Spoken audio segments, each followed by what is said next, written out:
Poďme to rozprúdiť, páni, poďme to rozprúdiť. Keď sa vrátime, dorazíme ten Fallout, vytočíme ho.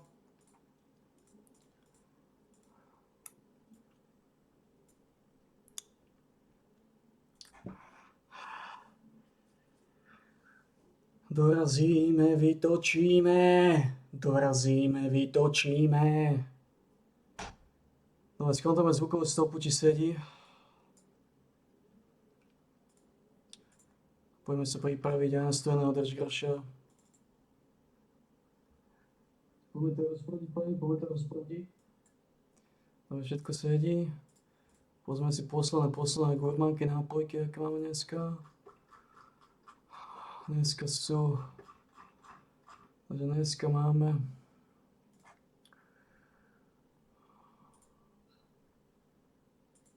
what? What not responding? What the fuck happened?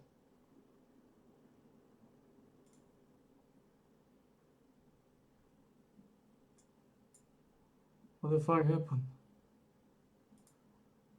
To nahrávané vôbec ide? Vyzerá, že hej. Poďme to rozprúdiť, pani, poďme to rozprúdiť. Keď sa vrátime, dorazíme ten Fallout, vytočíme ho. Vyzerá, že to ide.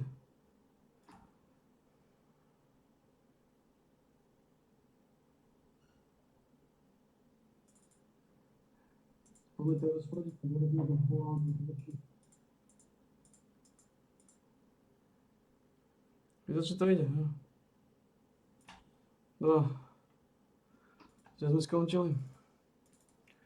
Dneska ideme Ultra Watermelon a Chaotic ide dnu. Poďme na to a dáme si stojeného držgrša po ceste. Dáme si po ceste stojeného držgrša.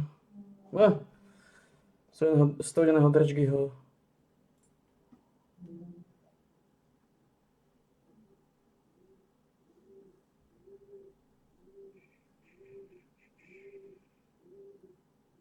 DK Pálik.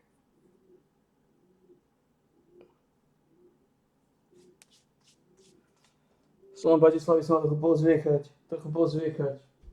A nerobiť zo seba pičica.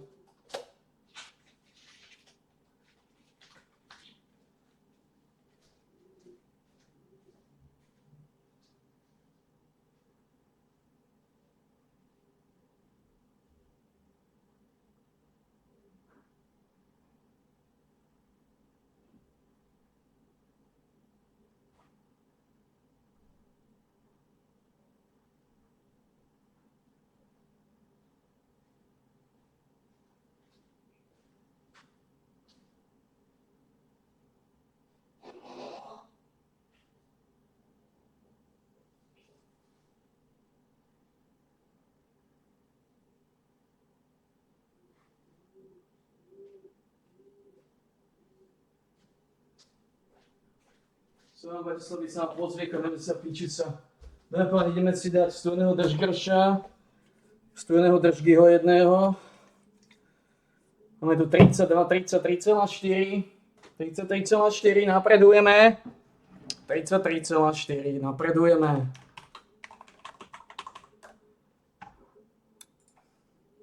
It has been a reality looming over us. 33,4, napredujeme.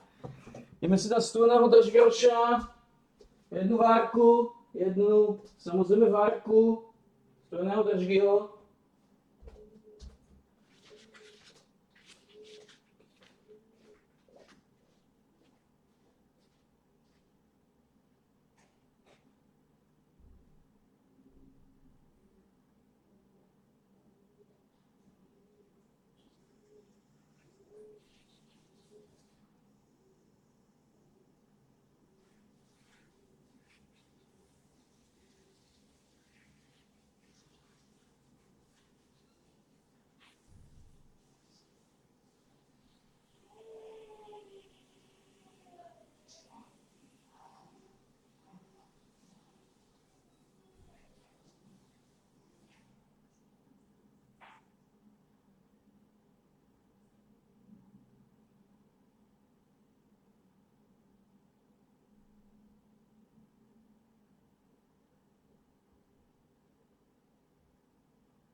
Koľko majú vody, šmaci? Stredný držko, že zálami. Majú tam dávku. Ale páni, takže dáme si nápojku. Ukážeme ju profesionálnu nápojku Monster Zero Sugar Ultra Watermelon. Klasická servátka. Klasický bublifuk, klasický pečival. Klasický pervitín. Zero Sugar, masná pervitínka. Masný peker. Myslím, že keď zasvietím nové, to vidno lepšie. Vôbec si to nemyslím nejako. A zasvietili to. Tak máme tu servátku, Zero Sugar, masný špek. Ultra Watermelon. Kvalitná lúskačka, kvalitný tabak. Pol-litrový súdok.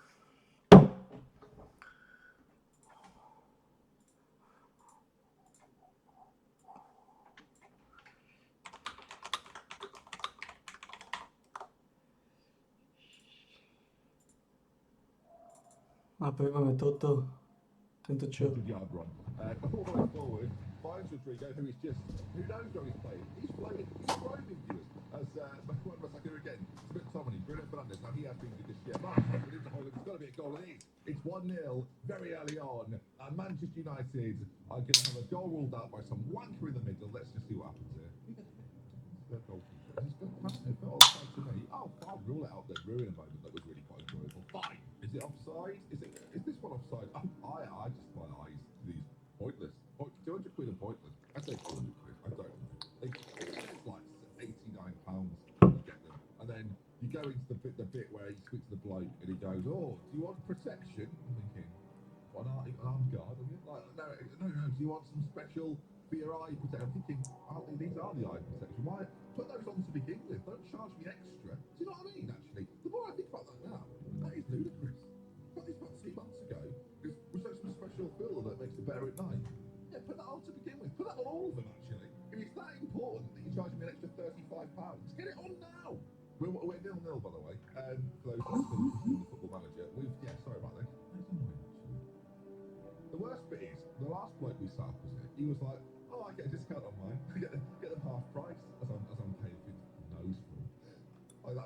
I get like he's boasting. "Oh yeah, well, I'm getting mine for free basically." "Yeah, do you, mate? Do you?" "Well, I'm gonna punch your face until you get some more."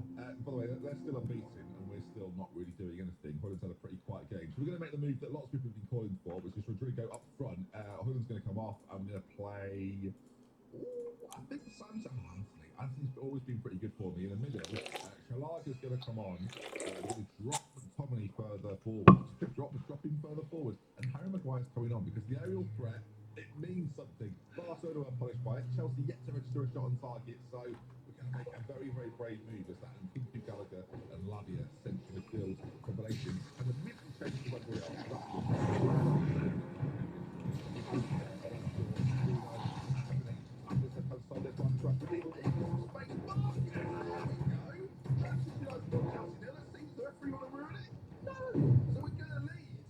Chelsea's unbeaten streak might be crashing to an end. Might be crashing to an end.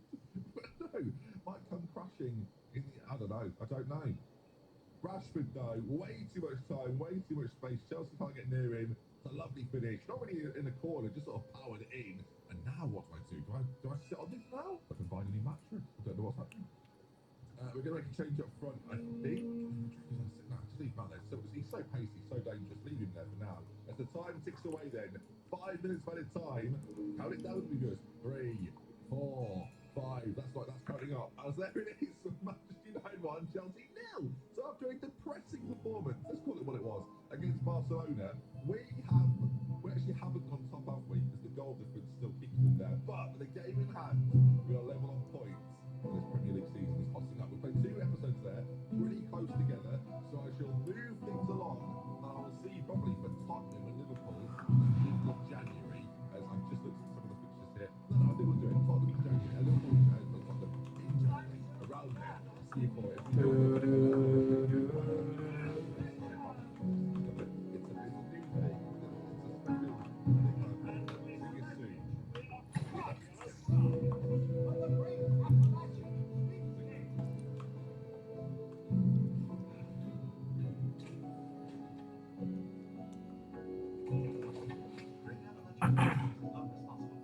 Už nemá?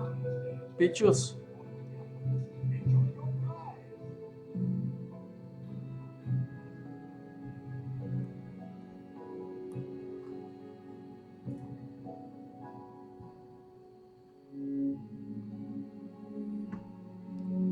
Skončil.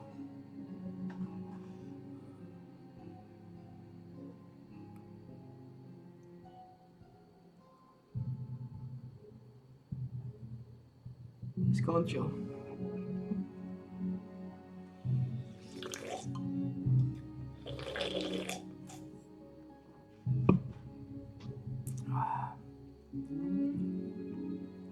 Skončil si s 18. dielom, pičus?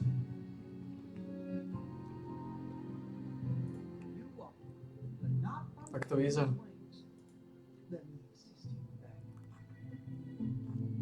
No.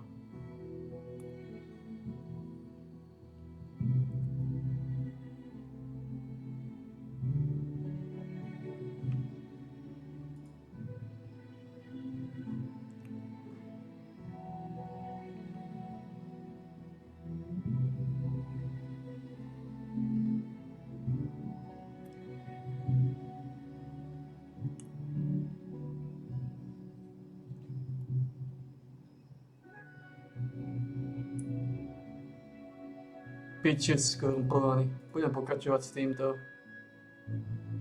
To som videl? To sme videli, ne? For a little while, that Taylor Mooney probably wasn't be leaving in the month of December. He's got 2 weeks left at the club. He did sign a new deal at Bohemians. Možno nie. He has no interest in continuing on the spell with us. So Taylor Mooney is going, and whilst we do have Jovel Jackson who's going to be coming back into the team, and I hope will be in a vital part, I do feel like we need a striker that is going to contribute to all the goals that Mooney has been scoring for us. He has got 18 to his name, and I might have found a player in Tyler Brook. Yeah, you might look at this guy with kind of a raised eyebrow jack. He's 19 years old. Look, I know he doesn't look anything special, but 2 key things. Firstly, 17 goals in our division, and crucially, he is Lytown's top goal scorer. Lytown, currently second in our division. We played them today in, in 4 hours, and I'm about to confirm the signing of their top goal scorer. Is this a dirty strategy? Am I immoral for doing it? Potentially, especially because I don't really intend on playing him. He wants £250 per appearance. To som videl len to. I just wanted to get rid of their best player. He scored, I think, 17 or 18 goals. Their next top goal scorer has 7 goals. You might notice here Lewis Archer did also look at Sammy. He wasn't as keen on joining. I'm hoping Lytown aren't going to hold any grudges. We play them in 1 click of continue. It's a first versus second affair at the top of the Northern Premier League Division 1 Midlands. Win this game, we could run away with the title. Lose this game, there's still very much a scrap up for the top spot. To sme videli. See that your day is lacking. Shall I help you fix that? It may be for a youth intake. It may be for me having a meltdown and panicking about the fact we're about to bottle the title. Which of those it could be, come back tomorrow to find out. And just to wrap things up today, if you were wondering about my manager attributes, loads have gone from 1s to 2s. Like this video if you've enjoyed. I'll see you guys again Idziemy, ale. tomorrow for Prem Action. Until then, it's me, Jack. I'll see you on the next one. I'm out.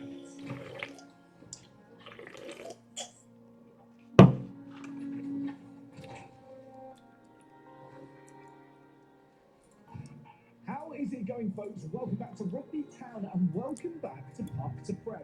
We are already in March, my friends. Since last episode, I have played 13 matches. Today, we're hopefully going to seal the title and get promoted. With that, I'm hoping, I'm praying, we will actually be able to sign players onto proper contracts. And as well as all of that, we have also today got our youth intake where we could have a very good striker. And after that, I'm going to continue to play. And today we will be ending season number 2. Plenty to catch you up on, lots to look forward to. Let's run the intro and get straight into things.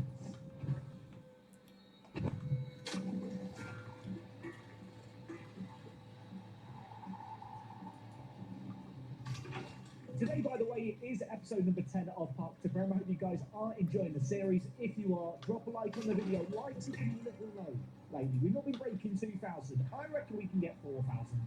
Make it happen. Feed the algorithm. Like I said, it's a bit of a jam-packed episode today.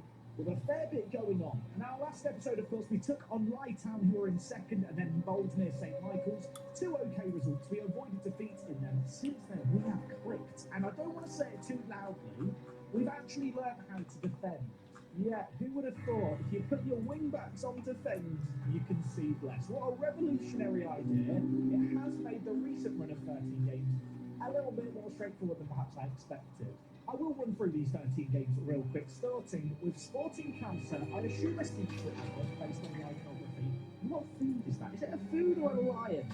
At the I think it's a lion. I thought it was chicken nuggets at the bottom of their logo. No idea. Answer the postcard, please. But anyway, we beat them 7-1. We then beat Walsall Wood, and then a big game against Stafford Rangers. They were our nearest rivals, second in the league behind us. We took them on, and in this game here, we won 4-2. In truth, we were the better team in this game. Jake Hartwright with a double in this game, and John Jackson Davis, you might remember, he was a player who kind of found himself on the bench with Mooney at the club. Mooney's loan expired. Jackson Davis came back into the team.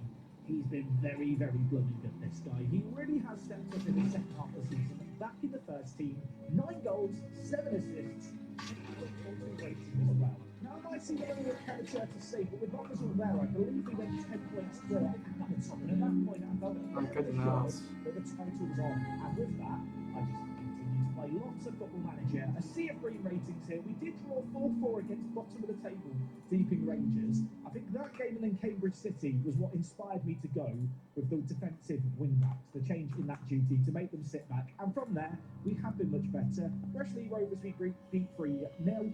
Shepstead 5-4. That's the last time we conceded more than 2 goals in a game. Since then, 6 games, only 1 clean sheet, but plenty of goals. And as you can see, it is just a continual sea of green, which finally finished with this result here against local rivals, our main opposition, Bedworth United. We beat them 2-0. And in truth, that has just been a really good season. I appreciate that I could have dragged out this season with loads and loads of away days, but when we're stumbling through teams like we are, I'm just keen to get into the next season, especially after our FA Cup run. Very conscious we are going to have to step up next year. As dominant as this is, and I mean it really is, 127 goals scored in 32 games. We're almost averaging 4 goals a game. But in spite of that, the next step up is going to be more difficult. We are currently 18 points clear at the top of the table. There are 18 points left on offer. That means that against God Manchester Rovers at home, we were to win this game or draw this game, or if Boldmere St Michael's, we beat last episode, failed to win, we will be crowned champions today with, 5 games to spare, so that would be nice to do. Just looking at some of the player stats here, Rio is top goal scorer, 30 goals to his name in 32 games. He has been absolutely top draw for us as our main striker.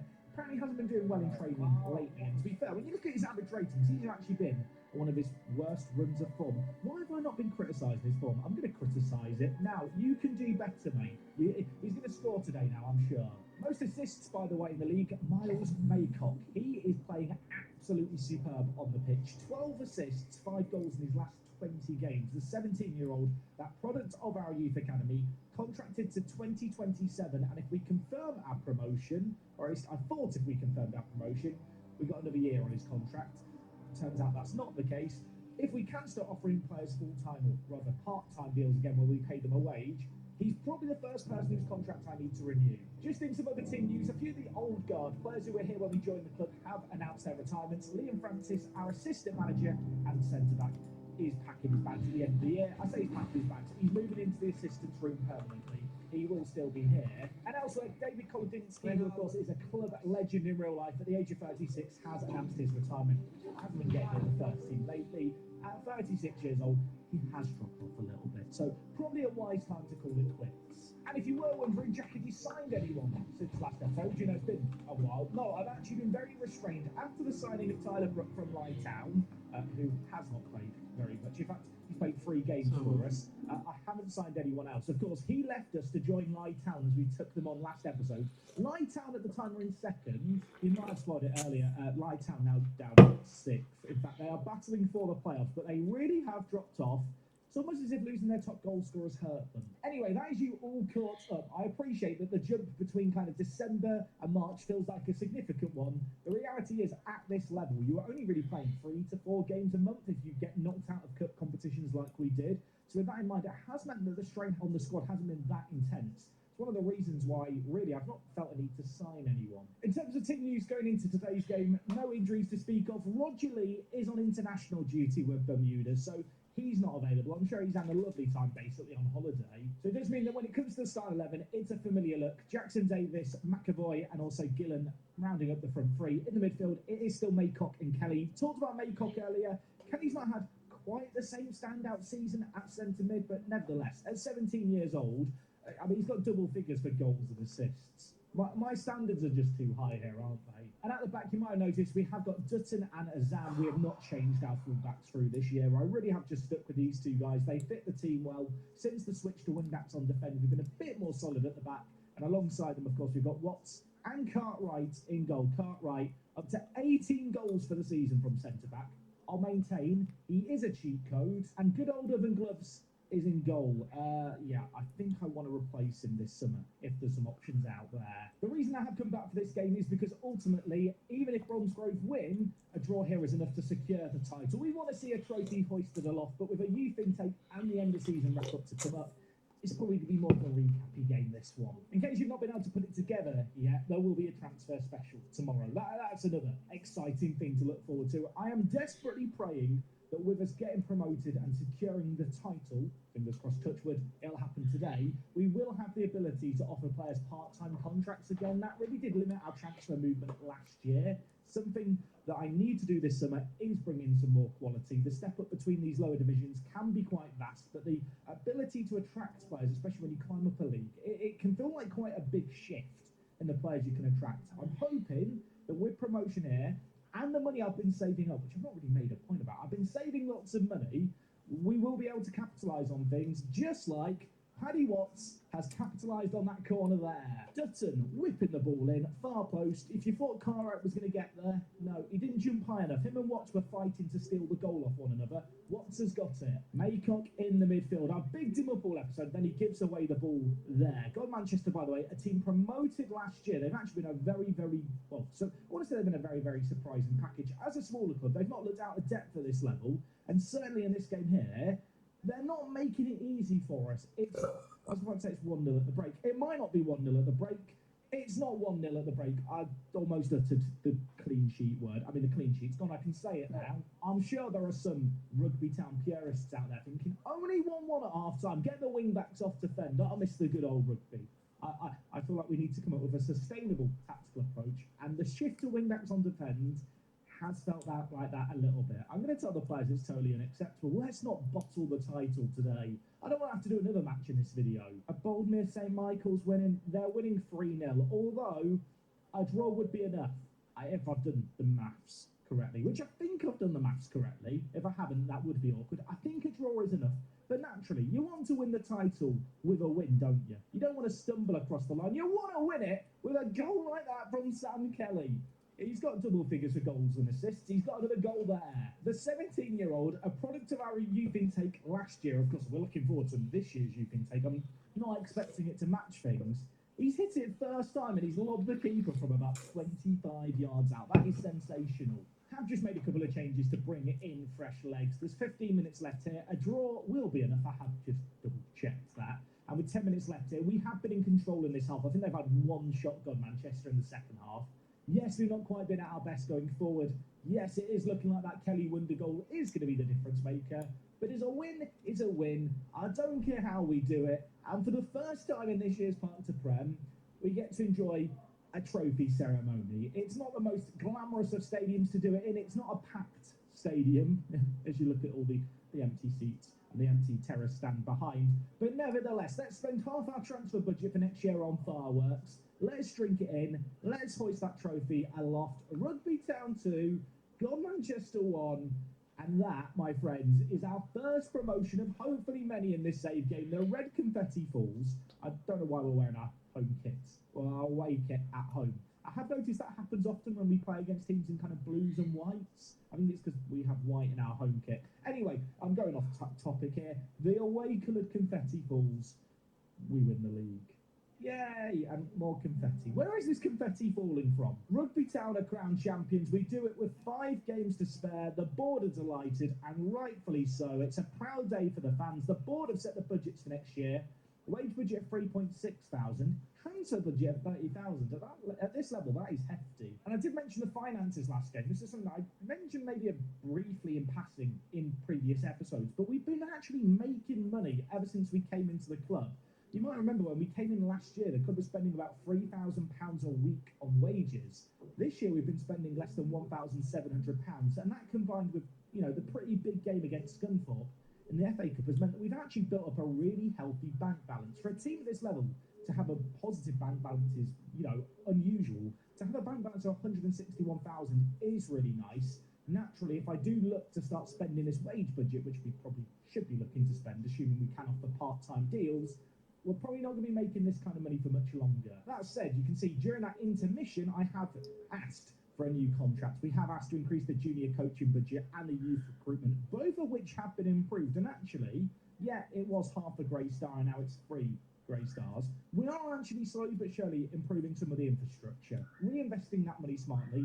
Hopefully that's going to help the club long term. So I am now hoping that if I hit continue, we get our youth, we get our youth intake out. Okay, well, it looks good. We'll come on to this in a moment, but the thing I was going to say is I hope that if I hit continue and I go and look at a player and enter contract negotiations, I can offer part-time deals. It doesn't look like I can do that yet. I hope we can offer part-time deals next year. Otherwise we're in trouble. Anyway, we can go straight into the youth intake. Hit continue once after winning the league. The youth intake's here, and it looks quite good. I say quite good. There's lots of high potential here. There's some decent current ability as well. Anyway, here is the youth intake, starting off with the goalkeeper, Tom Martin. I think we'll look at players with a 1.5-star current ability or higher. Just as a reminder, the potential ability, it's kind of impossible to know how good the potential really is, because potential is relative to the rest of your squad, and given how low our current ability of our entire team is, 5-star could literally mean anything. Tom Martin in goal here, not a bad player. Probably not going to be running into the first team straight away. Low self-belief personality isn't great, but could be a good backup option. We've got Giovanni McCulloch. I hope I've said that name correctly. I say that like I can offend him and he's a real person. Looks like a good player, fairly even-footed, super consistent. Some nice physicals for this level at 15 years old. Could be a good player, not quite Sam Kelly good, mind you. And then we get on to the really exciting players. Players with 2-star current ability. We've got a Saudi Arabian player in our intake called Jamie Gardner. He can play right back, right mid, centre mid. It's a weird mix of positions. He's aggressive, he's brave, he has no physicals whatsoever, but he does work hard. I mean, what do you do with him? He's one of those players that has current ability, but I actually don't know if he suits any role. He's a bit of a freak. Next player up, Harrison Jones. This guy looks really good, and then I've noticed he's inconsistent, really inconsistent, and also injury prone. He is, however, a really good, well-rounded centre mid option, especially for this level. Appreciate if you've never gone down this low, you kind of look at 8s and 7s and wince a little bit. Actually, 8s are quite good for this level, and at 16 years old, he could have some serious potential. The final of the youth intake players we've got, the one who was bigged up the most before the intake, is Joe Chambers. And immediately I've looked at the technicals and got very, very giddy and excited. As you look to the right and look at everything else, maybe slightly less exciting. Physicals lacking, but oh my word, those technicals, that finishing, he could be a really, really good striking option at this level. Rio here, of course, has been our top goal scorer. If we just compare him with Joe Chambers, yeah, Joe is maybe not quite as well-rounded and maybe could do with improving a little bit here, there and everywhere. But at 16 years old, I will probably try and give him some minutes before this season is over. Like I said, it's always difficult to judge a really good striking option at this level. Rio here, of course, has been our top goal scout. Maybe slightly less exciting. Physicals lacking, but oh my word, those technicals, that finishing, he could be a really, really good striking option at this level. Rio here, of course, has been our top goal scorer. If we just compare him with Joe Chambers, yeah, Joe is maybe not quite as well-rounded and maybe could do with improving a little bit here, there and everywhere.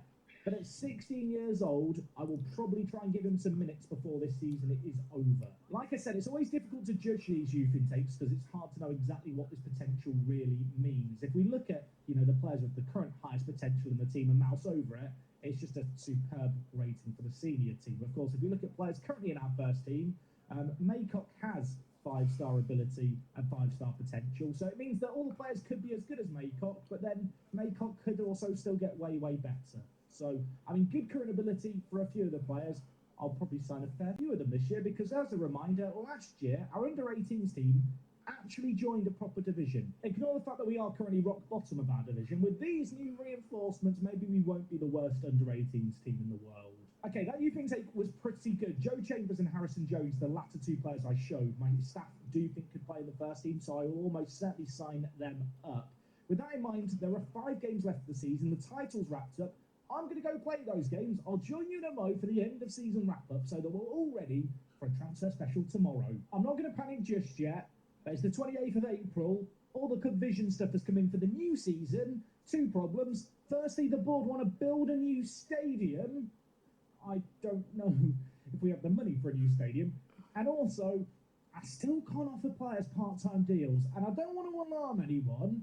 There is a big chunk of my first team that have contracts expiring at the end of, at the end of June, and it's now the end of April. If I remember correctly, the point at which I was no longer able to offer players part-time deals was in May, so fingers crossed that's going to resolve itself. Otherwise, we might be looking for a move elsewhere. I mean, if there was a time to move clubs, it would be at the end of the year. I'm looking through the list of teams here. There's not that many particularly inspiring options. Anyway, at least for now, we're going to focus on things here at Rugby Town. Here is the club vision for the coming season. Nothing too crazy going on, although I will say the board have decided they're very cultured all of a sudden with loads of different things they want here. Worth noting, next year, they want a top half finish in the regional Premier Division.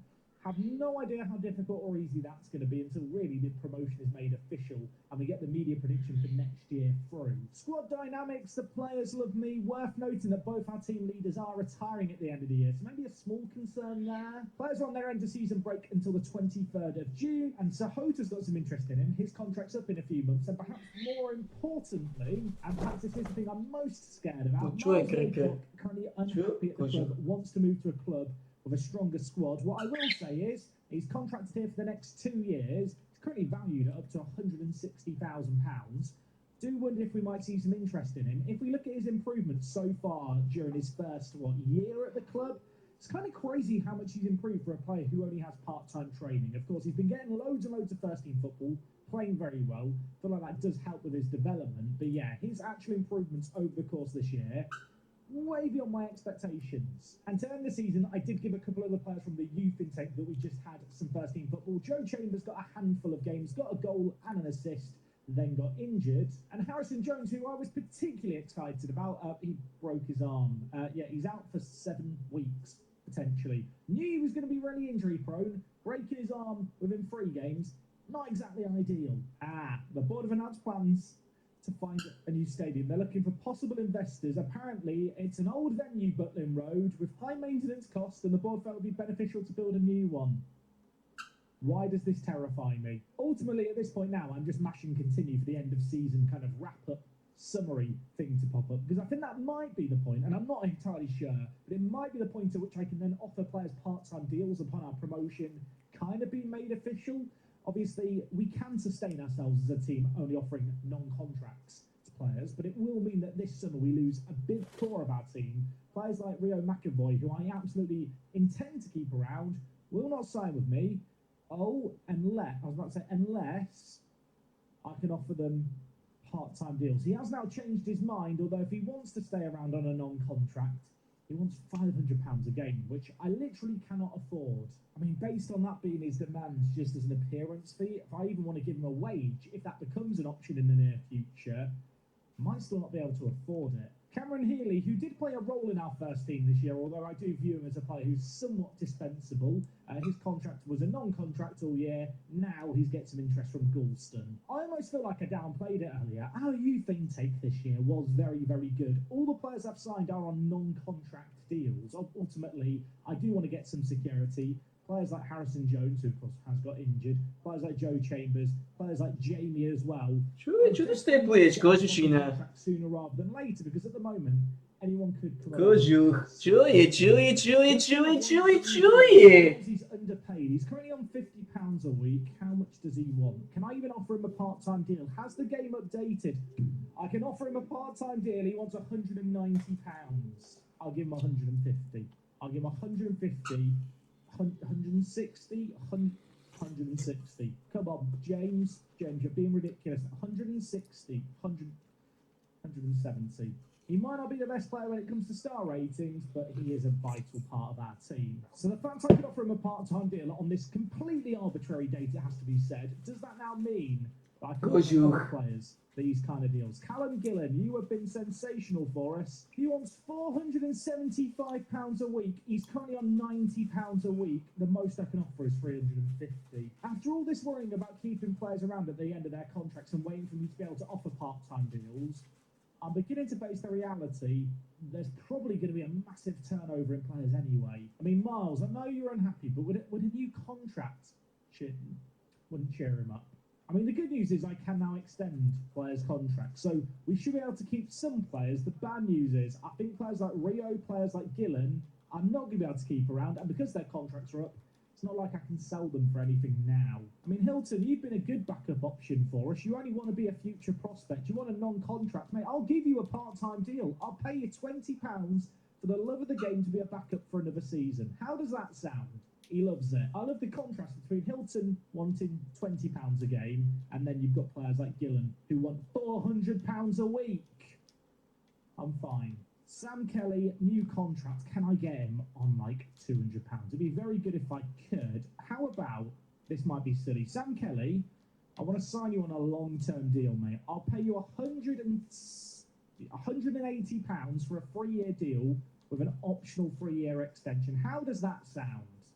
Some will say I'm overpaying, but ultimately, to keep around Kelly, especially if we are going to lose Maycott, I think it's probably worth just giving him the big bucks for. He is a very, very good player for us. If anyone's wondering, Jack, why is it on the 5th of May you can now offer part-time deals? No idea what's significant about this date. It feels completely random. That is Football Manager at these lower levels. I mean, if I'm focusing mostly on free transfers, I suppose I don't really need the transfer budget, do I? We could add like another £500 a week to the wage budget.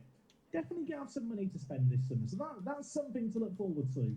Rio wants a new contract. Rio, I want to give you a new contract. You know what?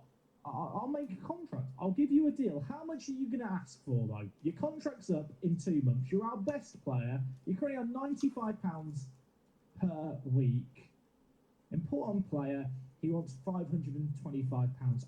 I cannot pay that, can I? I mean, I literally cannot afford it. Even if I rejigged the budgets, would I be allowed to offer more? I could go up to £400, which he may well be worth paying, but £400, 10% of my wage budget on him. I love the bloke. I think he's absolutely incredible, but I also do feel like there's probably going to be other players out there that are of a similar ability for a more affordable price. Why can't you be more like Sam Kelly and just ask like 180 for a 6-year deal? Why can't you be like him? I think what I'll do is I'll offer the £400. I'm not going to negotiate really hard here. He only wants a 1-year contract as well. The issue that I've got is I've promised him a new contract. So with that in mind, he's now expecting me to make him an offer. Mate, I can pay you £400 and not a penny more. I'm really sorry. £400 to Rio. Is that crazy? Is that silly? I almost feel like it'd be silly not to renew the contract of my top goal scorer. The fact it's a 2-year deal at least gives me the possibility of selling him on down the line, and we're not losing him for nothing. Does make me question, should I have tried to pay more for Gillen, to keep Gillen around as well? Could these two be our dream striking duo? If they are going to be our dream striking duo, I'm going to have to hope that Gillen has a change of heart and decides he does want to stay. Okay, with all that contract shenanigans over and done with, we are now officially at the end of the 2024-25 season, a season where we won the league, and, well, Tyler Brook, interesting signing. No idea why he's the first highlighted. He did not play well, but Wakaza Zam was our signing of the season, a man who's currently unhappy because he wants a wage rise. He's got 1 more year left at the club. We had him on loan last year. We brought him in on a free. He has been pretty blooming good at left back, right back. Pretty good at right back. It's been here a year and a half. Still don't know what position he plays. If you're wondering who made it out of the playoffs, it was Stafford Rangers. In spite of the fact they finished 5th, the team that were predicted to finish 2nd did get through the gauntlet of the playoffs. In terms of our seasonal performance, very, very good stuff here. Rio McAvoy, top goal scorer, A+ from the board. That's a nice change after last year. In terms of the finances this year, you can see we did make significantly more off matchday commercial and retail income. That is almost entirely down to the FA Cup game against Scunthorpe. Didn't feel that significant at the time, but going away from home, playing in front of thousands of fans in a competition where the money is split evenly, really did help us out. We won Manager of the Month on 4 occasions. Callum Gillen was given Fans Player of the Season and Young Player of the Season. He may not have been the top goal scorer, but he was absolutely ridiculous for us. I think I am going to have to try and sign him on a £400 a week deal, a bit like McAvoy, even if it's just to prevent losing him on a free. I would like to think that between McAvoy and Gillen, we have 2 players here who can actually make the step up to the regional Premier Division. If we just look at their current ability, you can see here they've got leading regional Premier Division ability. And in fact, in the case of McAvoy, good Vanarama National South/North player, which of course is 2 levels above us. So really, these 2 guys probably are worth paying the big bucks for, if you trust star ratings, that is, which I don't always. So, but I think on this occasion they're probably right. Most assists went to Miles Maycock, who is not signing a new deal at the moment. I'm going to hope he changes his tune over the summer, although he is still contracted for the next 2 years. When it comes to record breakers, it's just all McAvoy. Probably justifies the £400. Most league goals by a player, most goals in a match, most goals by a player in a league match. He broke loads of records. David set the record for most appearances by a player, 439. He's retiring at the end of the year. What a servant he's been to Rugby Town FC. Clap the man into the clubhouse on the final game of the season where he may not have actually played. Let's not ruin the moment. David, we salute you. You may have noticed here, he does have staff attributes. He's actually a pretty good scout. Do you want to be a scout? He actually wants to be a scout. He wants quite a lot. Can I give you a 2-year deal? I'll pay you £100 to be our main scout, David. He really wants the big bucks. David, you were never this greedy before. £140 to keep him around.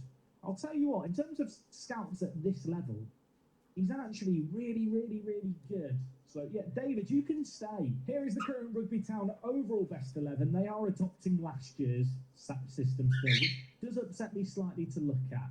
And for all their hard work this year, perhaps the most pitiful bonus ever, between our whole squad and staff, £3,000 will be shared. We're generous here at Rugby Town. Okay, so the good news is we have been promoted, and on top of all of that, that's the most important thing, I can actually offer part-time deals now for our players, which was a big concern of mine. Should make the squad building easier going into next year, but maybe even make the dilemmas a little bit harder. We have really operated on a shoestring budget this year. We've kind of had the minimal viable product in terms of the wages we're spending in order to make it out of this division. The wage budget has more than doubled. And with that in mind, players are going to want more money, might help us attract some slightly better players as well. So I think the squad will have a new look by the end of the summer coming up. Of course, transfer specials to follow. But the good news is the likes of Maycock... Chewy, They're definitely going to be around next year, and they were big parts of our success this year. So, to big relief, Cartwright, of course, still contracted to 2029. He ended the year with 19 goals. Yeah, he got a goal every other game as a centre-back. I'm going to say it again, it's on the bingo card if you're watching the regular. Cheat code. Amusing little bug, by the way, here. For some reason, when you have a long award name, like the Northern Premier League Division 1 Midlands Top Goal Scorer Award, the headline just displays as blank. But I can confirm that Rio was the top goal scorer, and he was also the Player of the Year. Yeah, I mean, according to our staff, he's a Vanarama National North and South player. He's playing 2 divisions below that. I think that kind of showed with some of his performances this season. Oh, I didn't realise this. Callum Gillen has a contract extension after promotion. So he's here to the end of next year on £90 a week. I'll tell you what, Callum, sucks to be you. I was about to give him £400 a week. I'm an idiot. I am an idiot. Thank you, Football Manager, for bailing me out. Slightly less good news.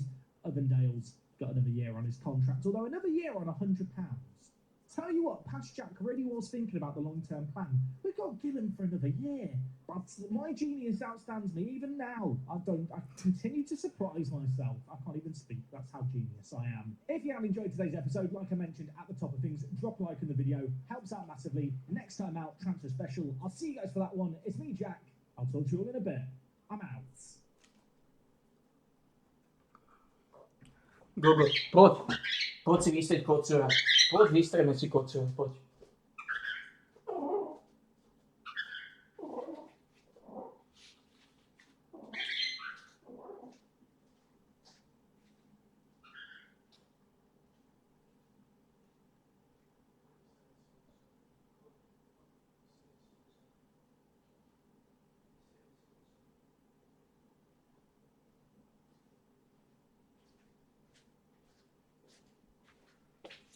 Už si výstěrek potřebuje.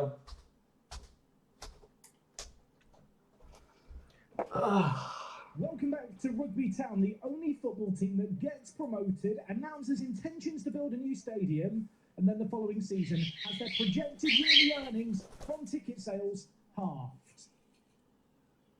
Yeah, I don't get it either. How are you lovely lot doing? We are back here for a transfer special. Season 2 concluded yesterday. We had a youth intake. Like I mentioned, there is a stadium being built. But today, we focus on transfers and building up a squad which, while going into the new season, does look a bit empty, doesn't it? Now, to be fair, it is a bit empty because all the players we've got in on loan for the rest of this year are just hidden away in the under-21s alongside a load of players who won't be here come the... Teraz neviem, či máte pitivo, alebo nemáte pitivo tam vzadu, koľko ty pod so mnou. Asi priletel ako vydejdu.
Trošku. The end of the month because contracts are expiring and they're not very good. I'm really sorry to Roger Lee. Bermuda's finest, he's not fine enough for us. He's gone. I mean, Rico Taylor has already left the building. The man wanted to leave before his contract was even over. He's gone to Northwich Victoria. And in some other news, Tyler Brook. Remember Tyler signed from Lytown? Yeah, he might be a free agent now. I got rid of him. Now, just a little reminder, we have been promoted to the regional premier divisions of non-league English football. That is the tier below the Vanarama National North and South. At the end of last episode, we discovered we can offer part-time deals again. We've got some good overall balance. We've got a fair amount of wage budget. There may also be some transfers I'm already thinking about confirming. We'll talk all about those and more right after the intro.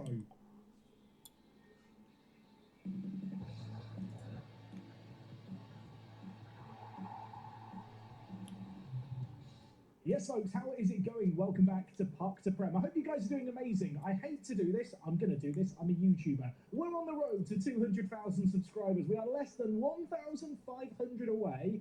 I set a goal to hit it by the end of the year. This is a transfer special. It might have popped up on your YouTube homepage. Maybe it's your first time here, or maybe you've just never hit the subscribe button. You should totally go do that. It's down below. I mean, you know where. You're on YouTube. You know where the subscribe button is. Now, like Čo tento piču spravil? Kanál, tak klikni na... Aby sme nespravili nejakú unáhlenú zbytočnú chybu, takže pristupovali sme tomu veľmi zodpovedne a akože verím, že musíme pripravené, že to zvládneme aj v takomto zložení, ako my je. Myslím si, že aj Martin to nám ukázal v rámci prípravy veľké kvality a že je samozrejme pripravený na to, aby si zastal tú svoju pozíciu.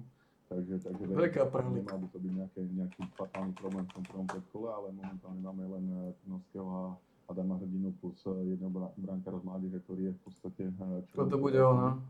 Ale určite potrebujeme 4 brankárov, takže určite sa posilníme na tomto poste a zvýšime konkurenciu, takže to vnímam ako kľúčové. A samozrejme, keď sa na ten káder pozrieme, tak asi tam tým jasným okom nám to ukazuje, že momentálne máme Davida Strelca, ktorý má fantastickú formu a ukázal naozaj obrovské kvality na Eure, čo ma veľmi teší, že opäť som videl toho Davida, ktorého si pamätám ešte z toho predošlého obdobia a že opäť potvrdil to, čo sme v ňom všetci videli predtým a samozrejme aj v tom čase, keď sme prinášali späť do Slovana na hostovanie a následne, keď sme aktivovali opciu na trvalý prestup, takže že začal potvrdzovať ten potenciál, ktorý má. Ja verím, že bude napredovať a že ešte ešte má naozaj veľa čo ukázať a naozaj ešte má priestor na zlepšenie, ale som nesmierne rád, ako sa prezentoval, ale s jedným útočníkom sa zostať nedá, takže určite by sme sa aj v rámci tejto pozície radi posilnili. Akože sú tam alternatívy momentálne, že môže tam hrať Robomak, to znamená, že akože nie sme v tej pozícii, že nemá tam dohrať, alebo že by sme akože boli nejakom naozaj v ťažkej situácii. Bože, tieto kokocké názvy. Záložník, čo je záložník? To je stredopolier alebo obranca? Prečo nevolajú stredopolieri obrancovia? Záložník, čo je záložník? Bože, tie kokocké názvy slovenské, záložník. Stredopolier alebo obranca? To bude stredopolier, aj. Bože, to sú kokocké, kto to vymyslel, to názvy kokoto. Že záložník, kto to vymyslel? Úplne tupo to znie.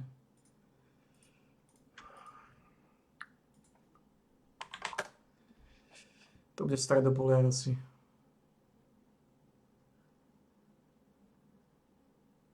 Midfielder to bude.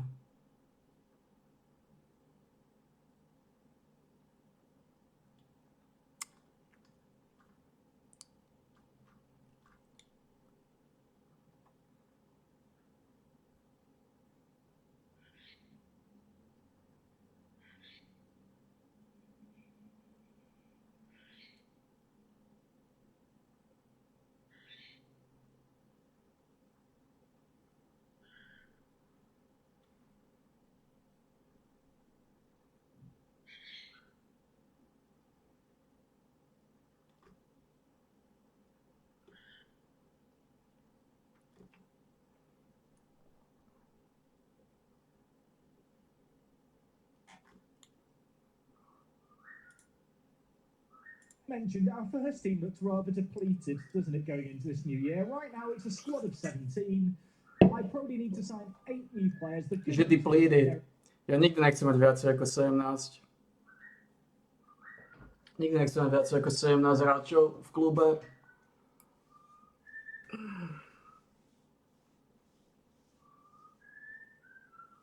Sedemnáct, 20 maximálne. There is definitely wage budget to do that. Now, I have blocked out our rough starting 11 going into the new year. I don't really intend on changing the starting 11 too much unless there's some crazy quality out there that we need to sign. We have Kelly. He has signed a new deal till 2028. Of course, it also has an optional 3-year extension. Perhaps the most important man in our entire team is still unhappy, Miles Maycock. I'm going to really try and keep him around. He's still got 2 years left on his current deal. If a big offer came in, we might have to consider it. I do need to find a new defensive mid, however, to play behind them because, well, I've got rid of all the other centre mids that we had. Elsewhere in the team, goalkeepers we have plenty of. Whether or not Evan Ovendale is good enough to be the starting goalkeeper is a bit of a question mark. He kept 4 clean sheets in 38 games for a team that won the league, although he did only concede 69. As for the rest of our team, we do have potential to improve our team at the back. I like Cartwright as our centre-back. Of course, this guy scored a goal on average every other game for us. Great aerial ability, really consistent performer. He is our club captain as well at 21 years old. He has been an ever-present part of our team. When I look at Dutton and Azam at left-back and right-back, if you believe the star ratings, they're not all that. I don't necessarily completely believe the star ratings. They did put in good performances this year, but if I'm going to go out and sign backup right back and left back players, maybe worth looking for players good enough to be starters, maybe slight upgrades in this area of the pitch. And of course, we did loan in a centre back last year. There's a gap there. I might have found a solution to that gap already. And that solution is Tom Wilson of Cardiff Met University. Yet we've interrupted his studies and said, hey, come play rugby. Well, football in rugby. He's actually already accepted an offer on £200 a week. If we compare him to Watt, who was in on loan this year and was our main starting centre-back, he is a very, very comparable player. The only reason I've not confirmed this deal yet is because Tom Wilson is on £200 a week if he joins us. And I don't know if I should pay £200 a week for a centre-back who's not a massive upgrade on a player I loaned for half that. Like, maybe I could just go out and loan someone else. I know, the fact I'm discussing loan signings as potential options really does show I'm a changed man. There are a couple of other transfers that I've just started to get going with players that I've spotted. One, a player who has appeared in many YouTube series of mine over the years, Jake Hesketh. I'm looking at him as a potential cheap backup option. He does have a major issue when it comes to his injury proneness. The actual deal we've offered him is like £20 a week and then a big appearance bonus of around £100 if he plays. I feel like he could be a pretty good option in the centre midfield spot for us. Of course, we play with a Mazzala or an advanced playmaker, either side of one another. I feel like Hesketh is a player who can do both of those roles, and if we could get him in for peanuts, don't think it'd be the worst option ever to bring in their former Southampton trainee. The other one I want to sign, I don't think I'm going to be able to sign him, is Mehmet Halim. This guy popped up on my radar because he's played for Turkey's under-18s. Yes, I search for really weird stuff when searching for players. I wanted to sign him. I thought we might be able to sign him, and then Port Vale of the Championship have made a bid for him. So, I mean, if we sign him and over Port Vale, we've signed a player that a Championship club wanted. No idea why he picked to join us over Port Vale. I have also offered him £400 a week, which, just as a reminder, does equate to 10% of our current wage budget, although we'd already have Rio McAvoy on £400 a week. So it's an amount of money that I'm willing to throw at players, but I suppose the argument here is with Rio, he signed a 2-year deal, he's proven himself worthy of that £400 a week, and he is perhaps the best player in our squad. Don't tend to talk about staff that much, just because honestly it's really not that interesting in Football Manager. So much of it is min-maxing. What I have opted to do this year though is a little bit of a refresh. I sacked our technical director, our director of football, our loan manager, our set piece coach, basically all the coaching roles that are probably great if you're a Premier League club with loads of money, but if you're a non-league club with 4 coaching sessions a week, probably don't need a set-piece coach so much. A little reminder, we did pick up a brand spanking new scout in David. Our former player, retired at the end of the year, actually looked like a pretty good scout for us, and in fact was way better than any of the other scouts that were possible to sign. With his arrival, I have fired the rest of the recruitment team, so he is the only recruitment person we have. And over on the medical front, if we just have a quick look, we do currently have a sports scientist in Andrew Bennett. I am questioning, do we need a sports scientist on £50 a week? I might fire him. I have, however, got Kath Hopwood in, who's a very, very good physio. 15 physiotherapy for this level is absolutely amazing. She's signed on £150 a week. You know what, Andrew, you can leave too. Goodbye, mate. Interesting to note that on the coaching front, we currently have 4 current first-team coaches. I meant to only have 2. Yeah, I don't really get it either. I can't extend the contracts of any of the coaches at the club, because if I do that, the board will go, hey, we said you could have 2 and you have 4, whereas at the moment they're all on kind of month-to-month contracts. And if you were wondering about my own personal manager profile, here I am in all my smiley glory. I have a slightly glazed over look in my eye there. Of course, we won manager of the season for the year just gone. Can I ask to start a coaching course? Because I'm looking at our attributes here, 2s and 1s across the board. Free for people management, though I am a people pleaser. Wouldn't mind those being slightly better. I have just sacked my sports scientist. The board don't think we need a sports scientist. They clearly agree with me. It's completely pointless at this level, although maybe I want another scout. Would it be bad if I just signed Jeff McDougall for the name? Jeff McDougall, it doesn't sound like a real name. It might be my favourite name ever. He looks friendly. Jeff, you want £180 a week. It's quite a lot, Jeff. He's got extensive knowledge of Wales and England. The only other good kind of scout in terms of judging ability and potential is Edwin Hayes. Doesn't have as exciting a name, does have way, way better attributes though. I hate to say it. Looks great as well for 61-year-old. He does actually like to be a scout, which I'm sort of surprised about. I'll give you a 2-year deal, and if we get promoted, 2 more years. How does that sound, Edwin? Please sign on the dotted line. He's actually a really good scout. I really want this guy. £160 a week for him. I'm hoping it's going to be worth every penny. Somewhat concerning, he has no scouting knowledge of anywhere. All we know is he was born in Welwyn Garden City. Besides that, he's done nothing in the world of football. But he probably just played a load of Football Manager for the last 20 years. That's my headcanon. Now, before we do anything, I am going to just mash continue a little bit. The current date is the 16th of June. We are only a few days away from that season tick-over point. I think it's about a week away, where we will officially be promoted, see our media prediction for next year, and I think based off that, I'll have a better idea of how much do we need to improve? Should I be looking for wholesale changes across the board? What can we achieve? And of course, with that season tick over, the club reputation will update. Some players will also be released at the end of the month. There's probably just going to be a few more options out there. I imagine this will be the first time of many we get this inbox item coming through. Work the Space has started on their coaching course to get a national C licence. I hope it won't be the C licence that I'm trying to get again and again. That would imply I keep failing it. But eventually, maybe we'll get that Continental A license by the end of the save. I am being asked about Tom Wilson, the centre-back. I'm going to delay it again. He's currently on an amateur contract at Cardiff Met Uni. They are actually a team that can only offer amateur contracts, so with that in mind, you can actually just approach to sign any of their players. I did look at some of their key players, like Park Chul-ho here, who is a South Korean player. Actually looks really good. Has no interest in joining us. Maybe when he turns 18, he'll change his tune. Might happen, might not. I'm going to create a note. What was the date? The 19th of July is his birthday. This is not creepy at all, is it? 19th of July.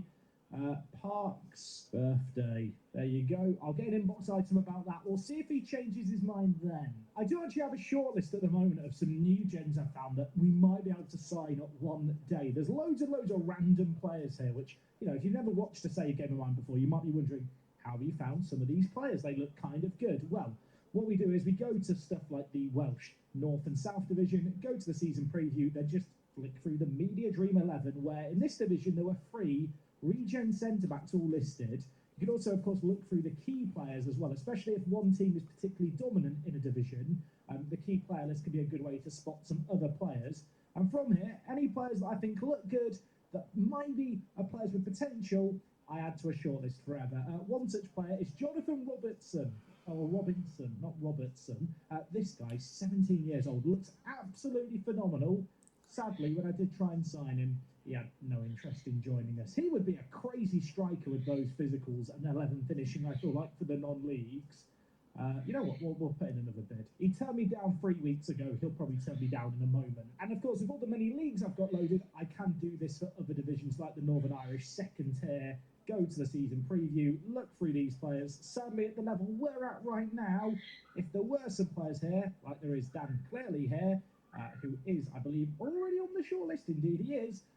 He's not going to want to join us. If I approach to sign him, we're too low down at the moment. And of course, you're not just limited to foreign leagues, especially if you've got lower English leagues loaded. One thing you might want to do is go to the season preview and flick through divisions around you looking for these players. Another example of one of these players that I can remember was one league away from ourselves is Martin Paxman. This guy plays for Hyde. He looks amazing. He's already wanted by Altrincham and York City. So clearly a good little player. We try and approach to sign him. He doesn't want to join us.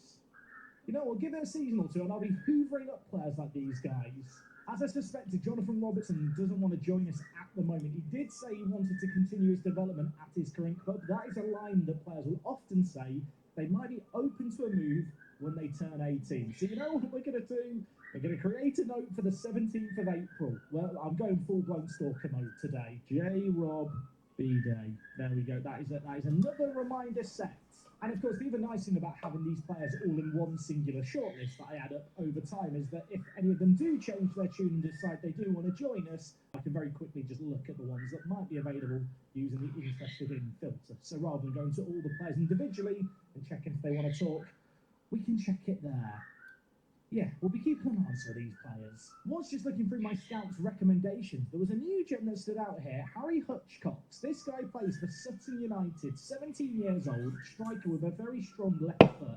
Potentially has potential, that's a weird sentence to say. Isn't ambitious, has loads of determination. He actually plays in a level kind of way below ourselves. Has been playing some first team football, probably not worth a punt. How much might he cost me? His contract's up at the end of the month. He wants £100. I'm not paying him that. Suppose at this point I should remind myself, with it being June, there are players whose contracts are going to be running down in a month. I probably should have my radar on some of them. Although, because I've fired a load of my recruitment staff, we've also lost a lot of scout reports that were made over the last little while. Ben Perry here is transfer listed at Nottingham Forest. He is, well, available at the end of his contract. He's currently on £500 a week. He actually looks really quite good. Does he want to join us? Breakthrough prospect, negotiate, appearance fee of £350. How about, mate, I give you a proper contract. I know, very exciting. Pay you £150 per appearance, and I'll pay you £150 a week. It has to be a 2-year deal, though. and I do want a contract extension after promotion. My scouts have looked at this guy. He looks good. I mean, he plays for Nottingham Forest and he's 20. He must be good. Suggest terms. Okay, in hindsight, I could have negotiated that more, but he actually looks really, really good. Cameron Healy was our defensive midfielder for a lot of this year. I think I will be terminating his contract come the end of the year. If we compare Perry with him, I mean, Perry is just a way better defensive player, better well-rounded on the whole. Not as good determination and leadership, but more than makes up with that kind of set of technicals and also the physicals. Probably just edge out Healy as well. Shout out to the scouts. They occasionally actually throw up some good options. I'm wondering who else might appear here now. We sort by world reputation, Wilson Carvalho of Spalding United. His name is Carvalho. It sounds exotic. He's Portuguese. He must be good. I say that. Is he good? He's played in the Vanarama National North and South occasionally. Also, he's a winger. We don't play with wingers. Have noticed our scouting budget has been set for the year. I am going to increase our scouting range, I think, to UK and Ireland here. It's not cheap to do that. We're going to spend basically our entire scouting budget in the next month to have this expanded range and try and find as many players as possible. And already, I can see a few more faces on this list of players sorted by world reputation who weren't here before. I mean, our scouts already recommended one player playing in the Premier League, so why not look at all the players with their contracts expiring in the Premier League? Owen Hesketh, centre mid, Welsh under-21 international. There's no way I can afford this bloke, is there? He's currently on £750 a week. I can't afford this bloke. Carl McAdam here has 16 jumping reach. It's a shame he couldn't be another set-piece weapon with us because his heading is only an 8. He kind of looks like the kind of bloke who starts fights with microwaves. You know, I wouldn't leave him alone in my kitchen. Johnny Skittle, I feel like I had him in last year's Park to Prem. Contract expiring at Bournemouth. He's only on £1,700 a week. I was about to say, there's no way I can afford his wages. I can confirm that we can't afford his wages. Was looking at Premier League players with their contracts running out, lowered it down to Championship now. Lowering my expectations slightly. Paul Iggulden here is actually a really well-rounded centre-back. He plays for Hull City's Youth Academy. Of course, we are already looking at a centre-back in Tom Wilson. So there is a question mark over, is there a better option out there than Wilson? I mean, I thought Paul was good, and now I compare him with Wilson, and I'm more convinced that Wilson is a really good signing for £200 a week. You might be wondering, Jack, are you just about to go through every division in the Football League? Now you're on League One. You bet your bottom dollar I am. I'm thorough. This is how you play Football Manager at this level. Bargain hunting. Hour of gameplay makes for 3 minutes of content in this kind of video. Whenever I stumble across football clubs in Football Manager that are not in the logo pack that I use, that's tens of thousands of clubs, I get a bit curious. I gave up looking for all the different leagues in England, started looking at just players by various ages. Here we're looking at players aged at most 17 with contracts expiring. And this team here, Clanfield, popped up. Interesting club. They play in the Wessex League. They have no logo pack. But their key player here, Alex Holt-Chuddy, not only is it a fantastic name, he actually looks like a pretty good centre midfield option. 17 years old, contract expiring at the end of the year. I think I'm going to make an offer. I mean, I can just approach to sign him, right? Well, I thought I could. He doesn't want to come to me.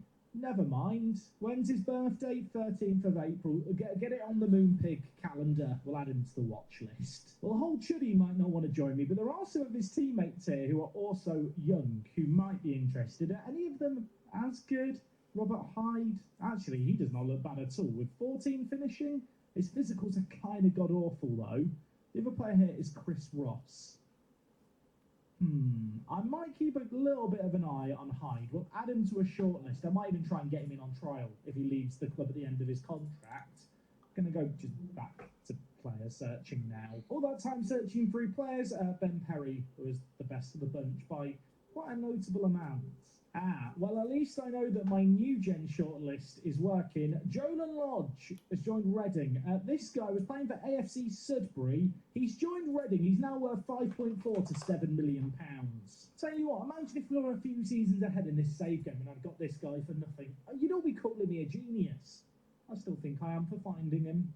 I don't like Ovendale, our goalkeeper. Some new scouting recommendations coming in. Jack Barrett here looks very good. 23 years old, was part of Everton's youth team setup, never played for them. He is a really, really good option. If we just compare him with Ovendale here, better aerial ability, much better shot stopping. Some concerns over how much money he might want. I'm going to offer him a trial and see if he'll take it. And now that I think about it, while we're here, we might as well just offer trials to all these players that my scouts have recommended, get some further knowledge on them, make some judgment calls. There could be some good players in there. I mean, there's a man here with the name Gucci. He must be good. Good news, first signing of the episode is a new scout. Edwin Hayes, the man who's never done anything in football before but seems to understand ball. He's joining us. Jake Hesketh is joining the club, first actual signing of the window, £20 a week. Does have a rather large appearance fee of £85, I guess, versus his actual salary. Reason for doing that, he's going to be more of a squad player, so he's not going to be playing quite as much. On top of that, he does have a history with injuries. Last thing I want is him getting injured and I'm paying him a load of money per week. With this kind of contract for a squad player with injury proneness, it makes way more sense to lean more into the appearance fees. Occasionally, scouts do recommend good players. Matty Waters here could be an interesting option. Can play left back, can play right back, super consistent, loves important matches. He is a more experienced player. He's been playing in Wales and in Chester over recent years, kind of hopping back and forth across the border. He doesn't look like a bad left-back option at all. I like the fact he can play right-back as well. Always useful at this level to have that versatility. And if we compare him with Dutton, who is our current starting left-back option, I think it's safe to say he's just a little bit better across the board. I suppose the question now becomes, is he asking for a reasonable amount of money? He's currently on £200 a week. If I could get him nearer 100, I'd be happy. He wants £800. I need a moment. I've got sharp pain in my chest from seeing that number. Really like the idea of you as a signing, Matty. I'll add you to the shortlist in case you don't find a club right away. But £800 a week, you're having a giraffe, son. I've got these trialists in. Jack Barrett, the goalkeeper. I feel like I need to move in for now in case someone else was to swoop in. 23 years old, looks like an ideal goalkeeping option. Not loved Avondale as our goalkeeper over the last few years. Like the aerial reach of this guy, like the handling with the reflexes. Are his wage demands more reasonable than what I've just witnessed? The answer is no. He wants £500 a week. I can't justify giving that to a goalkeeper who I don't think is a revolutionary upgrade. I'm going to walk away from that. Got him on trial for 4 weeks. As pre-season goes on, if he doesn't find a club, and this applies to all players, wage demands will drop. Whilst there's a desire, I suppose, to go out and sign as many players as possible right away, if you do wait a little bit, players don't find clubs, you can get them cheaper. I think we need to start doing that, maybe a little bit more. Maybe I'm too keen to get signings done today. I feel like I'm trying to cover a little bit more of the intricacies of lower league management, especially when it comes to finding players at this kind of level. It's something that people have asked about when it comes to staff as well. Mehmet Helen has gone to Port Vale in the Championship. We knew that would happen. But yeah, just circling back to the previous point, I think we'll be doing another transfer special tomorrow. It takes a long time to play through the summers of these kind of transfer windows, especially where there are thousands of players that we could possibly sign. I don't really want to rush through it. It feels like an important thing to get right. And also, I want to bring you guys along on the journey. If I started editing things really short and snappily, cutting out every transfer that goes wrong, you don't get to experience the struggle. I offered this guy £400 a week, by the way. He's gone to a championship club on £200 a week. Not bitter. Not bitter. Not me. No, never. Just on the topic of looking for players when you're in the lower levels, another thing that can be really good to do, it's probably a bit premature for me, is just looking through national youth teams, especially the home nations. If you're doing a lower league save in England or elsewhere in the home nations, players at this level, they're not going to need work permits, of course, because they're coming from locally. You can occasionally find some really good players out there, especially if you have got all the different leagues loaded. I was having a look through things here. There's players like Marty Crawford, who's already on my radar. This guy is currently playing in the second tier of Northern Ireland. Looks like he could be a good option. One player who wasn't on my radar, but certainly would be, if I was maybe slightly higher up the leagues, is Mark Alexander here. Plays for Raith Rovers, this guy. 18 years old, valued at £18,000 to £180,000, currently on £170 a week. I mean, he would be good, wouldn't he? I mean, he's not going to join me from the third tier of Scotland, but he would do a job like in a League One Championship kind of team. He's so good. When I see players like this, it's annoying that I'm not in a higher division where I could actually sign them, because, yeah, he is different gravy. I have already looked through Wales, Scotland, Ireland, England. None of their players kind of want to join us yet. Maybe in a few years. Gillen is showing pleasing progress. Apparently he has the potential to be a Vanarama National North or South player. He'd be a leading player for most regional Premier Division sides. Of course, that's the division we're going into. He was going to leave at the end of his contract at the end of this year. Then he got an extra year because we got promoted. He's still unhappy about it. I'm still smug about it. Rugby Town increases stature significantly. That's what we want to see. And I believe now if we hit continue once or twice more, we should see a leaderboard or something. And then we're in the new season. But not before we confirm the signing of Ben Perry. I think I'm going to confirm the signing of this bloke. He is a bit of a bargain, the 20-year-old, I think, on £150 a week. 2-year deal, 2 more years if he gets promoted with us. Plays for Nottingham Forest, plays in the Premier League, he must be good. And I think I am also going to confirm the signing of Tom Wilson. I have looked at other centre-backs. I am slightly concerned that Wilson is left-footed, and on top of that, Jake Cartwright is also left-footed. But I feel like in the grand scheme of things, we'll make it work. I mean, worst case scenario, I teach Tom Wilson how to play left-back, and Dutton is out the job at left-back. I mean, wouldn't even be the stupidest idea I've ever come up with, would it, when you look at it like this? Perry signing confirmed. He joins on the 1st of July. Wilson is in the building. Welcome, Tom. I like Tom a lot. He's quit university. He's joined us here from Aberystwyth, and I'm hoping he's not going to regret it. He gets a new bearded buddy in Jake Cartwright at the back. These two, they're going to make magic happen, I hope. Season expectations for the coming year. The board, as a reminder, do want a top half finish. I'm not going to mess around with any of the cup competition expectations because, frankly, we've been crap in cup competition so far whilst we've been in charge. We are now in the Southern League Premier Central Division. Can I get an ooh? Woo! And very exciting. We're in a Premier Division now. Are there any big teams in our division? I can see Kettering Town. I recognise Kettering Town. Season preview as a newly promoted team has us up in 7th. And you can see here, McAvoy is in the Media Dream 11. And Maycock's in the Media Dream 11 as well. Things you love to see. And on our screen here, slightly lesser expectations. Apparently the media think we might finish 9th. At least that's what they thought before the latest editions. You know, while we're here, I've got a problem. I've got an addiction. I'll admit it. I'm going to just see if there's any good young players that I should be signing, like Ricardo Driscoll on loan from Leyton Orient. Can we sign him? Can't sign him. Every time I come to this screen, I just have to click through every face just to see if there's any players that are regens, any players that I should be signing. I've not looked at this division because this was the league above us last year, so there could be players here I've not yet discovered. I'm nearly there, don't worry. I've nearly clicked through each and every one of them. And if you're thinking, do you really do this in your free time, Jack? Absolutely. Is this not what Football Manager is all about? If you disagree, we play the game differently. You and I were not the same. There were no new gens other than the couple I already knew of. When you look at the star ratings, apparently I should be more concerned than I currently am about Wakaza Zam. He was one of our best players last year, but he is also 1-star current ability. I'm going to go see if there's any right backs. The only right back our scouts have scouted is Daniel Carr, who he looks fine. Elsewhere, I see a player playing in League One, and that piques my attention. Jack Riley here of Wigan Athletic. Tell you what, he might only have one dribbling, but the boy can cross, and he's also quite athletic for a man from Wigan Athletic. I guess they got him for the sprinting team. He may have no concept of how to run with a football, but he does have the mentals and he does have the physical edge, which I do think at the lower levels of English football probably is more important. And importantly, he can tackle, he can mark, he won't be in the right place though positionally. We'll put him on the maybe pile. There must be a better right back out there that has more than one dribbling. Don't really like any of the other options out there. So you know what? We'll just set up a scout thing, you know, assignment. That's what the scout things are called. I want 3-star current ability, 3.5-star potential, 23 and younger, ongoing. We have 2 scouts to pick from. Either of you go do it. I believe in you lads to pick me out someone. And I think while I'm also here, I am just going to set up a focus to look for a more defensive midfield option for us. Not sure what I'm necessarily expecting there. And a goalkeeper. I would like a new goalkeeper.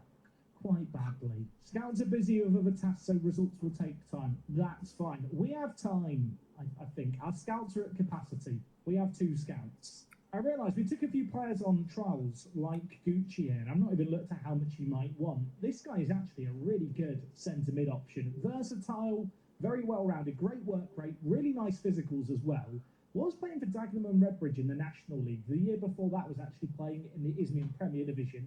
That is the same tier that we're going to be playing at this current year. I suppose the big question mark with players like this guy are going to be, How much does he want a week? Is it less than, say, £250? I know we're paying £400 for McAvoy as a striker. I do feel like in the grand scheme of things, especially at this lower level, centre mids aren't as much of a make or break position. He wants £300. That's more reasonable than I was actually expecting. If he could do 220, we'd be BFFs. He doesn't want to do 220. I feel like if I want to commit to, say, £250 for him, I need him on a 2-year deal. He wants 275, 250. Gucci. We are Gucci. Love it. Thank you, mate. No idea if his name is said Gucci, by the way. It's what I'm going to call him. Apparently, Maycock would be a good player for most Vanarama National League sides. I mean, it's great news to hear. I want to sign him to a new contract, and he doesn't want to sign a new contract with us. So really, all you're doing by telling me he's this good is hurting my feelings. Fixtures have been announced for the coming year. First away day of the year, Hitchin Town FC. Well, I want to go watch us play Norwich City. We have Norwich City at home. Norwich City at home. Hitchin Town, what is this all about? You might be wondering, like me, how Gucci, who are looking to sign, and Ben Perry of Nottingham Forest kind of match up alongside one another. Here they are head-to-head. I say head-to-head. If I was to pick up both of these players, I could see a world where I change the tactical shape a little bit for this coming year, potentially move to kind of a, I was going to say a 4-1-2-1-2, but actually, I think I'd be more inclined to play something like this. I really like this shape in Football Manager. I find that if you play with a centre attacking mid, you kind of lose the battle in midfield a lot with how the match engine works. So something like this could actually be a really good way of making the most of all these new midfielders we're looking to bring in. Of course, I'm saying all of this and planning all these hypotheticals. Gucci here might not even want to join us. And for all the people who hate the free striker system, I'm sure they love the idea of going to a 2-striker system. I think it might make sense of the kind of strengths of our squad, where I talk about strengths of our squad. McAvoy continuing to improve as well. I'm so happy. Our team's so good. Apparently, Roger Lee thinks he should be starting more games. Roger, your contract is up in 4 days. Take £60, go get yourself some overpriced cocktails in Bermuda. Have a nice life. Altrincham make a bid for Martin Paxman. It could be another one of the players on my shortlist getting snapped up by a team up the football pyramid. In this case, it's not a Reading side, it's an Altrincham side. But nevertheless, annoying to see. He doesn't want to join me. Actually, that's a point. Now that we've been promoted, are any of these players now interested in joining us? Robert Hyde is. Not that interested in Robert Hyde. Not yet. I feel like I will be constantly checking this list for players that might want to join me. Callum Gillen is still unhappy about the contract situation. How much money does he want a week to sign a new deal? How much do I have to give you for you to shut up? He wants £450 and a 30% promotional wage rise. He is having a laugh. I realised at this point when I started the negotiations, I should have set a start date of the end of the kind of season that we're now heading into. So the contract here wouldn't kick in right away. It's just too much. £350 is just too much. If you're wondering what I meant by the start date, by the way, we've got players like Jovell Jackson Davis, who I think could still be a useful player for us for the next year or two.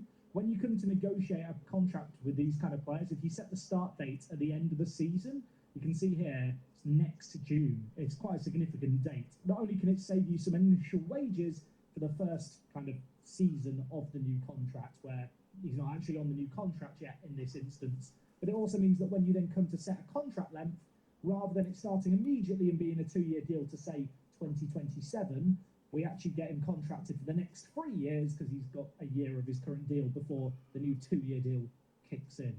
Did I explain that well? I feel like I might have explained that awfully. Either way, I'm going to offer Jovell Jackson Davis a 2-year deal on £180. He wants 220. Mitch's Melee.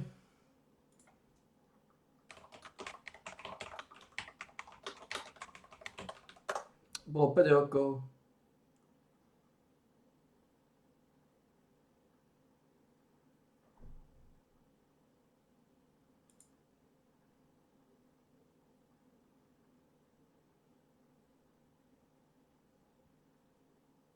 Five years.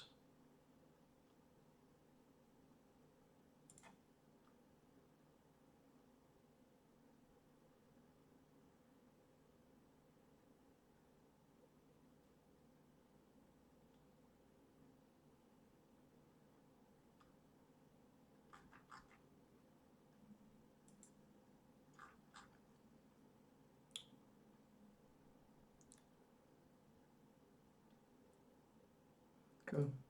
That's fine. Can we do 190? We can do 190. You know what, Jovel? I think that is a beyond reasonable contract for you, mate.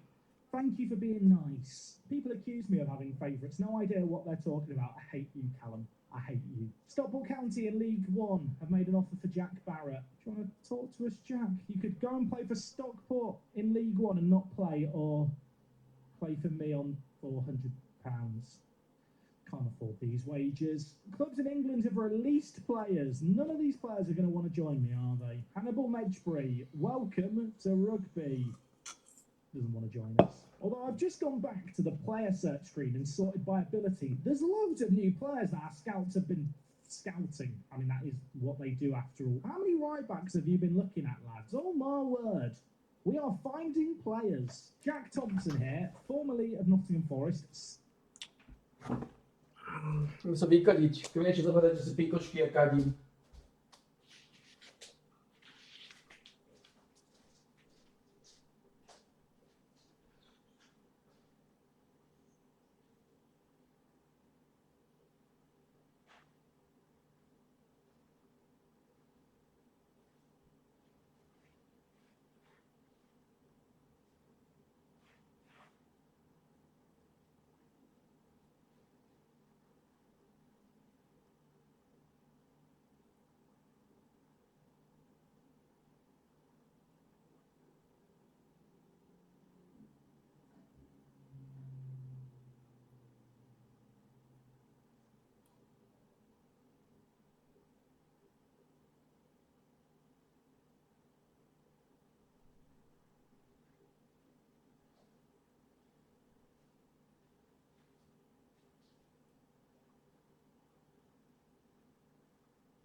Ja som hlavne zvedavý, ako kvalitne podajú za do Petržalky.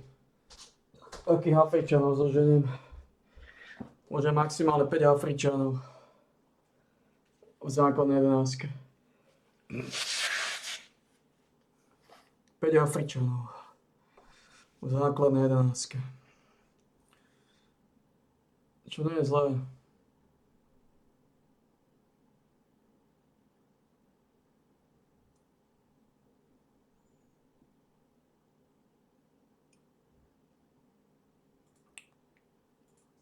Super inconsistent. I've just realised might as well just trial all these players, right? Select them all, transfer, offer, trials. There's a few of these players already at us on trial, but we might as well trial all the players. And on top of that, I'm going to arrange even more friendly matches. And what we'll do is we can play the trialists in the friendly matches. Then we're not having to pay appearance fees for our actual players, and we can organise a load of friendlies that all the kind of mercenaries playing, and hopefully make a little bit of money off it. You know, Charlton Athletic, that's £5,000. Who else can we play? Huddersfield Town, that's another 6,000. Who else are we going to take on here? Who else wants us? Millwall, come on.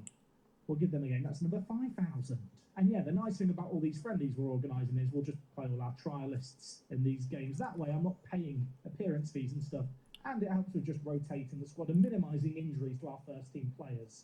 I don't know if this is the best site in Football Manager or one of the most terrifying, but I now have to just flick through like 50 inbox items and confirm a load of trials. This is not everyone's idea of fun, it's my idea of fun. We've hit that point in pre-season where I've got a load of players in on trial. I don't really like any of them, so I'm now just looking at players with one international cap. Was actually a player who stood out to me, Danish Hill. I will just call him the Hill, the Mound. He looks very good. In fact, he looks like an incredible left-back option. Was playing for Bristol City. Prior to that, Leicester. He doesn't want to join me. Never mind. Do we leave this in the video editing, Jack? I'll let him decide. The other left-back options here just don't look as good, do they? Sean Tarima here is interesting. He is a centre-back, but he's actually a quick centre-back who's not the craziest in the air. We don't really have a fast centre-back. He's like the opposite of Cartwright, except he can defend a little bit more. He is right-footed. If we just compare Tarima with Tom Wilson, who, of course, we've already signed, Wilson is definitely a better rounded player, but I do wonder if Tarima would be a more complementary player to play with Cartwright. Nevertheless, you know, you can never have too many good centre-backs, and he can also play a more defensive midfield position, potentially, for us as part of our rotation. He does actually want to join us, crucially. How much is he going to ask for a week? £300. That is actually way more reasonable than I thought it was going to be. Going to try and save some pennies because, you know, penny pinching's good. I want a 2-year deal, but with an optional contract extension that the club has. 325, do 250. Sean, come on, 250, mate. It'd be a great deal for me. It'd be a great deal for you. We'll do 275. Have it your way. I do feel like if we get into Rimmer and we get in Gucci, that is two really good players for the spine of our team. Two players who are very, very good physically, especially to Rimmer. He'd probably be the quickest player in our team, which is saying something. And he actually has kind of all the technicals you want for a no-nonsense centre-back, combined with some respectable mentals, dare I say, as well. I feel like he and Jake Cartwright could be BFFs. I suppose in some ways that would make Tom Wilson the third wheel of the date, but I'm sure they can sort it out between them. Tom, you might want to start learning to play left back, though, just in case. Another transfer to confirm. Gucci is joining us. 2-year deal. Really, really good option on £250 a week. Top quality centre mid. You can see here a good player for most Vanarama National North and South sides. That is the league above us. And yeah, we're not really breaking the bank with this transfer either. I mean, right now, to start the season, this would be our current starting 11. You've got, of course, Perry, who's joined us from Nottingham Forest. I feel like he is going to be our better defensive midfielder option. He's a little bit more limited compared to Gucci, but you can see here as a defensive midfielder, he ticks a lot of the boxes without excelling at any of them, like, massively. But that's kind of good at this level. Elsewhere, Gucci, who's just joined us, I think will be a box-to-box midfielder option for us. I feel like it'd be a waste of his 13 work rate and his decent stamina and physicals to play him in any other kind of centre-mid role, especially at our level. I feel like Maycock is going to have a lot of fun with players to pick out with pinged passes. Whether or not he's going to be happy to have fun remains to be seen. I'm hoping that if we pick up enough new players, of which, of course, we're still looking at plenty of players here, he might have a change of heart and decide he wants to stay. Worthing have made a bid for Tarima. I don't think I'm getting Tarima. That's the issue with these lower league transfer windows. They're all excited about finding a player and then a bigger club just comes in and steals them. And also, well, I get stuff like this happen that also annoys me. Cameron Healy is unhappy. He wants a new contract at the club. Mate, you are literally on a non-contract. Go away. Just remembered as well, Billy Willis is also here. Backup right back for us last year. Didn't have to step in. Not good enough for this current division. Bye, Billy. The first team really is a mess at the moment with all the trialists, but at least the starting 11 is slightly organised. Still need to work on the depth to the squad. I think that'll happen in the second transfer special of this summer. I feel like to conclude things today, I just want to know, are we getting Turimmer? The answer is, well, no, kind of, but also maybe. He's taken a trial with Eastleigh for a week, which means he's rejected our offer, but we can just make a new offer immediately because he didn't accept another contract. He accepted a trial. Also, has he now lowered his wage demands, or am I going crazy? Found out he's very, very consistent.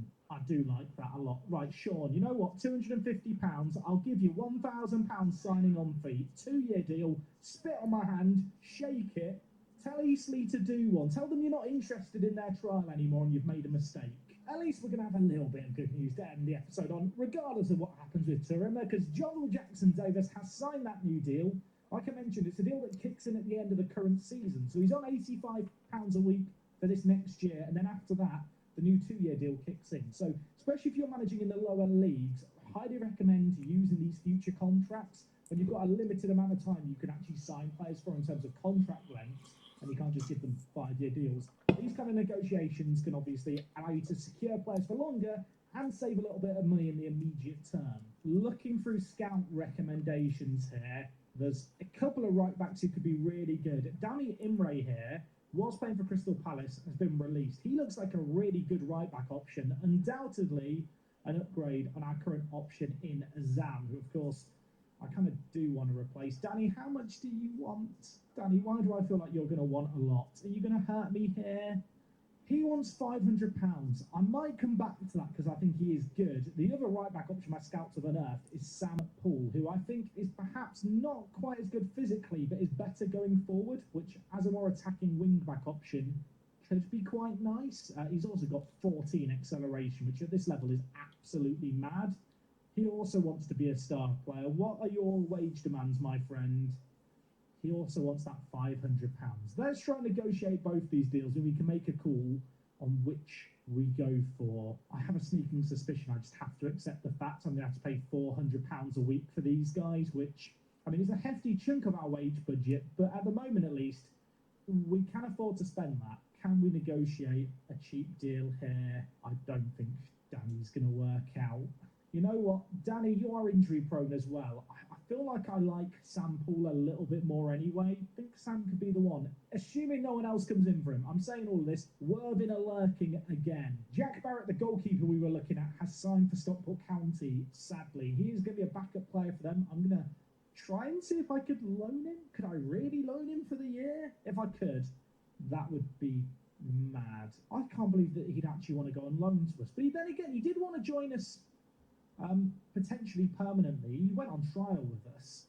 Would it be a terrible shout to sign him on £375 a week? I think maybe I should look more into goalkeepers, but why not get the ball rolling on a plan B option? Linfield have made an offer for Marty Crawford. Another one of the youngsters on my list of players that I want to sign, who's going to get snapped up by another club. I'm shaken. I'm beginning to think this shortlist might have been a mistake. All it does really is make me upset about the players I might not be able to get, although Alex Holchuddy has been released. Clanfield have let him go. Oh, Holchuddy, come here, mate. You have a fantastic name. You're a beautiful human being. How much do you want? £45 a week. That is outrageous from you. Let's give him a nice long contract. Definitely not manipulating and using him here. Look, this is a fair contract. This is a great deal. He has set the very acceptable line. If you didn't know, I can't believe this has happened. This doesn't happen very often. But if you're ever in a bidding war with another team for a player and you're desperate to get them and you can afford to pay above and beyond the odds, say there was another team coming in for Holchuddy here, I don't know, championship team, even if they're in them, if the player says this is a very acceptable offer, it means that no matter what, he's going to sign for you, and he will sign for you when you hit continue the next time, like we've just seen there. I didn't realise that Holchuddy's contract was up at the end of the year with Clanfield. Of course, he didn't want to join us. They've released him. I don't need to remember his birthday anymore because we're signing him age 17. He is a really good player, though, for us to pick up. What a signing. And just like that, he joins us. 17 years old, 4-star ability. This is why we have the shortlist. The shortlist, definitely not a terrible idea. This guy, oh, he is really, really good. I feel like he probably is more of a defensive midfield option for us versus, well, I say versus a more attacking option. He's actually quite versatile. He's a bit of a weird player. He's got great physicals and great speed and some okay vision, but going forward and backwards, he's not amazing. I'll tell you what I'm going to do. I'm going to add some versatility to his game by training him as a defensive midfielder, but we will also train him as a segundo volante. I feel like he is going to want to be in a more mobile midfield role because of his really good work rate and great stamina. That said, he has got a lot of work to do on his game, and just a well-rounded role like this is probably for the best. On top of that, just because his dribbling is so bad, I will also train his ball control to also help with his first touch, which is also slightly lacking. I think that's probably the best way to make the most of Hull Chuddy here. I was thinking that for today's episode I was going to wait for the Tarima situation to resolve itself, but you know what? We'll save that as a hook for next episode, alongside the Sam Poole right-back option and also potentially Jack Barrett in as a goalkeeper. I feel like with the signing we've just made there of Hull Chuddy, it's just a good vibe to end the episode on. A surprise signing, a really good player to pick up for absolutely nothing, and a testament to the fact that you can get some really good players at this lower level just by being persistent, using different player filters, looking for all kinds of different divisions as well. I almost want to just go through this Wessex League now and just flick through all the teams and see if any of them also have players that I should be aware of, namely staring at kind of the key player section here for any new gen faces that kind of super stand out, like Shaquille O'Darn. Is Shaquille O'Darn any good? And he's actually quite a good right back. How does he compare to Azam? He's really not that bad. Does he want to join us? He wants to be a future prospect. I'm just gonna sign another player. Don't mind me. £20 a week. I'll pay you £25 per appearance. 3-year contract.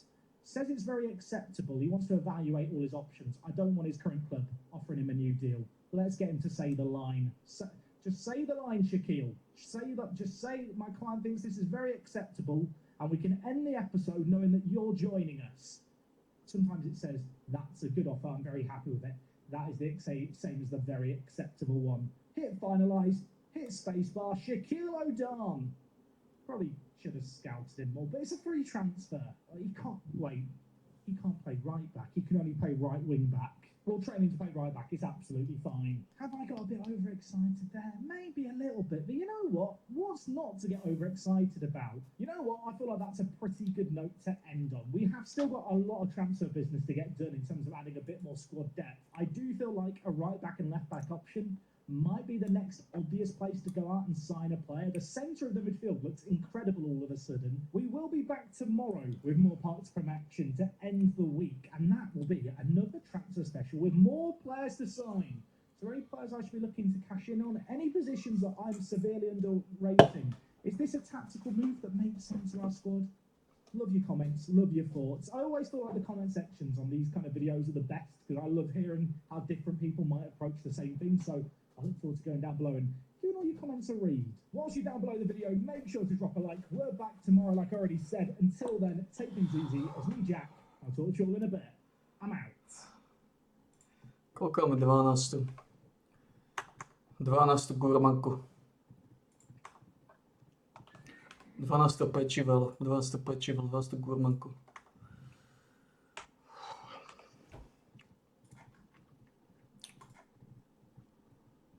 Welcome back to Park to Prem, the only series on YouTube where I sign a right back who can't play right back.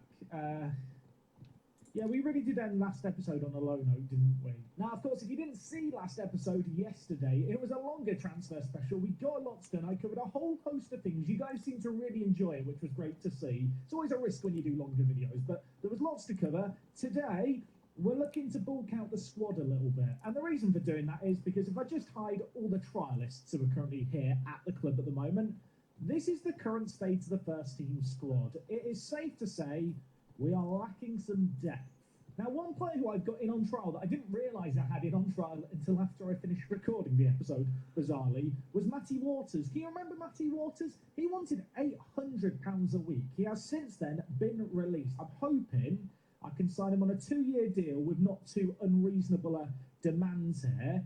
Something like this looks quite good because ultimately he's a player who can play left back, he can play right back, he's consistent, he loves important matches, and if we compare him with Wakaza Zam, who is our current starting right back, You can see here's a massive upgrade. Waters here is left-footed, so he probably won't be the replacement for Kazazam. It doesn't really solve the right-back issue, but certainly in terms of a left-back upgrade, he would undoubtedly be a big one. Of course, last episode we did end things with a couple of transfers still potentially going through. Sean Tarima, I really, really want. I really need this guy. He's got a bit more interest in him. So with that in mind, I am going to bump up my offer just slightly to see if I can get the centre-back to sign for us. Elsewhere, of course, Jack Barrett may well be joining us to be a new starting goalkeeper. I have a sneaking suspicion he's going to turn down our loan, so with that in mind, might have to go out there and see what else is available. And we have also got Sam Poole that we're looking at signing as a right-back option. That said, that there is a whole host of teams here, some in the Football League, who are looking at him. And with that in mind, I don't think we can rely on him to be the backup right-back option. When I look through our current starting 11, there's no doubt in my mind, left-back and right-back are an area of weakness. We don't have depth there. That is potentially the main area of concern for today's video. But you know what? Transfer specials are full of unknowns and random stuff tends to happen. There's no point in planning too much. Let's run the intro. Let's match continue. The start of the season is less than 4 weeks away. We got plenty to do today.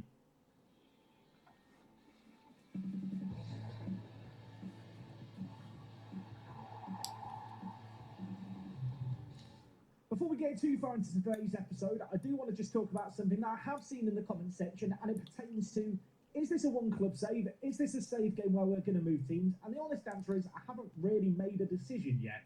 Last year we did a one-club save with Park to Prem. I like to mix things up. I don't like to do the same one-club saves over and over again. That said, at least for now, I'm pretty content at Rugby Town. I am kind of leaning towards the mindset of maybe approaching this save game where I only ever move clubs if teams offer me an interview and actually approach me. That way I can't just go out there and find a really easy job to kind of leapfrog between. I feel like that could add a bit of a mercenary edge to things. Let me know what you think down in the comments. I know that the overwhelming opinion is going to be one club save, please. I have talked about this prior to Park to Prem earlier on this year. The plan after Park to Prem this year is a one club save in Japan, starting way down in the lower leagues. The 5th tier of Japan has 2 promotion spots for over 160 teams.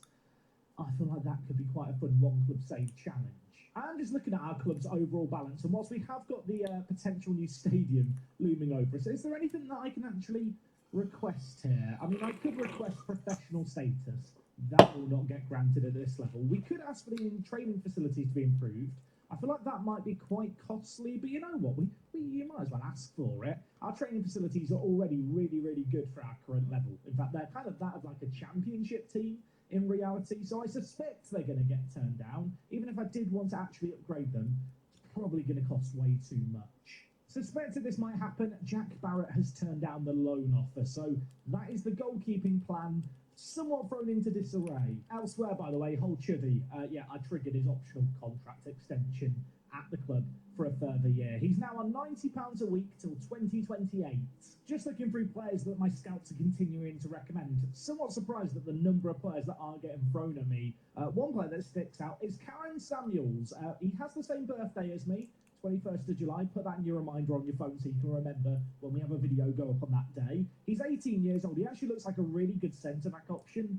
Compared to Wilson, who of course we picked up last episode, I think he might be a marginal upgrade, but because he is 5 years younger, he is tempting. Of course, we have also got Tarima we're looking to sign. Tarima has a lot of interest. I can't really bargain on the fact we're definitely going to pick him up.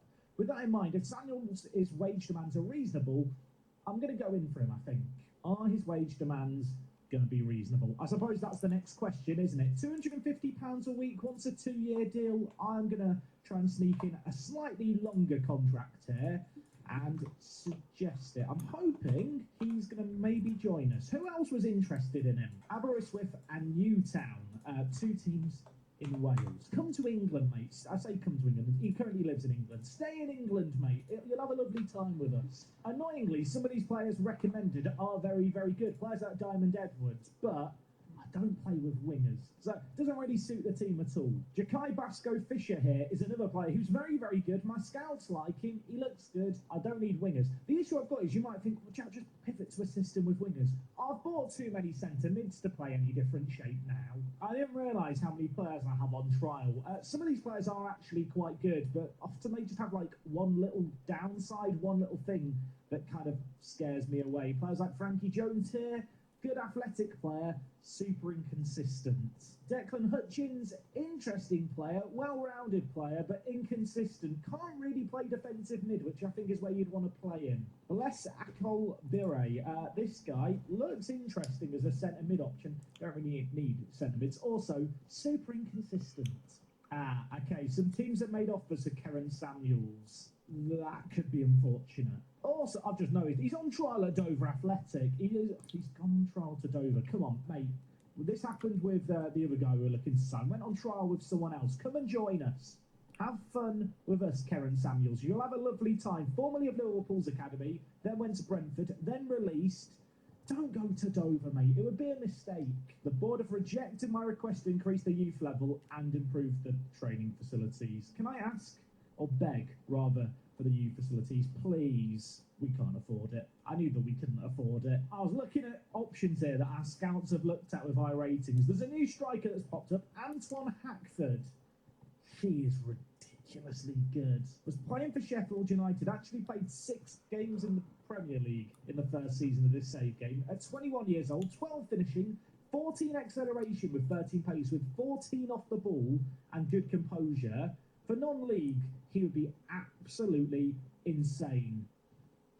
He wants £750 a week. Come on trial. Maybe if I trial him, he'll lower his wage demands. Not good news. Colchester of League One have made an offer for Sam Poole. I'm going to have to find a right back. Hackford's going to join us on trial. He was asking for £750 a week. Sometimes when you offer trials to players, they ask for less money. Is that going to be the case here? He's asked for more money. I'll walk away. Tarima is going to Eastbourne Borough. Well, that's one of the centre-backs I was looking at not joining us. Last episode, I ended things with a goalkeeper, centre-back and right-back, all that I was looking to sign. Of those, only one of those players that may still join us, and he's had an offer from a League One club. I thought I had things sorted out last episode. I did not have things sorted out. Although this is going to cheer me up slightly, Karen Samuels has agreed to join us. I do like the look of this guy. He was on trial with Dover. Dover, of course, play at a higher level to ourselves. I say that. They don't. They got relegated in the save game. I didn't know. But that's besides the point. This guy is a very good centre-back. He's another left-footed centre-back, I've just noticed. But not only can he jump and is tall, but he's also got a bit of pace on him, which we kind of need. And at 18 years old, he might have some good potential too. Usually you struggle to find left-footed players, don't you? My first 3 choice centre-backs are all left-footed. Make of that what you will. I'd like to think that Samuel's speed and better physicals will cover for Jake Cartwright being a bit of a lighthouse of a centre-back. But together, I do actually feel like they could be quite complementary to one another at the heart of our defence. I think I have to work on the assumption that Sam Poole is going to choose Colchester over us. Matty Waters, we are still looking to sign. Sittingbourne have made an offer. I'm going to hope he makes the sensible decision to join us. But I do need a right back. I mean, fair play to my scouts. They have been busy looking at right back options for us, many of which I have now incidentally just trialled as well. Of course, Sam Poole is the best of the bunch. We're looking to sign him. I don't think he's going to join us. Jack Thompson, we've currently got in on trial. Not exactly a wing-back option, is he? Danny Imre, I was looking at before. His wage demands were a little on the higher side. Also don't love the fact he's injury-prone, but he is a very good, more offensive full-back option. I'm going to offer him a trial and see if he'll join us. Have a sneaking suspicion this Sam Poole one will collapse. But, I mean, maybe he'll pick us over Colchester. He didn't pick us over Colchester. He's joined them for £525 a week. Imre, who was originally my second choice right back option, has now joined us on trial. What are his wage demands looking like? Okay, they have massively lowered. Now he's coming to us on trial. Last time we looked at him, I think he wanted £500 a week. Few weeks without a club, joining us on trial. He likes what he sees here at Rugby Town. He's now asking for 275. He does have a little bit of an issue with injury proneness, which does concern me slightly. I'll tell you what I'm going to do. I'm going to offer him a 2-year deal, but I'm going to try and include an injury release clause. It means if he gets a long-term injury, we can just let him go. But I will offer him a longer-term deal. He hates the idea of an injury release clause. Okay, look, I'll get rid of it, Danny. £250 a week. I'll offer you £150 per appearance, actually, alongside the 250. What do you think of that? I want to say he loves it. He thinks it's okay. If we get him for that price, that would be a really good deal. It would make him the third or joint third highest earner at the club. But you compare him with Wakaza Zam, there is absolutely no doubt in my mind, he would be a ridiculous upgrade. I mean, undoubtedly, he is just a straight upgrade. Not only does he possess that great ability going forward, but his physicals for this level would be absolutely mad. Bradford have made an offer for Danny Imre. He's definitely going to go to the League Two side, isn't he? Let's look at the positives. Matty Waters has agreed to join us for £150 a week. He was asking for £800 a month ago. Funny what happens when you get released from your current club. He is a very, very good fullback option. He is probably an upgrade on our current starting left back in James Dutton. I feel like left back sorted now. I don't want to whisper it too loudly, but if we get a right back, I'm feeling very, very good about this season. What are the updated pre-season odds?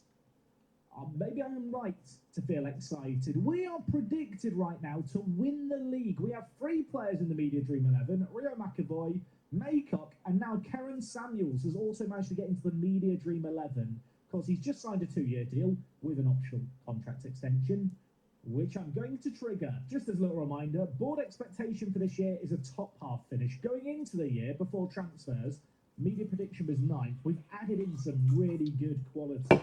I feel like the only question mark I have with my squad going into this season is this new tactical system going to work? The first team is certainly looking like it has a bit more balance now. We've got 3 really good centre-backs to compete out. Of course, Bayeke is probably our 4th choice. It is a big drop-off, but at this level, most squads do have just weak positions. It's just the nature of the beast, where at this level, you don't have a lot of money. I feel like it's better to have a lot of money invested into a really strong starting 11 than just deal with injuries that come your way. In the final third, though, you have to say that is where I feel like our squad really shines. Goals are what got us promoted last year. I think they're what are going to get us promoted this year. That said, the defence has seen an upgrade. We have got a little bit of wage budget left over. We're currently spending £3,400. We have got Danny Imre, who might join us for £250, although kind of going to work on the assumption he will choose Bradford over us. What it does mean, though, is with the first team squad size of 24 players, all I'm really looking for, I think, is a new starting goalkeeper and a right back. But they are 2 of the positions I knew that we needed going into the summer, and I have a multiple occasions thought I'd sorted them both. Just looking at goalkeeping options here, sorted by reputation, Charlie Casper has popped up here as a player who I had no awareness existed. He's wanted by Linfield in the Northern Irish Premier Division. 20 years old, formerly a Burnley side. He would be a big, big upgrade on Uvendale. I really like the look at him, and at 20 years old, might have a little bit of potential as well. I'm going to offer him a trial and hope that maybe that will reduce his wage demand slightly, as I imagine coming from Burnley of all teams, he probably does want quite a lot of money. Mrozek here, formerly of Liverpool's academy as well, another player who's now popped up as a potential signing for us. Of course, the longer that the pre-season goes on and these players don't find clubs, the more open they become to maybe taking a further step down. I think with that in mind, we'll offer him a trial as well. And in fact, you know what? While we're here, I'll just offer all these players with a star and half a star of world reputation a trial. Let's just invite a load of goalkeepers to a goalkeeper camp. Antoine Hackford, have you lowered your wage demands yet? He doesn't want to talk to me yet. I'll come back in a week, mate. You're here on trial for the rest of the month. Welcome to the Work the Space Goalkeeper Trial Academy. Yeah, I've just trialled a load of goalkeepers. Of these, apparently Charlie Casper, who was already on my radar, and Brian Pakatujete Okonkwo picture. are the 2 players I should be having a look at. This guy has capped for Nigeria's under-20 team. Is he better than Casper? Not really. Pakatujete Tom picture. Wooster here, very fun name to say, not quite as good in goal, injury prone as well. And Tyler here was already actually on trial at the club. An okay goalkeeper, but looking through these players, Charlie Casper is definitely the pick of the bunch. Good Vanarama National League player, super consistent, League One potential. What's the damage? He wants £650 a week. Maybe my best bet is just to wait and see if players lower their wage demands. There is clearly talent out there across all positions, and I feel like the longer we wait, the better potential there is to save some money, maybe getting a few bargains. Danny and Ray has joined Bradford. We all knew this was going to happen. I'm now trying to readdress the right back situation. Casper Nilsson here, 21 years old, right back. He can't, I was going to say he can't really run. He can kind of run for this level. Formerly of Brighton and Malmo, there are already some bids in him from Worthing and Dorking Rangers. How much money would I have to pay you, mate, for you want to join me? I'm going to guess like £800. £700. Not paying that for a right back. Alex Bradley here of Walsall Wood in the division we just played in is actually a really surprisingly good right back, if I might say so myself. 26 years old, Finnish player, has some okay corner taking, some good physicals, would be a good upgrade, can also play centre mid. That depth could be useful. Also, only wants to be a squad player. Does want £475 per appearance, mind you. How about this, Alex? £120 a week, 2-year deal, and I'll pay you £120 per appearance. How does that sound? He hates me, although he says we're so close to reaching an agreement. Well, Alex, I do want you on a part-time deal. How about £180? 2-year deal, appearance fee, £120. How do you like those bananas? He loves those bananas. Probably should get a scout report on him. Last year, 8 goals and 15 assists for Walsall Wood in our old division. I like the look of this guy a lot. I was just looking through some other right-back options. Nana Owusu Gimwa. I'm just going to call you Nana. That's his name. Oh, Nana. I don't want to sign him. I'll just end up singing that song over and over again. He would cost me more. He's also a way, way better right-back option. I feel like either of these would be a solution for the current season at least. Oh, Nana. York want him. Oh, Nana. I can't sign him. It's really weird. I played Park to Prem for so many years. I see players like Chirino here, and I feel like I had him at some point in a previous save. And I can't think what the save game was. He's a left-back option. I don't really need another left-back. He is very, very good. There was another left-back I was looking at in Aaron Keto. Diowa? That doesn't sound right, does it? Look, he can play left-back. He can play left wing-back. He can play left mid. He could play striker, though. Please tell me if I'm cooking too much. But I feel like with 14 acceleration, 15 pace, 12 finishing, and 12 off the ball, he'd actually be a really, really good striker. There is some interest in him. He is available as a free signing. I am tempted. He'd be like the non-league Gareth Bale, wouldn't he? I mean, look at him. You compare him with Gillen, yeah, he's not as good in the air, but he is rapid and his physicals are very, very good. And physicals at non-league level they're kind of an important thing. Saying all of that, not actually checked how much money he might want a week. He wants to be a star player. That terrifies me. Wants £375 a week. We are currently over our wage budget, so I can't make another offer. Ha. Okay, dilemma time here. Do I just accept that Nana isn't going to join us and he's going to go to York City? That might be the play, because then that £300 we're giving towards him, I get given back to invest elsewhere. Sorry, Nana, won't be joining us. If I just go to Aaron here and approach to sign him, now I can offer him wages similar to what he might have wanted before. £300 a week, 2-year deal, contract extension after promotion of 1 year. He really wants £375. I'll give you £325.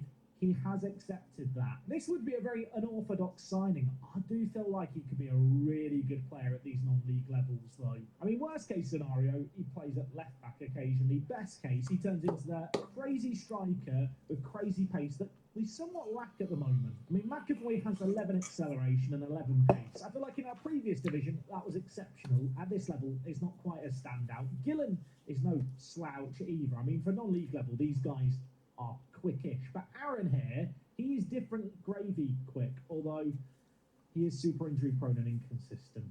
We'll just ignore that. It'll be fine. Boston United and Farnborough have made offers for Aaron anyway, so I might not even get the non-league Gareth Bale after all. My disappointment is immeasurable. My day is ruined. He has decided to join Boston United of the Vanarama National North. Probably a wise move. They play in the division above us. They're predicted to finish third. Doesn't mean that it sucks any less. I'll tell you what, Alex Bradley, I'm going to get a scout report on you. If you now don't join us as my right back option, I'm in trouble. Has just dawned on me. Season starts in less than 2 weeks. So if I want to get deals done, I'm going to need to get them done sooner rather than later. Have got a few players with contracts running out at the end of the current season. Worth noting, I have just tabled a contract offer to Callum Gillen. I think it's £275 or £300 a week, but it kicks in at the end of the current season, which means he'd only be on £90 a week this year. On top of that, it's a 2-year deal with an optional 2-year extension. So it would essentially tie him down at the club for the next 5 years, which, given we're at risk of losing him for nothing, seems like it'd be a really good resolution to things. I have been having a little look at potential loan options across a whole host of positions. The reality is, whilst there are some loan players available here, there are just superior players available to sign on free transfers. And given the fact we're not right up against our wage budget, it's not like I need to sign some players with no salary contributions. I'd rather sign players that potentially have some resale value on down the line. Cardiff Met Uni have made an offer for Charlie Casper. I really want to sign this guy as my goalkeeper. Cardiff Met Uni can only sign players on amateur deals, so I'd like to think I might be able to sign him. Why is he asking for £650? Charlie, I really thought you were going to be the goalkeeper for us. He's not going to be the goalkeeper for us. By the way, I am still trying to trial in a load of players. We're trying to, scout out all the options, make sure we don't miss anyone. Someone like Dylan Kadji, he's good. Do I need another centre mid? Probably not, but why not get him in on trial and see if his wage demands are reasonable? Okay, good news, we have a right back. Is it the dreamy right back option that I envisaged we'd get? Not quite, but Alex Bradley here has some experience in the Football League. Played 7 games, you can see here, for Burton Albion. Way back when, albeit was 6 years ago. But now age 26, he's playing for us. He's a good little right-back option. Not sure he's going to be a super long-term option in our team, but undoubtedly an upgrade on Kazam, who Je to doma. is our current choice. I mean, when you compare the two of them here, it's a great deal. If the season started tomorrow, this would be our starting lineup for the first game. And you know what? I actually really like the look of it. Of course, we've got McAvoy and Gillen still as our starting duo up top. Maycock and Kelly have held down their spots, but we've got Gucci, who's a really good box-to-box midfielder. Maybe only downside when it comes to the central midfielders is they are all right-footed. We haven't got a left-footed player for that left centre mid position. Of course, Perry, we signed from Nottingham Forest, a really good defensive midfield option. And of course, the back line is where we've seen the most changes. Matty Waters comes in over James Dutton at left-back. Definitely an upgrade there. Both players kind of similar. Both very good corner takers, very good at their crossing. Not the craziest players by any means, but between them, left-back's covered. Bradley, of course, is coming to be our right-back option, although he can also slot in at centre-mid if need be. That kind of versatility is always nice. At the back, we've added Karen Samuels as well, who's gone straight into the Media Dream 11. At 19 years old, he looks like he could be a really useful player, especially for the next couple of seasons. The only issue that I see with this team is the goalkeeping area. I need a goalkeeper. We've got Millwall in our final pre-season friendly in 2 days' time, and then Hitchin to kick off the new season will be coming your way on Monday. Between then and now, I want a goalkeeper. I've got about £350 to make it happen. That's not an insignificant sum of money for us. There's got to be someone out there. Please forgive me for the fact that in spite of saying all of that, I still kind of like the idea of signing Antoine Hackford. He would be a massive upgrade in the striking area of the pitch. You can see how good he is here. At 21 years old, he is slightly inconsistent, but of course, inconsistency doesn't apply to physicals. Pace at this level is absolutely key. Maybe some concern over his injury proneness. He did have damaged cruciate ligaments 4 years ago now. He's only had one other injury, actually, during his entire career, so maybe that's less of a concern. The man's played 6 games in the Premier League. He's 21 years old. How much does he actually want if I want to sign him now? Antoine, are you reasonable? That's far more reasonable than I was expecting. Hackford, I can only offer you £275, but I'll give you a 2-year deal with an optional 1-year extension after promotion. Can we adjust the budgets? Can I give myself a bit of wage budget, maybe, just to be able to offer slightly more money? The answer is no. I do really want to sign this guy. If I do manage to pull off this deal, it will mean that Uvendale is here for the year. But I feel like that would be a small price to pay if we can pull off this signing. He would be a crazy player, the kind of player who I think could be good for us for the next, few years. A good player for Vanarama National League sides already. I feel like the wages may just end up being problematic. I'll offer him a signing on fee. I'm not even sure if I'd be able to afford this. And as I'm doing all of this, I am just making him more and more angry. I'm going to offer him a promotional wage rise of 30%. I would not do this under any other circumstances, but I do feel like this guy is that good. Sell-on percentage as well. I'll give you 5% of any sell-on. And if you score, how many goals? How many goals is reasonable? If you score 30 goals, I'll give you £2,000. Can we get an ooh? And I'll give you another 2,000 for 20 goals. That is kind of as good as I can offer him. I wish I could throw more money at him. I really can't afford it. He has actually accepted that deal. I don't know how to feel. Of course, we've gone through all of that emotional roller coaster. Some other team will probably just make a bid on him now, and I won't have him, but we'll cross that bridge when we get there. Surely have made a bid for Hackford. I should have known. Miles Maycock apparently making great development. Yeah, that's fantastic news. Will he sign a new contract with me? Of course he won't. He's unhappy at the club. We have also had the promotional odds from WhoScored.com. We are the favourites for promotion ahead of Nuneaton Borough. That is kind of remarkable as a newly promoted team. That really is a testament to the recruitment that we've made. Our team, I'm going to be honest, it's in a really good spot for this year. More good news, Gillen has signed that contract I mentioned before. It kicks in June next year, £275 a week. It does have that contract extension after promotion of 2 years as well. Locks him down for the foreseeable future. Really, really happy about that because I did think we might lose him. And in fact, you can see here, top goal scorer odds from WhoScored.com have Callum down at number 1, and in at number 3, McAvoy is up there. Joel Jackson-Davis is in at number 5. There is a regen called Fabio Ducker in at number 4. He plays for Hitchin.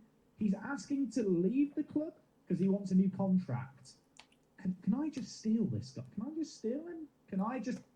Don't mind me. He wants £130 a week. I'm stealing him. Sorry, Hitchin. You snooze, you lose. Fabio Ducker is quite good, right? I'm not going crazy. Like, he's got good acceleration, good off the ball. 15 finishing for this level is mad. He's very good. All I'm saying is, if Hackford turns us down, I will just sign Fabio Ducker. Because I think when you look at it like this, he's not a million miles away. The bloke is 17. Charlie Casper has signed for Cardiff Met Uni. That is annoying. Only silver lining here is it's on an amateur deal, which means maybe at some point I could just poach him away. But considering I was willing to offer him around £300, the fact that he's just decided to join a university team on an amateur contract is a bit of a kick in the gonads. So I'm being asked about captain for the current year. I am going to stick with Jake Cartwright. I mean, he's got 11 leadership and 16 teamwork, which is pretty good. Miles Maycock, this might be a gamble. I'm going to make him vice-captain here. He's 17 years old. He has got 14 leadership, 13 determination, and 16 teamwork. I'm hoping that maybe if I make him vice-captain, maybe if I build the team around him, he'll want to extend his contract and be happy. At the moment, he's contracted to the end of next year. Okay, so I've been asked about the bonuses that offer players for the current year. I've noticed that the domestic cup bonuses are 18,000 for normal versus 10,000 if I select the low option, which would give me an extra £7,000 in transfer budget. It's not revolutionary, but I'm not that bothered about the domestic cup competitions. Full focus really is on the league when you're down at this level. So with that in mind, to save some money, to get maybe a bit of transfer budget, I am going to go with the low domestic cups bonus. Hopefully the players don't hate me for that decision. And then with our new transfer budget, well, I was going to slide it into the wage budget. I can't do that right now. First game of the season, by the way, in 2 days' time. As a reminder, it's against Hitchin, who we are currently signing, potentially, Fabio Ducker from. The reason for going for Ducker is I think he'd be a good squad option at 17 years old. He's a great striker. Also because I don't think Hackford's going to join us. And if Hackford doesn't join us, on £150, it would still leave me with a wage budget to go out and sign a goalkeeper. I've just realised, not even looking at goalkeepers at the moment. I probably should be. Of all the goalkeepers I've looked at that are still available, Brian Okonkwo here probably is the pick of the bunch. I like this guy because he's got good shot stopping and aerial ability, but he lacks in so many other areas, and he is injury prone. That said, super consistent. League One potential, apparently. Currently a leading player for most Vanarama National North and South sides in the eyes of my staff. I try to think how much money this guy's going to want. How much does he want? He wants £120. Okay, well, we're signing him. Or rather, I should say, I'm going to try and sign him. Knowing my luck, some other team's going to come in. I'll offer him £150 per game. Said per game there, meant per week. Someone will correct me if I don't correct myself down in the comments. I know how the internet works. We play Hitchin tomorrow. I've still not signed anyone. Okay, Bath have made an offer for Brian. Of course you have, Bath. This is one of those circumstances where it may just be worth making him say the line. You know the line? The line from last episode. Can people remember the line? I need the very acceptable line here. Otherwise, he's going to Bath. And I do feel like he is probably the best goalkeeping option out there. I'll give him a slightly bigger appearance fee. And you know what? I'll give him a massive clean sheet bonus. And I do acceptable line. Of course you have, Bath. This is one of those circumstances where it may just be worth making him say the line. You know the line? The line from last episode. Can people remember the line? I need the very acceptable line here. Otherwise, he's going to Bath. And I do feel like he is probably the best goalkeeping option out there. I'll give him a slightly bigger appearance fee. And you know what? I'll give him a massive clean sheet bonus. We don't keep clean sheets here, do we? Brian, just say the line. I can't offer more than £250. Brian! I think he is probably the best goalkeeping option. Whether or not I'm losing the plot at this point remains to be seen. I'll get rid of the contract extension after promotion. He won't sign his contract. I'm sorry, Brian. Did not mean to offend you. I'll give your agent 800 quid. Just say the very acceptable line. Then I know that you'll join me for the Hitchin Town game. I realise I'm now throwing the kitchen sink at a goalkeeper I wasn't even sure I wanted. What am I doing? Okay, you know what? That is the best offer I can give him. If he turns this down to go to Bath, then I can rest easy knowing I could not have done more. Fabio Ducker set to be signed. I'm going to delay this. We may well confirm it on the eve of the upcoming game against Hitchin. And the reason I'm delaying it is because if Hackford joins us, which I don't think he's going to, I probably won't sign Ducker as well. Just as I suspected, Hackford signs for Chorley. £750 a week. Yeah, I can't compete with that. What that does mean, though, in the grand Domino's scheme of things, not the pizza, as in there's a domino effect going on, we will confirm the signing of Fabio. Of course, last time we signed a German striker in the depths of non-league in a Park to Prem save game, Stephen Gold. Remember that name? Maybe Fabio Ducker is going to join that illustrious list of German players to tear it up in the non-leagues for us. I certainly hope so. The best bit about all of this is we've just signed him and now he gets to play against his former club.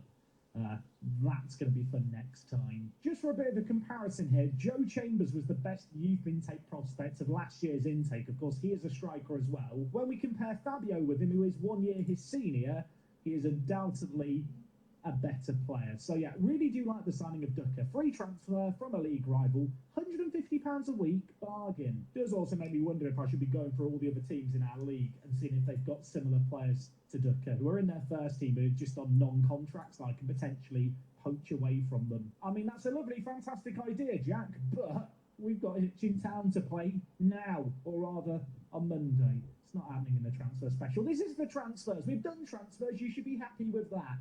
Did we sign a goalkeeper?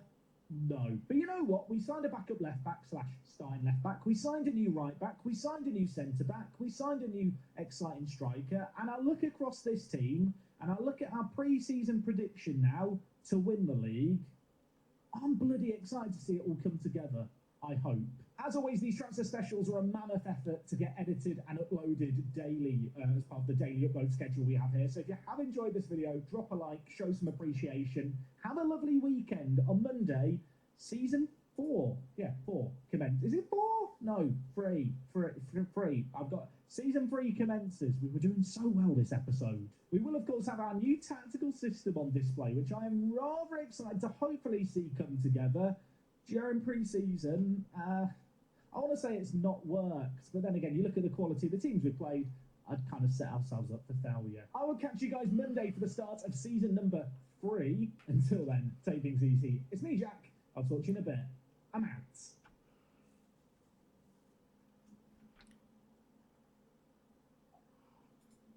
How How is it going, folks? Welcome back to Park to Prem. It's the start of season number 3.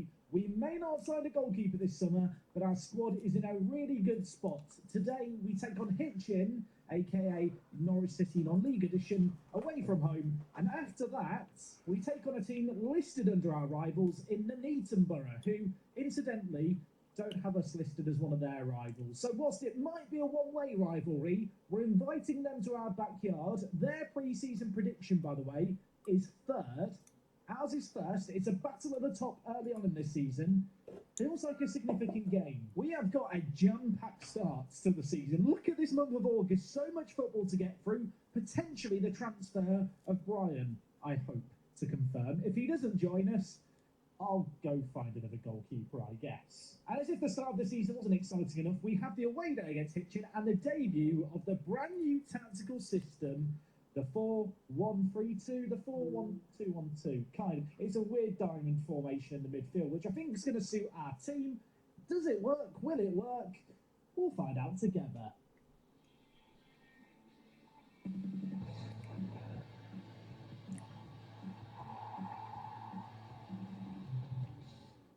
Of course, it does go without saying, if you didn't catch the videos that end last week, the double transfer specials, you should totally go watch them. It was one of, I think, my best transfer windows that I've had in recent memories. In a lower league save game, transfer windows can be a little bit hit or miss.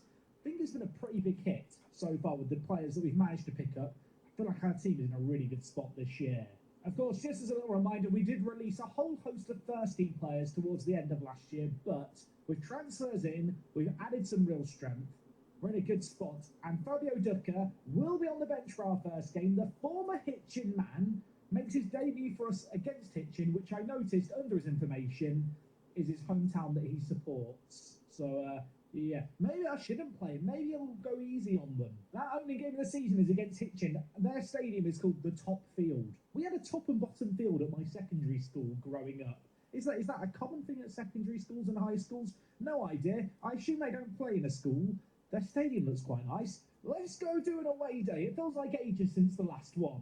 So just as a little reminder, we have now been promoted up a division. Previously, I think there was 6, 7 or maybe 8 leagues at the 8th tier. In the 7th tier, there's only 4 leagues. Teams are more spread out across the country, and it means that little old rugby here have got a bit further to travel on our merry away days. Saying all of that, the away day isn't actually that far away today. We are heading to Hitchin, west of Stevenage. Here we are. There should be a patch of grass. I can see the cricket club. I can see the football club. Well, that's rugby football club. Where does the football team play? You know what we'll do? We'll just go on satellite view. Then we can just look for a square pitch and find Hitchin's pitch, which, I mean, the linesman's done too many lines on one side here. What is this all about?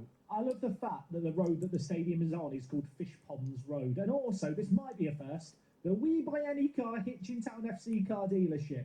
The We Buy Any Car dealership is connected to the football stadium. Also, there's a takeaway place here that opens on Thursday. And also, Burgerians, an American burger place. I bet it's just the kitchen at the football club. I certainly hope this isn't the only parking for the away day. Although looking around, there's lovely green areas. Love this. Love an outdoor swimming pool. But sadly, car park slightly lacking. This stadium does appear to be surrounded by trees. Moment of truth. Can we get a look at the football club? There is a singular dot on the football club first. We'll try and get a view from the road. Can we have a look at the stadium? Here it is, Hitchin Town. Bush is a bit overgrown, blocking the sign, but I can confirm there is a stadium, and their sign really is just a canary. Green and yellow canary football team. Feel like I've seen that before somewhere. I am just wondering, can we see the stadium through the bushes to the right? I think I already know the answer.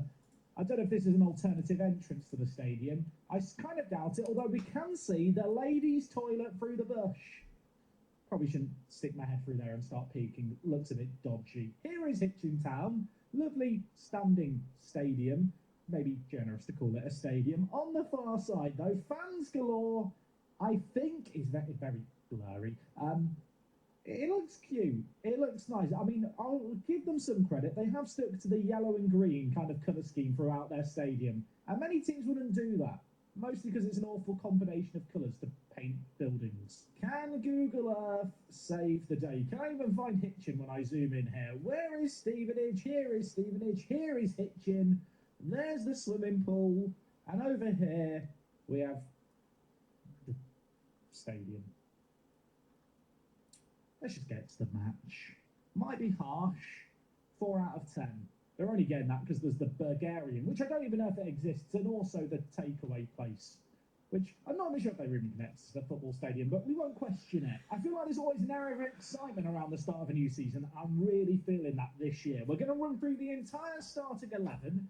Of course, some of these players were here last year. Evan Ovendale is in goal, also known as Evan Oven Gloves. Yeah, let's be honest, he's not the most reliable of goalkeepers, but for whatever reason, I decided not to replace him, so he starts in goal. At centre-back, Jake Cartwright holds down his position. His goal scoring in the lower level was amazing. Is it going to continue at a higher level? You have to imagine players are going to get a little better in the air, but are they going to be able to compete with the 16 jumping, reach and 13 heading? I don't think so. Alongside him, Karen Samuel starts in our team, 19 years old, recently had his birthday. We had a lovely party. Of course, he left Brentford last year, it was prior to that at Liverpool. He will be making his first ever senior football appearance today. In our right back, slightly more experience in Alex Bradley. He is an interesting player, maybe not the perfect right back, but we went through many different right backs we wanted to sign. He was the only one who wanted to join us. And on the left-hand side, another slightly more veteran player. I feel like anyone above the age of 23 is a veteran in our squad. Matty Waters starts at left-back. Last year, he was playing for Leiston in this division.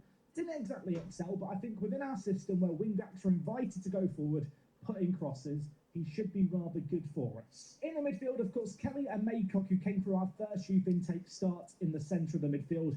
Perry is going to hold down the fort, release from Nottingham Forest. He gets a chance to reignite his career alongside Gucci, who at 21 years old was playing in the National League just last year with Dagenham and Redbridge. Didn't exactly play well in the National League, but that's beyond the point. That is 2 levels above where we are now. I am going to hope that as a box-to-box midfielder, he can shine. And of course, up top, no longer are we rocking 3 strikers, at least for now. We could go back on that if we want to. McAvoy is going to continue to play as a pressing forward. He will be our left-sided striker. Alongside him, Gillen, who of course has recently signed a new deal, kicks in at the end of the year.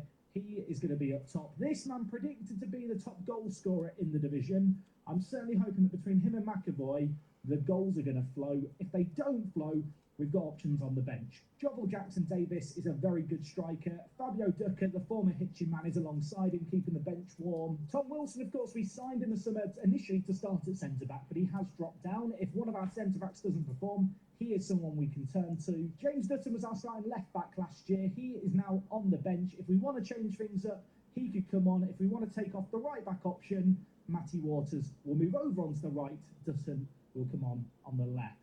And in the midfield, we have Harrison James, who came through last year's youth intake. Not the most mobile of centre mids, but one of our better, more defensive mid options. I say defensive mid, he can play DM as a position, doesn't do defending. And the other one who's starting on the bench today is Alex Holchuddy. I have been looking at him and Sam Kelly, and there is an argument to suggest that Holchuddy probably should be starting ahead of Kelly in the centre of the midfield. We do have a lot of strength in this centre mid position. How we're going to line up may vary throughout the year. This is the lineup I'm going with to start the season. Big first game here. Time to prove that we are worthy of our billing as that top team who predict to win this division. We are a newly promoted team, of course. We've added some good quality. We looked very, very good last year. To be honest, we looked a class above. And whilst there weren't necessarily wholesale changes needed going into this division, I feel like the changes we have made certainly add a bit to our team. And now we want to see it all come together as Gillen is going to keep it alive, cross it to his amigo in Rio McAvoy. He was top goal scorer for us last year. He scores the opening goal of this one. Hitchin trying to play the ball out from the back. Bradley, the Finnish player, won it. Gucci launches it long. Gillen keeps it alive and McAvoy gets his noggin on it. I've just realised that Gucci Soya Osikongo is quite a mouthful, isn't it, as a name? I'm just going to nickname him Gucci. Then in the match engine, Gucci will pop up above his head. Hitchin with the ball at the edge of the box here. Dyer with maybe some space to run into, although Bradley wins it well. He is looking very adept at right back. He's played it to Gillen, who dances left and right. Rio McAvoy's in the middle. Gillen went on his own somewhat selfishly and hits the woodwork. Not going to get carried away prematurely. We're 17 minutes into this game. We've got 66% of possession. The tactic does seem to be working. Bradley, maybe not working so much. At least not working the space there. He ran straight into danger, lost the ball. That said, we do still have possession. Samuels, Kelly to Bradley at right back. The Finn. I feel like Bradley is just not a Finnish name. I mean, his first name's Alex as well. He was born in England. I did check it. Maycock's through. Maycock, I thought was going to open up his account for the season. The keeper makes a great save. We do have a corner. Bradley is over it. The right back. Can he put the ball on a plate for someone? He's going to whip it towards the back post. Cartwright is there. The ball is in the box. Are Hitchin going to clear it? No. Fitzpatrick, most composed man in the world, just dribbles it out the 6-yard box. Now, you might have noticed I am sticking with the wing-backs on defend this year. We ended the year with that. It did help us at the back. It did limit our ability to attack, but I feel like it may be sensible. Who knows? Maybe I'll change it throughout this year, but at least to start things, the defending wing-backs has worked, and Gucci has just scored his first ever goal, assisted by Waters. I was certainly expecting, as the ball looped in here, Cartwright to be the man to get on the end of it, but instead, Gucci has leapt, and Amos has got nowhere near it. It's 2-0. First goal saw two of our veteran players who have been here a little while linking up. Second goal, two of the new signings linking up. 2 minutes left of this half. Can we hold a clean sheet to go in at the break? Hitchin with the ball here with Baldwin, their right back. He lays it across. We've got plenty of players behind the ball. With this shape, we are very, very defensively compact, especially in the middle. We're kind of inviting crosses in a weird way, but with our players and the good ability in the air, something I'm happy for us to do, as Ovendale is called into action for the first time this season and actually makes a save. I can't believe it either. Still a corner to deal with, so let's not get too carried away just yet. 20 seconds left of the half. Cox, near post free header, headed out front of a corner. Also realised I committed the sin. I mentioned the clean sheet. I dared to utter the words, now I will be punished, potentially. But not in this half, I won't be. It's going to be 2-0 at the break. You know what, I'm pretty happy with that. Last year we averaged, I think, 54% of possession across the season. In this game, we are slightly above that. With us having an extra man in the midfield and one fewer striker, I would anticipate we'll have a little bit more of the ball and be able to control games better, which I think is going to be necessary. Last year we could just win through firepower, but defences are going to be more organised, players are going to be better. I say all of that, they're not organised enough. Callum Gillen gets his first goal of the season. Cartwright with a ridiculous pass. Just as a reminder, he's playing as a no-nonsense centre-back. I'll tell you what, there was a little bit of nonsense about the ball he's played here. He thinks he's a ball-playing defender with passes like that. Gillen, great first touch, second touch to get it on target. 3-0, probably game over. If you were wondering, Hitchin's pre-season media prediction was 11th, so they are a slightly kind of mid-table, lower half team. A team that really, with our pre-season prediction, we should be beating. Whether or not we should be beating them 3-0, Tento Weirman is slightly je to outside. kvalitný šmák, The dokáže score sušiť is not Hitchinson. unreal, I suppose, as well. Jordan Cox responds immediately. It's back to being a 2-goal game. That, by the way, was their first shot on target. Make of that what you will. I'm going to just scowl at Ovendale. Going to just blame the keeper. It's 3-1. Imagine if they get another. I don't want to imagine it. Get it out the box. Maycock. 40 milionů hodnota Joeho Weirmana. 2v1, 2v4. Can they make it happen, Kelly? And is that Maycock making the run? PSVčko. He loves to run, does Maycock. Samuels with the ball. Bude muset ukázat své kvality. Gucci. Musí ukázat své kvality. One goal already. Make it 2 goals for the game. Gucci gets an assist as well. It might be a new season, a new division. It is very much a similar rugby, at least when it comes to the goal scoring. Even with this 2-striker system, it doesn't seem to have affected our capabilities to create stuff going forward. 20 minutes left of this game. The Hitchin faithful, they might as well pack up their bags and go home. This game is done and dusted. It's a case of how many can we get now, I feel like. We've been so good in this game. Rio McAvoy on the shoulder of the last man. It's a great finish. I think he's offside. He is offside. I can see the little linesman holding his little flag at the bottom. Was it close? You can see here. Apparently that was a tight offside. We have different definitions of tight. Bradley with a corner, whipping it towards the back post. Gucci's there, Cartwright's there. He opens up his account for the season. 2 minutes of added time here at the end of the game. I'm pretty sure Hitchin are going to be glad it's over. It finishes 5-1. We did have an XG of 2.5, so maybe the scoreline flattered us slightly. Have just realised I was enjoying the performance so much, forgot to make subs. We won, it's fine. With that result there, we do go to the top of the table. Worth noting this year, 22 teams in the division, so it's 42 games that we play. Last year, we only had 38. Perhaps that goes some way to explain why Nuneaton Borough we now play in 4 days' time. We have got a jam-packed schedule this coming month. To get off to a good start is, well, very much the dream. Nuneaton Borough did win their first game of the year, only 1-0 though. If we want to get one over on them, I feel like we've got to play as well as we did against Hitchin. We're going to rest up the players.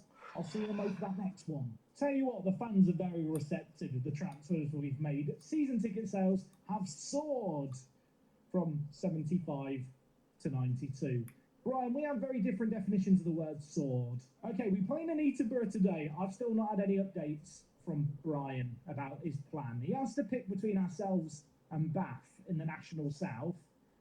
We've been waiting a week, mate.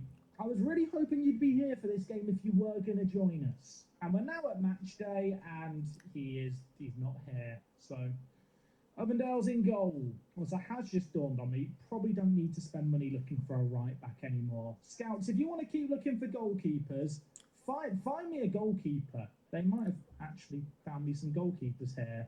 Do they actually want to join on transfer? Okay, well, next episode we might have a goalkeeper. Maybe. You know, I'm getting my plan B ready because I know what Brian's like. Brian's going to mess me around for a week and then piss off to Bath. We might not have a goalkeeper, but that doesn't mean I don't feel prepared for this game against Nuneaton Borough. Both teams won their opening games of the season. We are at home. They're predicted to finish third. We're predicted to finish first. Based on what I saw last game, I'm not touching the starting 11 for this first game. I was really, really impressed with what I saw. It was great to see Gucci get a goal and assist. Cartwright got a goal and an assist. Gillen got 2 goals and an assist. And it was just a really good team performance. Both fullbacks got assists too. Not necessarily sure we can expect to score 5 goals every game, but last year we averaged almost 4 goals a game. So why not dream of trying to match that again as we have an early corner. Waters, it could be either. He's got 11 corner taking. That is elite for this level. He finds Cartwright, and then Gucci goes for a volley and it nearly goes out for a throw in. The ball's still in the box. McAvoy's there. It was a scramble at the far post, but the ball's not ended up in the back of the net. That's all that really matters. I've never really thought about Waters' last name being Waters, but you know how the English language works and names work? It could be Waters. I'm going to call him Waters. I like water more than I like Waters. Kelly, what can you do? The answer is Lou the ball for a Stenson. Coming through the middle, Bradley, great tackle there. Perry can't get there. Neither can Ovendale. We're a goal down.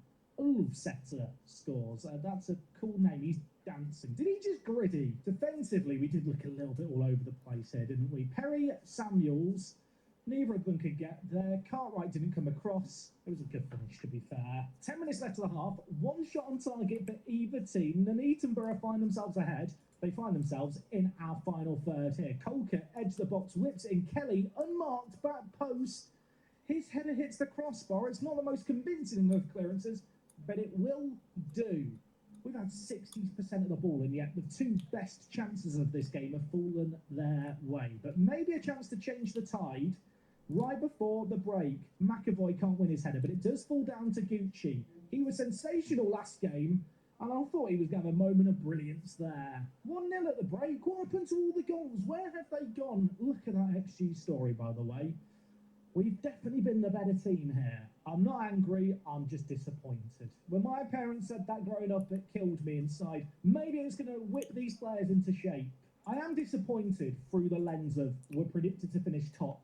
These guys are predicted to finish third, and therefore, surely we should beat them. But actually, ultimately, so far in this game, we have gone toe-to-toe against one of our big promotional rivals. There was any question marks over that media prediction. Is it inaccurate? Is it a bit of a deluded rating? I think the answer is no. We are really going toe-to-toe here, so much so that Gillen has picked up an injury, which is slightly less than ideal. I'm going to take him off, and you know what? Fabio Ducker, forgot to bring him on against Hitchin. He's coming on here. I am going to switch the wing-backs as well to be on attack. You know what happens when we put our wing-backs on attack? Stuff happens. Elsewhere, Kelly's going to come off. And you know what? Hole Chuddy, perhaps my favourite name in our entire team, Hole Chuddy. He's gonna. I can't call him a-hole chuddy, can I? He's gonna come on at centre mid. It just sounds rude. I mean, look, his first name's Alex. It's an A. A-hole chuddy. I'm just saying his name with an initial. YouTube's auto kind of transcribing feature is having a fit. I'm probably going to get this video demonetized just for saying my player's name. There's 30 minutes left in this game. Can we turn things around? We need to firstly and foremostly keep things secure at the back, which with Ovendale in goal never really feels like a possibility. That said, he's got the ball here. We're getting the ball into the wide areas. Waters, the left back. Now on attack, just as a reminder, he should be going forward. Waters, run forward, mate. Hold Chuddy. Making his debut, links it up to Ducker, who's also making his debut in this game. Ducker, McAvoy's there, and the keeper pulls off a ridiculous save. It was offside, it wouldn't have counted anyway. Look at the XG, look at the time. We have not found a breakthrough yet in this game, and time is running out for us. McAvoy, off you come. Jackson Davis, on you come. Going to change things up as well here. I'm going to move Maycock into the final third. Do I want to move more players forward? I probably shouldn't. You know what, Perry just plays a centre mid on defend in the middle. Hold Chuddy, centre mid on attack. I'm just moving everyone onto attack. Maybe that'll work. At this point, we are leaving ourselves defensively open at the back as they have a corner. Ball's whipped in. We clear it away. Jackson Davis, I've just brought you on. You are fresh as a daisy. Look at the players we've got running forward here. There's so many of them. It's like ducks flying south for winter. Do ducks fly south for winter? I don't know. Fabio Ducker's put it in the back of the net. It's 1-1. It's offside. That was one of my best moments of commentary ever, and the offside has ruined it. Rhino, I hope you're happy on the far side.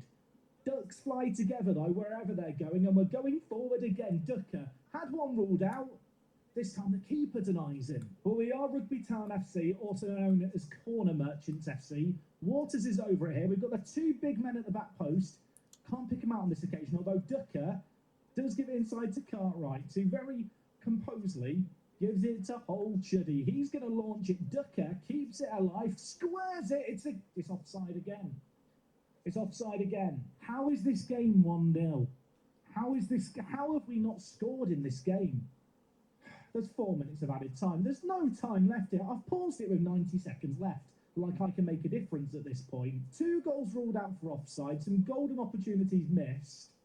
Sadly, I feel like that is that for this game. I mean, I've made some tactical changes and then there's a highlight playing in the background. I feel like this is the fake highlight. I'm desperately wanting to be wrong. We've got a corner here. You know what? I'm going to throw everyone forward. Remove this routine. I think I have to do this. Remove routine 3. Routine 2. Remove that. We only need 1 routine and everyone's going forward. No one is staying back. No. Recovery defenders, what are they? No idea if this is going to have inherited my changes with the new tactical thing. I think it has, right? How many players are in the box? There is no one back. It's do or die here with 1 minute left. Waters is over it. We need a goal. I've never seen so many players in the penalty area. There is 9 men in the box. We can't pick any of them. And now they might hit us on the counter, although Hold Chuddy's with it. Samuels, the centre-back, crosses it in. Bradley's there. He's offside. He's actually offside. The linesman is a joke on the far side. You are a joke, Lino. It finishes 1-0. I'm so angry. I don't know if I've ever been so annoyed at Football Manager in my entire life. Their goalkeeper's got man of the match. We've had 3 goals ruled out for offside, including that last gasp. Well, what would have been not a winner, but it felt like a winner. Oh, I feel so sad. I'll tell you what, if you're one of the people who complained about the lack of a weekend upload, I'll tell you what, it was worth the wait, weren't it? It was worth the wait. For you, not me. Gillen's out for 2 to 3 days, so that's a relief. We're apparently unlucky in defeat. That is the understatement of the year. This is the man who stopped me scoring all those goals. This is their goalkeeper, Daniel Korma. I just want to compare him to my goalkeeper. He makes Ovendale look good, and yet my Ovendale doesn't do what their goalkeeper does. I realise here I am verging on the precipice of bitterness. Because I am bitter. With that result there, by the way, Nuneaton Borough have now moved up to 2nd in the media kind of preview bit. Gloucester, who are relegated, are predicted to finish 3rd. We play them at the end of September. That's a long way away. We've got to come back before then. When we're going to come back, no idea. We've also got FA Cup games going on. Well, I'll play some games, maybe sign a goalkeeper, and whatever vibes are happening, I'll bring them tomorrow. How does that sound? I can't believe I've lost that game 1-0, but that's sometimes the way that Football Manager is played. If you've enjoyed this video, goes without saying, drop a like on it. Mixed bag. Game of 2 games. Episode of 2 games. Lešinka, jako sedíš, ty langoš. Ty langoš. Otherwise, I am going to be mentally broken. Tomorrow we will be back with more Park to Prem action. I'm still hoping that Maycock might choose to stay at Jako sedíš, ty langoš. want to stay at the club at the moment, but that could change. Will it change? Come back tomorrow, find out. I'll see you guys then. I'm out. I'm so upset about that game. I don't want to hit the stop record button.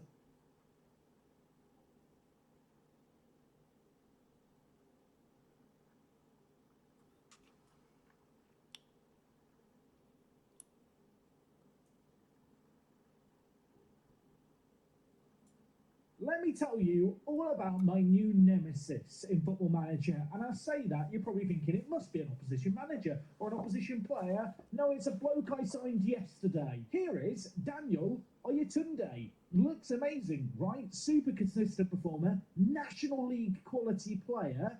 Was formerly of Arsenal, played a game in the Premier League for them last year. Ignore the rating.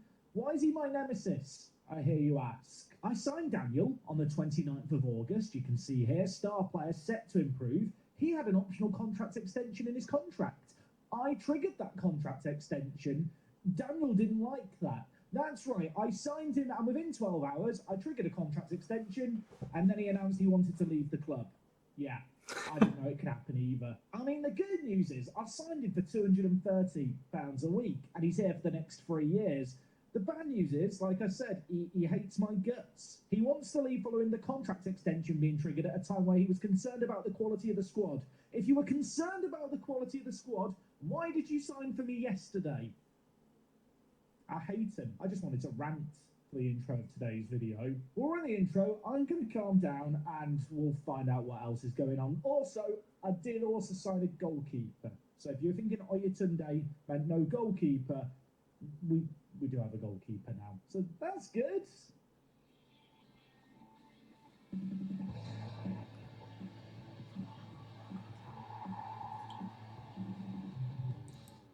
How is it going, folks? Welcome back to episode number 14 of Park to Picture Prem. sorry. Daniel, I'm starting to forgive you, maybe. 1 goal, 2 assists in his first 2 games at the club.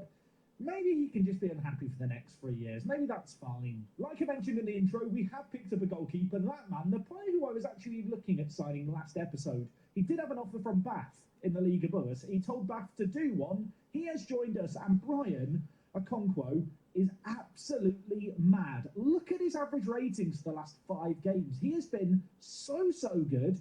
2 clean sheets, 6 appearances, 7.22 rating, also formerly of Arsenal. We are basically Arsenal's B team now. Probably should admit, with those 2 new signings I've made, we are currently over our wage budget by a few £100s. But ultimately, in signing Brian, in signing Daniel, we are a much better team. And perhaps the addition of those 2 players goes some way to explain this. Our recent form. Of course, last episode, we beat Hitchin Town 5-1. What a result that was. Hitchin, yeah, they looked crap, didn't they? The Norwich wannabe team. Well, I'll tell you what, they're not bad. They're currently top of the division. Yeah, I can't believe it either. We beat them 5-1. That was a kick up their arse, and now they're a point ahead of us at the top of the table. As for ourselves, of course, we lost to Nuneaton Borough last time out. Following on from that, 3 draws in a row. Bedford Town, Royston Town, Halsden Town. Yeah, we played loads and loads of towns in recent games. In fact, we played 4 towns in a row, the last of which was Stratford Town. We won this game 6-4. Rio McAvoy picked up a hat-trick and an assist in this game. He was absolutely sensational. If there was ever a question mark as to can he step up at this level, I don't know ever was that question, but yeah, he can do it in this league too. Now, you may have noticed in that game, I was actually playing a 4-4-2 diamond, and I have been tinkering with the tactics a little bit just to see if there's any way in which we can improve.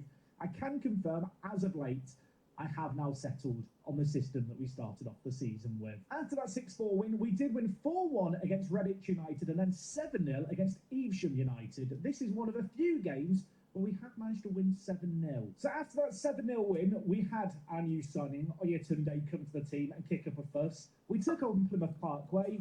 we drew 0-0. It did go to a replay, and in the home game, we did beat them. Plymouth Parkway play at the same level as us. So that was the kind of FA Cup game I'd like to think we could win. We did win it fairly handsomely, and from there, we've continued in winning ways. A great win against Woodbridge Town, and at Alchurch, we beat 7-0 as well. So without those two massive games, we would not have scored nearly the amount of goals we've scored this year, which currently sits at 40. And actually, speaking of goals, I need to show one of the goals. It was in one of the less interesting games since you were last here against Halzo in town. McAvoy with potentially the goal of the series. We might just give him the award. Now, let's just pack it up. Gucci laid it back to Perry. Through ball, McAvoy, overhead kick. It's the best goal I've seen all year in Football Manager. It was ridiculous. So it is safe to say our form has been a little bit hit and miss. We have tinkered with the tactic ever so slightly. As of late, I have settled on the wing-backs no longer on defend. They're now on support. And with them going forward, we have been scoring plenty. Already showed the league table. We trail Hitchin Town. It's actually very, very close at the top. We are one of 3 teams that have only lost 1 game in their first 10. Yeah, it's a fiercely competitive division at the moment. 1 automatic promotion spot and the playoffs as well. Today, in this episode, we will potentially take on Rushall Olympic. They had a media prediction of 12th. They were a little bit higher than they currently are in the league. Right now, they're in 7th, but in spite of that, they are only 3 points behind us. The other game that's perhaps more exciting today is against Kidderminster Harriers. Yes, this is a team that once upon a time were in the Football League. They currently play in the Vanarama National League North. Media prediction of 2nd. Kind of at a similar level to Scunthorpe, who knocked us out last year. Hoping that today we're going to see a little bit of progress and understand, have we got better since last season? And also, it's the FA Cup. Everyone loves the FA Cup. Now, you may have spotted in my recent run of games against Plymouth Parkway, I did try playing the free striker system. I did think about bringing it back because with Oyatunde in the team, McAvoy in the team, and Gillen in the team, we have 3 really good strikers, but ultimately it kind of just upset the balance of the team a little bit. We lacked a little bit of creativity and couldn't control the midfield in the same way. And with that in mind, and due to recent form, I hate to say it, McAvoy scored an overhead kick, gets dropped from the first team. But when you compare him with Oyatunde, who we've signed from Arsenal, I think it's kind of obvious why we have to make that decision. Oyatunde is a significantly better player on half the amount of money as well for the next 3 years. I'll give it honest, it can't be understated. I know he's unhappy at the moment. This guy might be the signing of the save game. Super consistent. I'm just going to big him up some more. Leading player for Vanarama National League sides. It's just a shame he's my nemesis and he hates me. But you know what? I'm a patient man. I'm a forgiving man. I'm going to give him a chance to redeem himself. Maybe we can make him settle in at the club. This game against Kidderminster is a big chance to do that. Like I mentioned, they play in the league above us. If we draw against them, we get the away day at their stadium.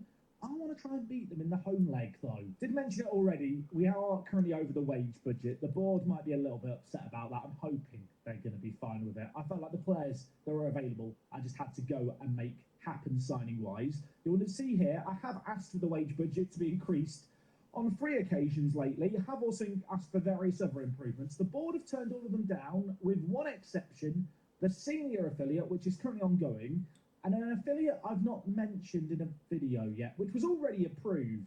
We do have an affiliate. It's Walsall of League 2. I did actually look at some of their players during the transfer special.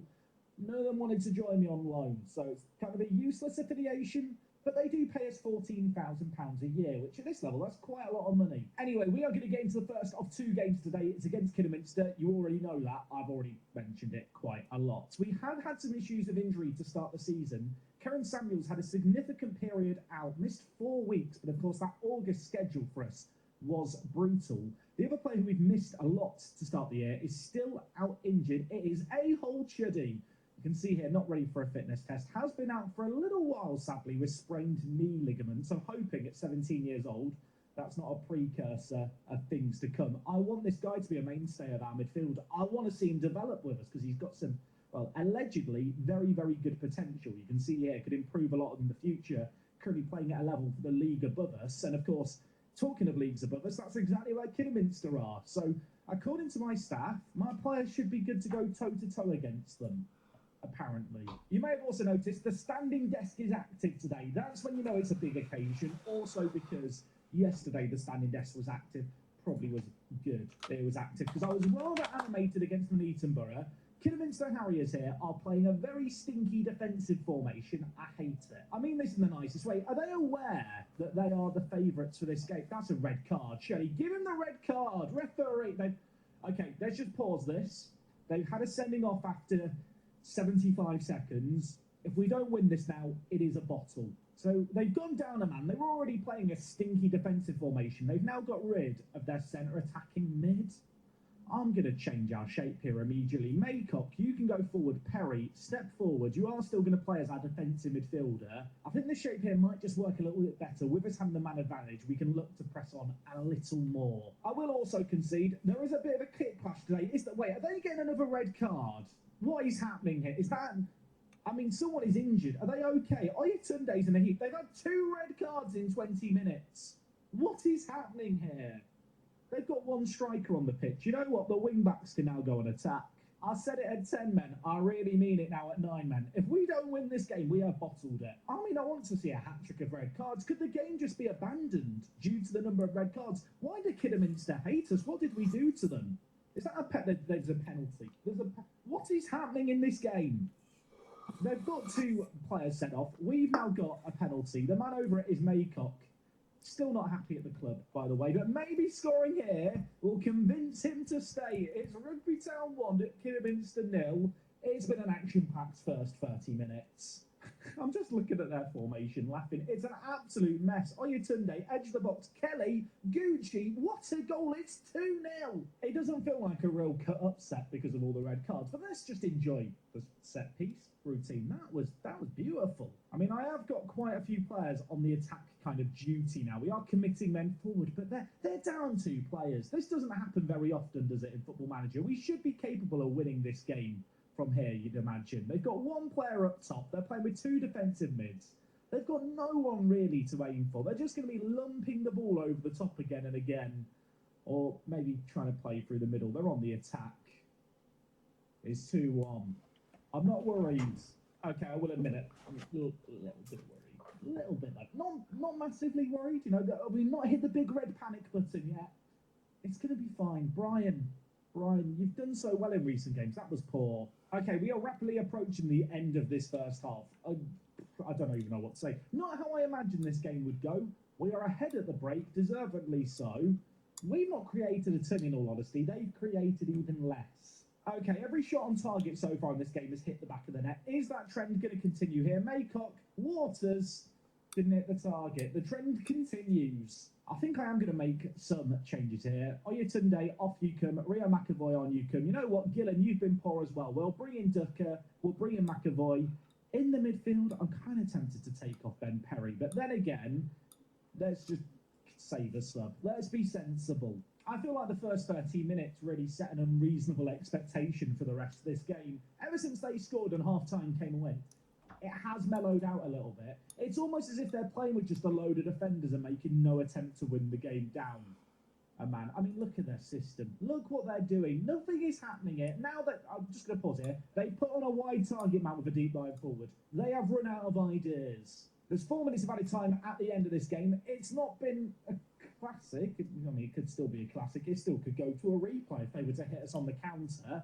But it does look like we are going to make it to the 3rd qualifying round of the FA Cup, which is where we got knocked out last year. This would be a monumental upset. Team in the league above us.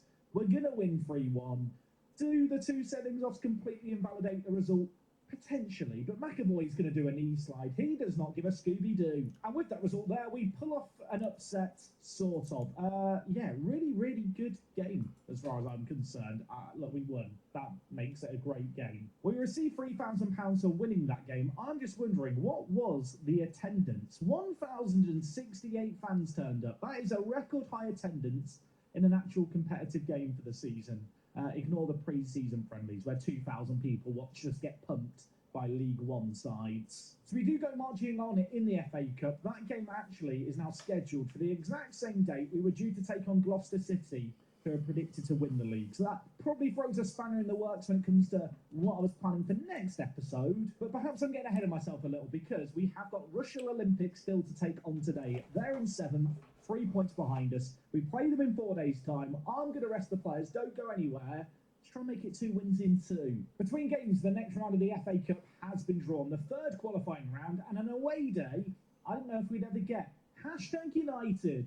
Yeah, that #United. You know, YouTube team, #United. You know, the team whose kit I wore a few episodes ago in the video. We're taking them on. That is tomorrow's action. I'm quite excited for it. And actually, the scheduling gods have been quite nice because the Gloucester City game where we were due to play on the Saturday has been moved just a couple of days later. So next time out, 2 massive games, but today, Rushall Olympic, which is still a big game, and we have got an away day. We are going to the Dales Lane ground.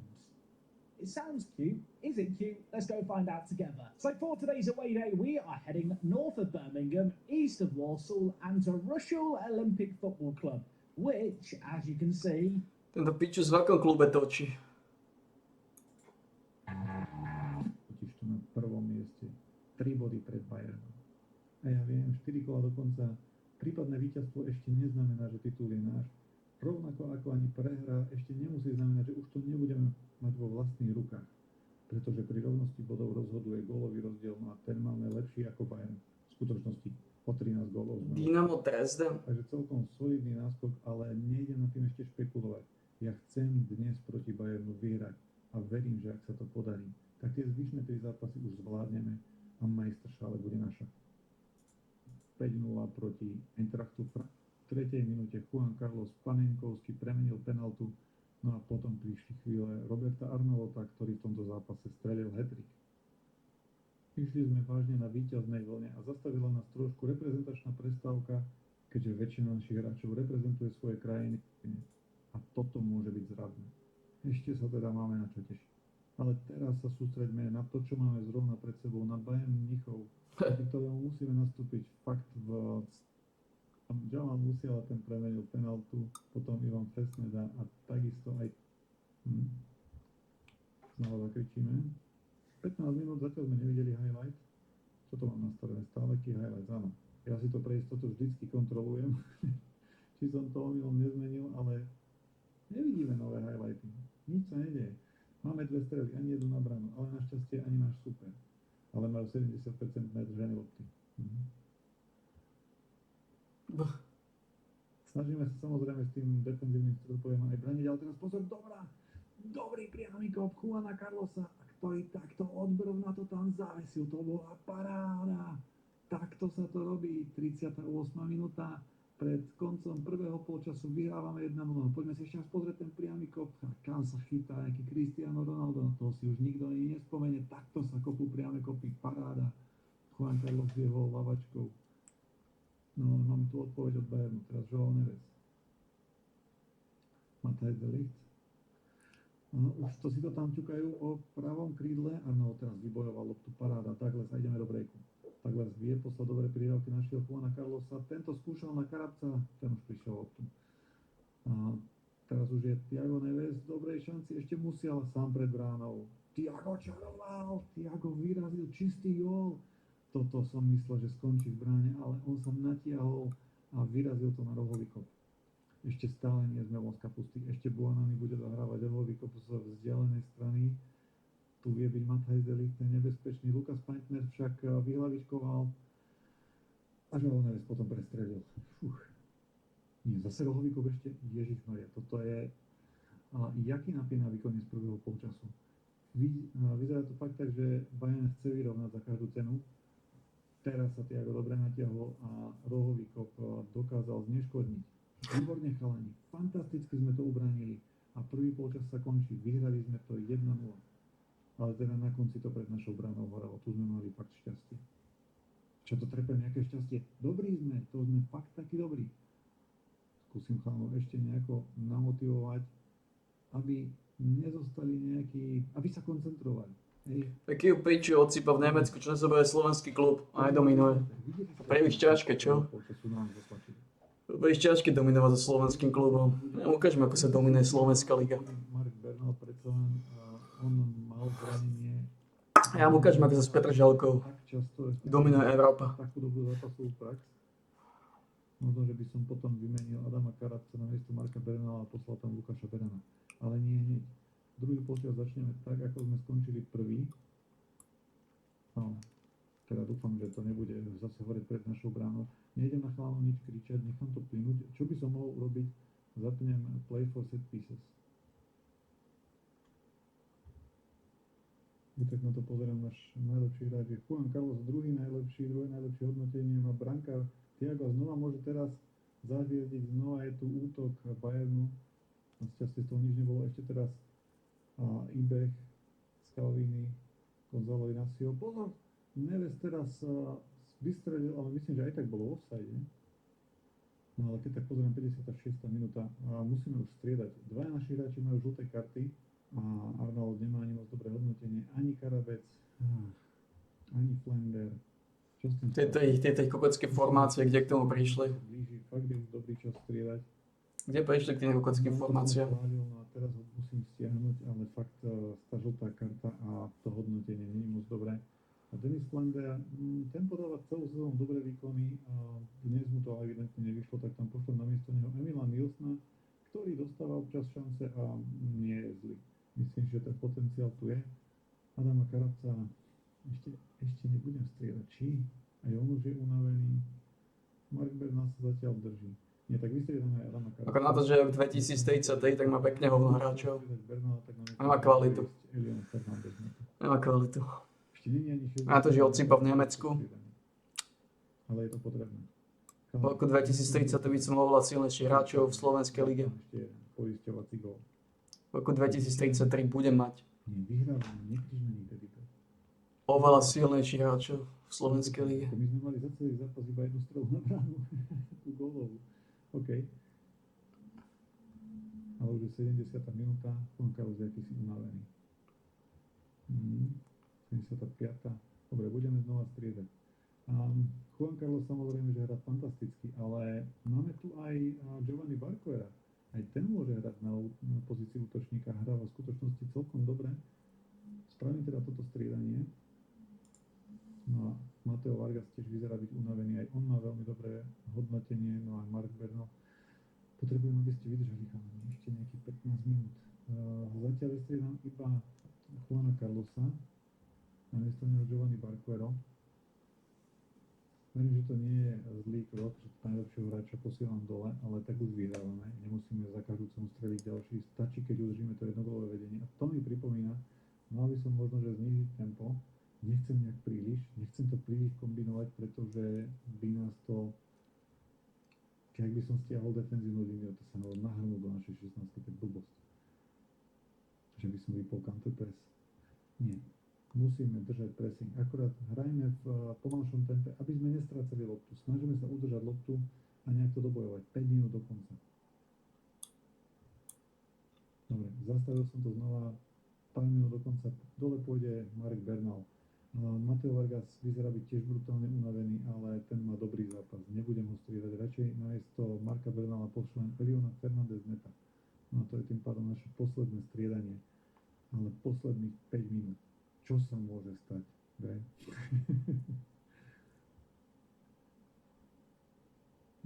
minúta, 4 minúty nadstaveného času. Vydržte, chalani, vydržte. Už to skoro máme. Nenecháme si to zobrať. Je koniec.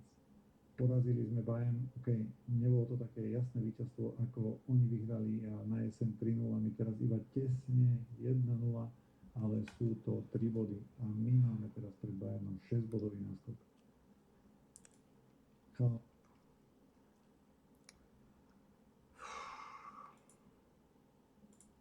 Is here. It's not got the most exciting location from this view. Does satellite make it seem more jazzy? Not really, it's just loads of fields. Tell you what though, not just a good car park, potentially a great car park. Good accessibility. You know what, for this level, it might be the best painted car park I've seen all series so far. As for the stadium itself, I am concerned that there is not really a road around the edge of it. I mean, it does look like they've just kind of stuck Ja neviem, prečo odsýpal také kokocké formácie. a pitch in the middle of a field, doesn't Stačí it? kokocké formácie, podľa mňa. Next to it and a railway line as well. I'm not feeling optimistic. Neuznám tie about this. kokocké formácie. Surprisingly Rushall Olympic. This is bad. Chodiť po tých stranách This is ako the pičesovia. nearest No. road to the stadium. Cez mid, It's ja through odsýpam there. cez mid. Maybe. Is there any gaps in the bushes to see a stadium. I mean, I can see the floodlights, so there definitely is a ground there. Can we see over the bridge? Oh wait, no, that's the railway line. I mean, it looks very nice, and there's a cute dog going for a walk, but yeah, the stadium's through there. Also, I thought this was like a path. Is this like a river?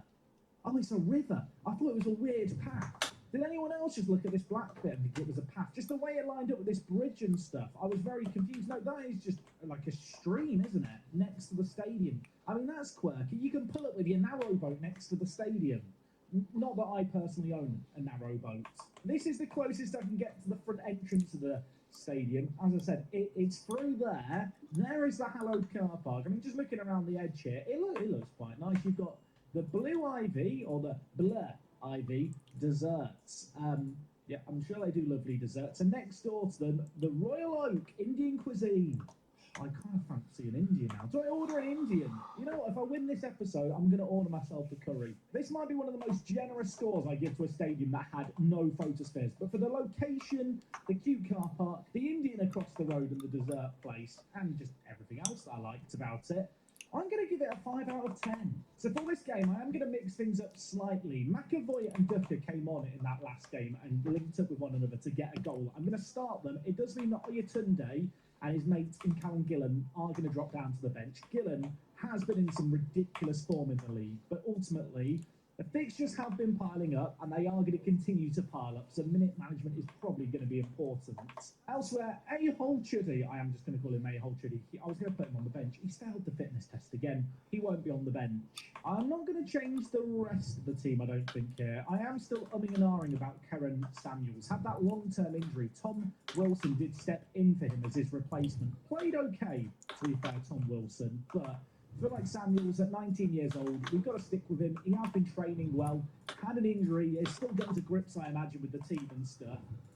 I'm going to show a bit of patience, but he is earning £300, so I do need to see a little bit more from him. Rushall Olympic, by the way, come into this game unbeaten in their last 6 games in the league. They did lose to Enfield in the FA Cup, so they've had slightly less fixtures than us. As we've been juggling games around, albeit winning, they've been chilling on their sofas. I'm hoping that with a little bit of rotation in the final third, the firepower we can actually just bring on off the bench if needed, we will be able to get through here.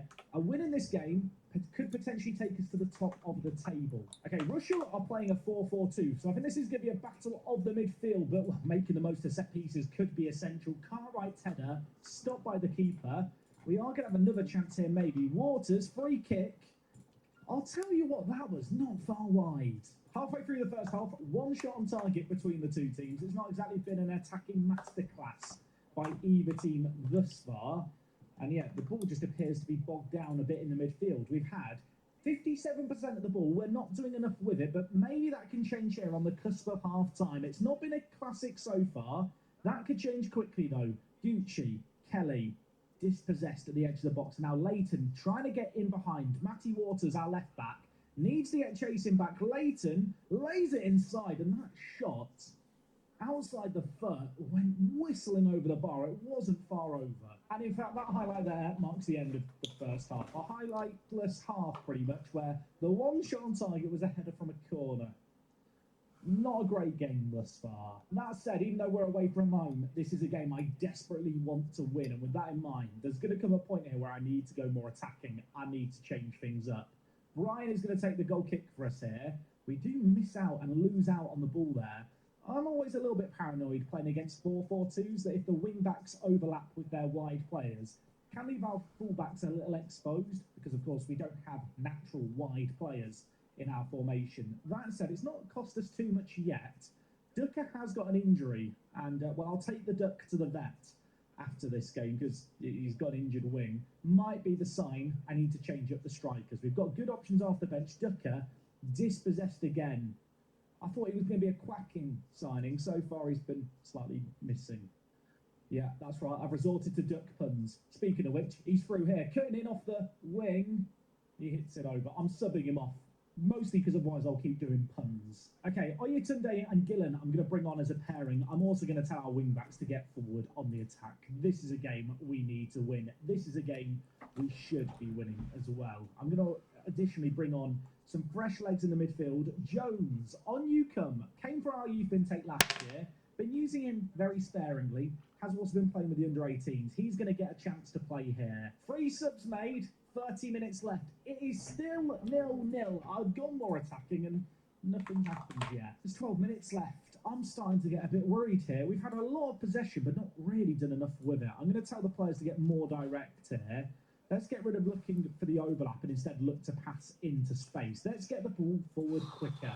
We have some pacey strikers. We have the ability to hurt them. It's not been on full display in this game, but that could change here because Oyatunde spanks that ball into the box. It was a low whipped cross. It's not cleared away yet. And Daniel, my nemesis, I thought was going to break the deadlock. It's still not away from danger. Maycock's shot is blocked wide. There's, 4 minutes left of this game. We're knocking on the door. There's 2 minutes left. There's a highlight to end the game. We've been all over them in this game. We've been like a nasty rash, causing them all kinds of issues. In spite of that, though, why do I feel like this game has one last little twist in the tail? They're making a run down the near side. Fuster whips it in. Kelly scores a header. And for a second episode in a row, we're going to lose a game 1-0 that I don't think we should have lost 1-0. We gambled, we threw men forward, we created chances, didn't take them. And ultimately, it's just going to cost us here. Fuster looping ball in. Bradley couldn't get there. Brian, to be fair, made a fantastic diving attempt. Never going to save a header from that close. And there's such little time left in this game that is going to be that. A game that could have seen us go top of the table, instead, is going to see us potentially slip out of the playoffs. I say that.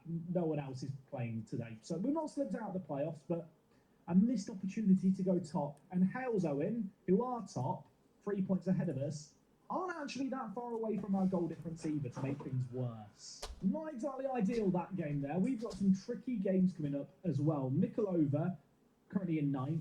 We've got them at home. And Stanford in 16th away. Maybe a game we should win. But next time out, not too many games until it. The FA Cup run continues. # United we're going to be taking on in the 3rd qualifying round. And following on from that, Gloucester City. They are currently 6th in the league. They are currently only 3 points behind us. Their media prediction was 1st. We have to be winning more league games than we currently are. I don't want to turn into an XG merchant, but I will just show you guys the XG table where apparently we should be on 28.9 points, which just as a bit of context here, we're currently on 21 points. I don't know what that means, but I feel like it means we've been unlucky. But, I mean, what would I know? I don't know how to play this game. Bit of a mixed bag today. Great result against Kidderminster. Sets us up nicely for next time out. Not sure we can expect to be playing 9 men too many times more this season, but that was a cup upset that did see us raise a little bit of money. We'd nice to keep that going next time. As always, if you have enjoyed today's video, do drop a like on things. FA Cup action returns tomorrow. Until then, it is me, Jack. Take things easy. I'll see you on the next one. I'm out.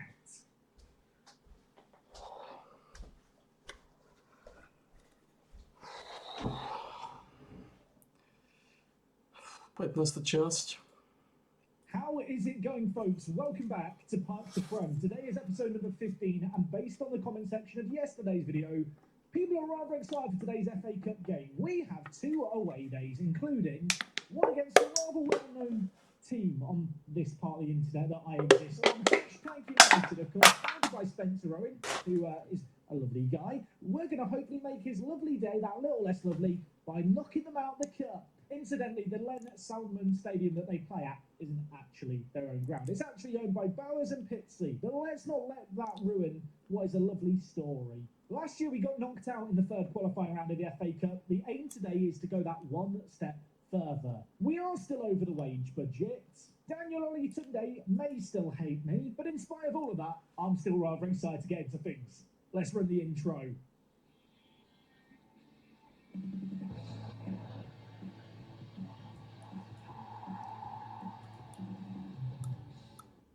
Away day fans are up good today. We've got 2 of them. Already mentioned the one against #. The other game that we've got is against Gloucester City. Media prediction of 1st going into the season. They had a very, very slow start. They just drew a load of games 0-0 looking at it. But they have won their last 4 games in a row. That does scare me slightly. Since the disappointment of yesterday's video where we did lose 1-0 in the league, we have bounced back 2 wins in a row. The first, well, a win all commanded by McAvoy. What a finish that was. And he'd grab a second in the 95th minute. 2-0 made this game look a lot more comfortable than it really was. A bit of fortune about the rebound, not going to complain about that. And in the very next game, McAvoy would bag a hat-trick. Yeah, we've scored 5 goals in the last 2 games. The same player has scored all of them. Scared to say they were a one-man team, but at this point, I'm feeling mighty relieved that I did opt to sign him on £400 a week. He might be the highest earner by a crazy amount, but between the overhead kick last episode, which if you didn't see, you missed out, and his contributions in these recent league games, he does look like he's worth every penny. This game, not exactly convincing. It was 2-1 for a large amount of the second half. We did reinstate a 2-goal lead. Oyatunde squared it. That finish there, saucy. In off the crossbar. It's like extra style points. You know in Tony Hawk's Pro Skater where you do like a special move and get a big multiplier? When a shot hits the crossbar and goes in, like the style points, they just go up. Anyway, we have played just the 2 games since last episode. Of course, the FA Cup is a fantastic opportunity to generate some funds. This game here, perhaps not the most lucrative, but if we could go on a little march, it would help us. Talked about in recent years the fact that we constantly have made money during the time at the club. Of course, last year we were spending around £1,500 a week on wages. That number has nearly tripled now to over £4,000. In fact, you can see here, £4,500 a week. For the first time ever, we did lose a little bit of money, so an FA Cup run today might be quite useful. Like I already mentioned, we are taking on #United. They don't have a place they call home, at least when it comes to their own place, but that doesn't mean we can't go to the Len Salmon Stadium. Let's go give it a gander. So for today's away day, we are leaving the comfort of the Midlands and heading south. Of course, the FA Cup is a national competition, so you do go a little further afield. And if I'm not mistaken, Pitsea, I feel like it's around here somewhere. Definitely didn't just check it on the left-hand side before I started recording. Pitsea, I think is here. I mean, there isn't even a place labelled Pitsea. So I'm now questioning if this is even the right place. Can anyone see a football pitch? I mean, there's probably going to be a football pitch here. I'm really looking for a football stadium. I can't see one. I tell a lie, I've spotted it. This place is all very square and nice. And you kind of follow the edge of this field, and then suddenly there's just a football stadium. Just sat there. Interesting to note, despite the fact # don't own this stadium, it is marked as #United FC. As the football club here. Make of that what you will. Now, I am concerned by the fact there are no roads around all sides of the stadiums. I mean, lovely fields, you know, lovely countryside off to the side, and the car park looks adequate. My concern here is, do we have any photosphere footage? Oh dear. Now, the football stadium is, I believe, just down here. You wouldn't believe it, would you, if I just said it? Yeah, it's there, I think. Can we go down the road? I can't even go down the road. Can you see the floodlights? Are those the floodlights? I guess they are. Lovely back gardens. Look, I love Spencer, but I am concerned for the away day here. We'll go and try and find the stadium on the map. I'm zoomed in with such confidence there. No idea where I'm going. I'll tell you what, thank God we've got a double away day today, because I'm just looking at this, and it just makes me feel sad. It actually looks like quite a cute stadium. But given the fact that I literally have no footage to go off, kind of hard to give it a good score. Not sure why I'm back on Google Maps. I'm in denial about the fact there isn't any photospheres here. Yeah, there literally is no photospheres, is there? Well, I'll tell you what, I'm hoping and praying that the next away day against Gloucester is slightly more impressive. The Len Salmon Stadium, I mean, on the picture it looks nice, but I've not seen any of it. The car park was atrocious. 1 out of 10. My disappointment may feed into that score slightly. For those of you that may not know about #United, it was a football club set up by a YouTuber, Spencer Owen, used to do FIFA stuff primarily, is shifting more into real-world football. They play in the Isthmian League Premier Division. They were only set up a few years ago. They climbed through the leagues, but they now play at the exact same tier as us in this save game, which incidentally is the tier that they play at in real life as a newly promoted side. Because of all their online fans, they've actually got a really healthy bank balance. Probably one of the most healthy in this entire save game. They are going to be a challenge for us. They're currently really outperforming their media prediction. Their key man is Jeremy McKendy, and he is fast. Which, when you've got good old lead boots, Cartwright in at centre-back, that is potentially a minor concern. In terms of the rest of our team news for this game, I'm going with McAvoy and Gillen up front. These guys have been our top goal scorers and have been the players with the best returns. They've got 25 goals between them. Daniel Oyetunde had a really good start to his time at the club, but recently has just slowed down a little bit. So with that in mind, I have dropped him for this game. In other team news, Ahol Chuddy. He feels like he's been injured forever. He's finally ready for a fitness test, which he passed. 45 minutes have been told he can play. He is a player who I was expecting to feature regularly in the first team. Maybe missed him as a little bit of depth in the centre of the midfield. Potentially a player we could call upon today. Besides that, at right back, you may have noticed a situation. It was a situation for the recent games, which I don't have to worry about today. Azam had to play a league game because Bradley got suspended. He was a naughty boy. And let me tell you now, seeing Azam at right back, it brought a tear to my eye. And that tear was born out of terror because I didn't want the guy in blue hair playing for us at right back. I need a new backup right back. That's what I'm trying to say. No disrespect to Azam, you are not a footballer. I think only a few months ago I was telling you all how great Azam was now. I was really happy with him as a backup. No, the more I look at him this year, the more I realise, what was I doing last season? How did it work? Anyway, we are going to dive straight into this game here. Their team is full of players with nice, good face pack photos. I don't know if that's necessarily the best barometer of judging opposition teams. Maybe that's a me thing, but especially when you're playing at these lower levels. If a player has a HD photo, they must be a better player. It's just a fact. I would absolutely love to go on an FA Cup run this year. Also, bit of a kit clash going on here, lads. What's with the dark blue? Is it too much of a kit clash? I mean, our players seem to be picking out their passes, so I guess it's fine. Is it a 2D vibe today? Is it time for the 2D? McKendy's through for them. He's put it wide. That's probably a warning, isn't it? You know what? Been ages since I played in 2D. I'm going to play a game in 2D. Maybe it'll help me spot patterns I don't normally see. You know what? When I first started doing YouTube with Football Manager, I only played on 2D with 3D highlights. And we're going to get to see one of those 3D highlights because they've scored from a corner. Aris with the corner for them, whipped to the near post. Just as a reminder, these guys play in the same division as us. In the previous round, we knocked out Kidderminster Harriers. Yeah, they had 2 sevens off. Don't let that ruin the narrative. Not a good start in this game. So far, we've had 60% of the ball, but we're just not creating enough with it. You know what? The definition of insanity is doing the same thing over and over and expecting different results. I'm putting the wing-backs on attack. Like I mentioned before, I was rudely interrupted by #United scoring a goal. I do miss the days of playing with 2D, just a little bit. Wouldn't want to do it all the time, but especially when you're setting up a new tactic in Football Manager, or if you're a new player wanting to understand player roles, I feel like you get a much better overview of the shape of your team and how certain players and positions move within a system when you play in 2D. I was really hoping... Ty 2 piče se já to točil.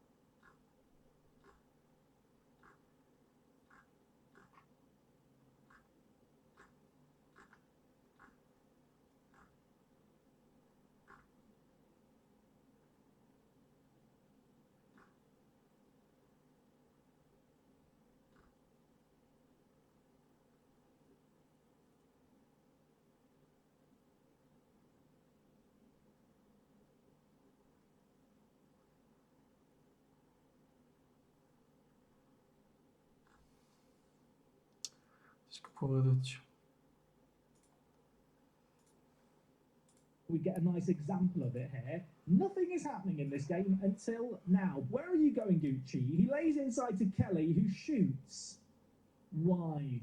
Not particularly impressed by that effort. I mean, on a positive note, they've only had 3 chances all game. On a not so positive note, they scored one of them. It's 1-0 at the break. You have been terrible so far. Sort it out. We've had a load of the ball and done nothing with it. At what point in this game do I go to the free striker system? You know what, I'm doing it now. I've said that like it's a rhetorical question. It's absolutely not. I've already made up my mind. Maycock and Gucci are going to play together. And you know what? Oyetunde, on you come. Come on down, my friend. It's your time to shine. Okay, they scored a corner. Why don't we score a corner? Waters is the man over it. He's whipping it in. Back post, Gucci's under it. So is, well, Cartwright, Gucci, Gillen, shoots. Hits the woodwork. Waters could still get there, or rather, he could have got there until he decided not to run anymore. And they get it away from danger. This could either be the longest highlight ever after the corner, or there is more to come. Oyetunde lays it back to Cartwright. He's going to play it to Perry, our defensive midfielder, who's now stepping it out, giving it to Gucci. He's got a man over on his right, but he could go on his own. He does go on his own, and that did force a save out the keeper. Oyetunde now to take the corner, edge of the box. Maycock unmarked.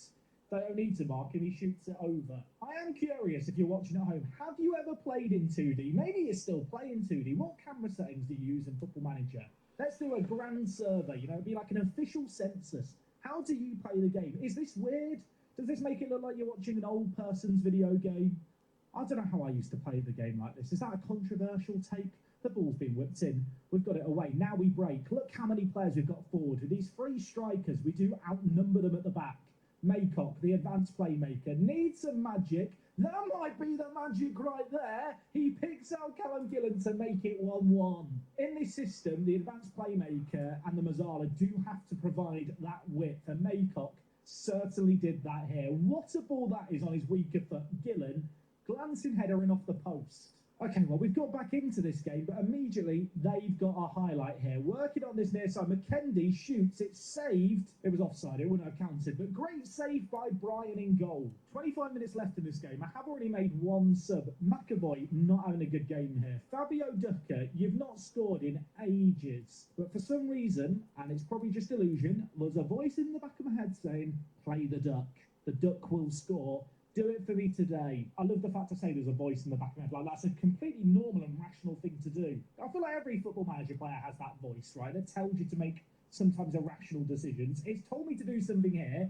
Is it going to pay off? We've got a corner. It's whipped in. It's cleared away initially, but Ducker, fresh off the bench, look at him go. Oyetunde's back post marked, and his header ripples the roof of the net. Cartwright with the ball. There are 8 minutes left plus any added time. I really could do with this game not going to a replay. Football Manager. We might have a chance here. Ducker in behind. And he scores his second goal for the club. It's Maycock with a second assist.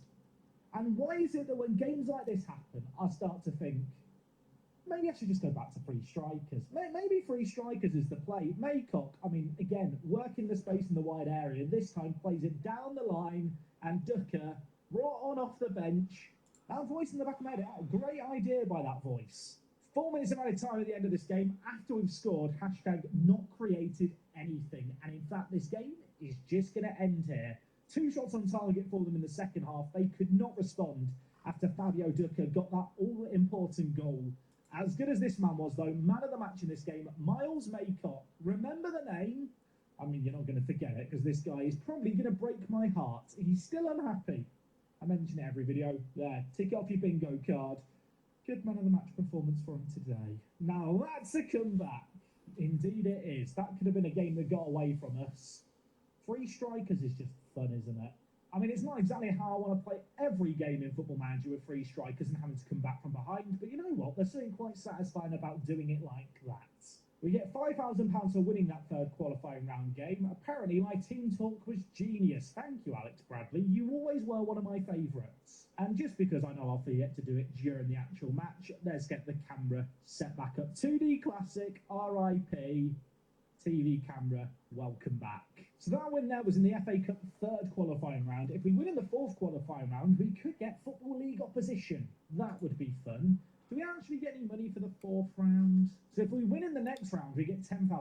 Just for turning up, we get 3,000. Our bank balance was at like 190,000 going into that last game. Even from a game like that one against hashtag, we made about £10,000 there. I am secretly hoping that if we go on enough of a cup run, maybe the board will just increase the wage budget so I'm no longer over it, because there isn't really anyone I want to sell at the moment to get under the budget. Anyway, that is one game down, one more to go. Gloucester City, favourites for promotion, currently sat in the last playoff spot. They're 3 points behind us after 13 games played. This game here marks just about the quarter of the way mark in the league season. A win here could potentially take us top if Hitchin failed to win. In fact, Hitchin don't play until the later on. So you know what? If we win our next game, we go top. Let's go make it happen. I have got some devastating news to reveal about the Tiger Turf Stadium. And that is because at Gloucester's football stadium, the Tiger Turf Stadium, I have already visited. It wasn't called the Tiger Turf Stadium last year. It was called New Meadow Park. It was built on a floodplain, the old ground, and they rebuilt it. And I remembered it as soon as I went and looked at this photosphere. I remembered the park benches. I remembered the cute little stadium. I just, the memories came flooding back. I'd been here before. I'm sure there were some hardcore Park to Prem away day fans who knew that I'd been here. I just got thrown off by the stadium change in name. It's kind of mad to think that we're playing Gloucester as rugby, and this is kind of the difference between us here versus last year where we were going from Guernsey to play Gloucester for an away day. Yeah, I thought by starting in the north, or more northern Midlands, we'd have less overlap in away days. It's the first time it's happened. I'll try and avoid it happening again. What a disappointing day for away days. By the way, if you're wondering what was the score, it was a 7 out of 10 last time. Hopefully I can make it up to you by winning this must-win game. I'm so excited for the double away day. Now I just feel flat. Let's look at some positive news.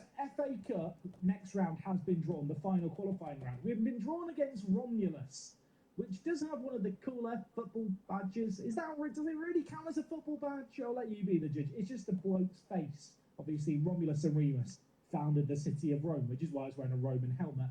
Anyway, completely beyond the point.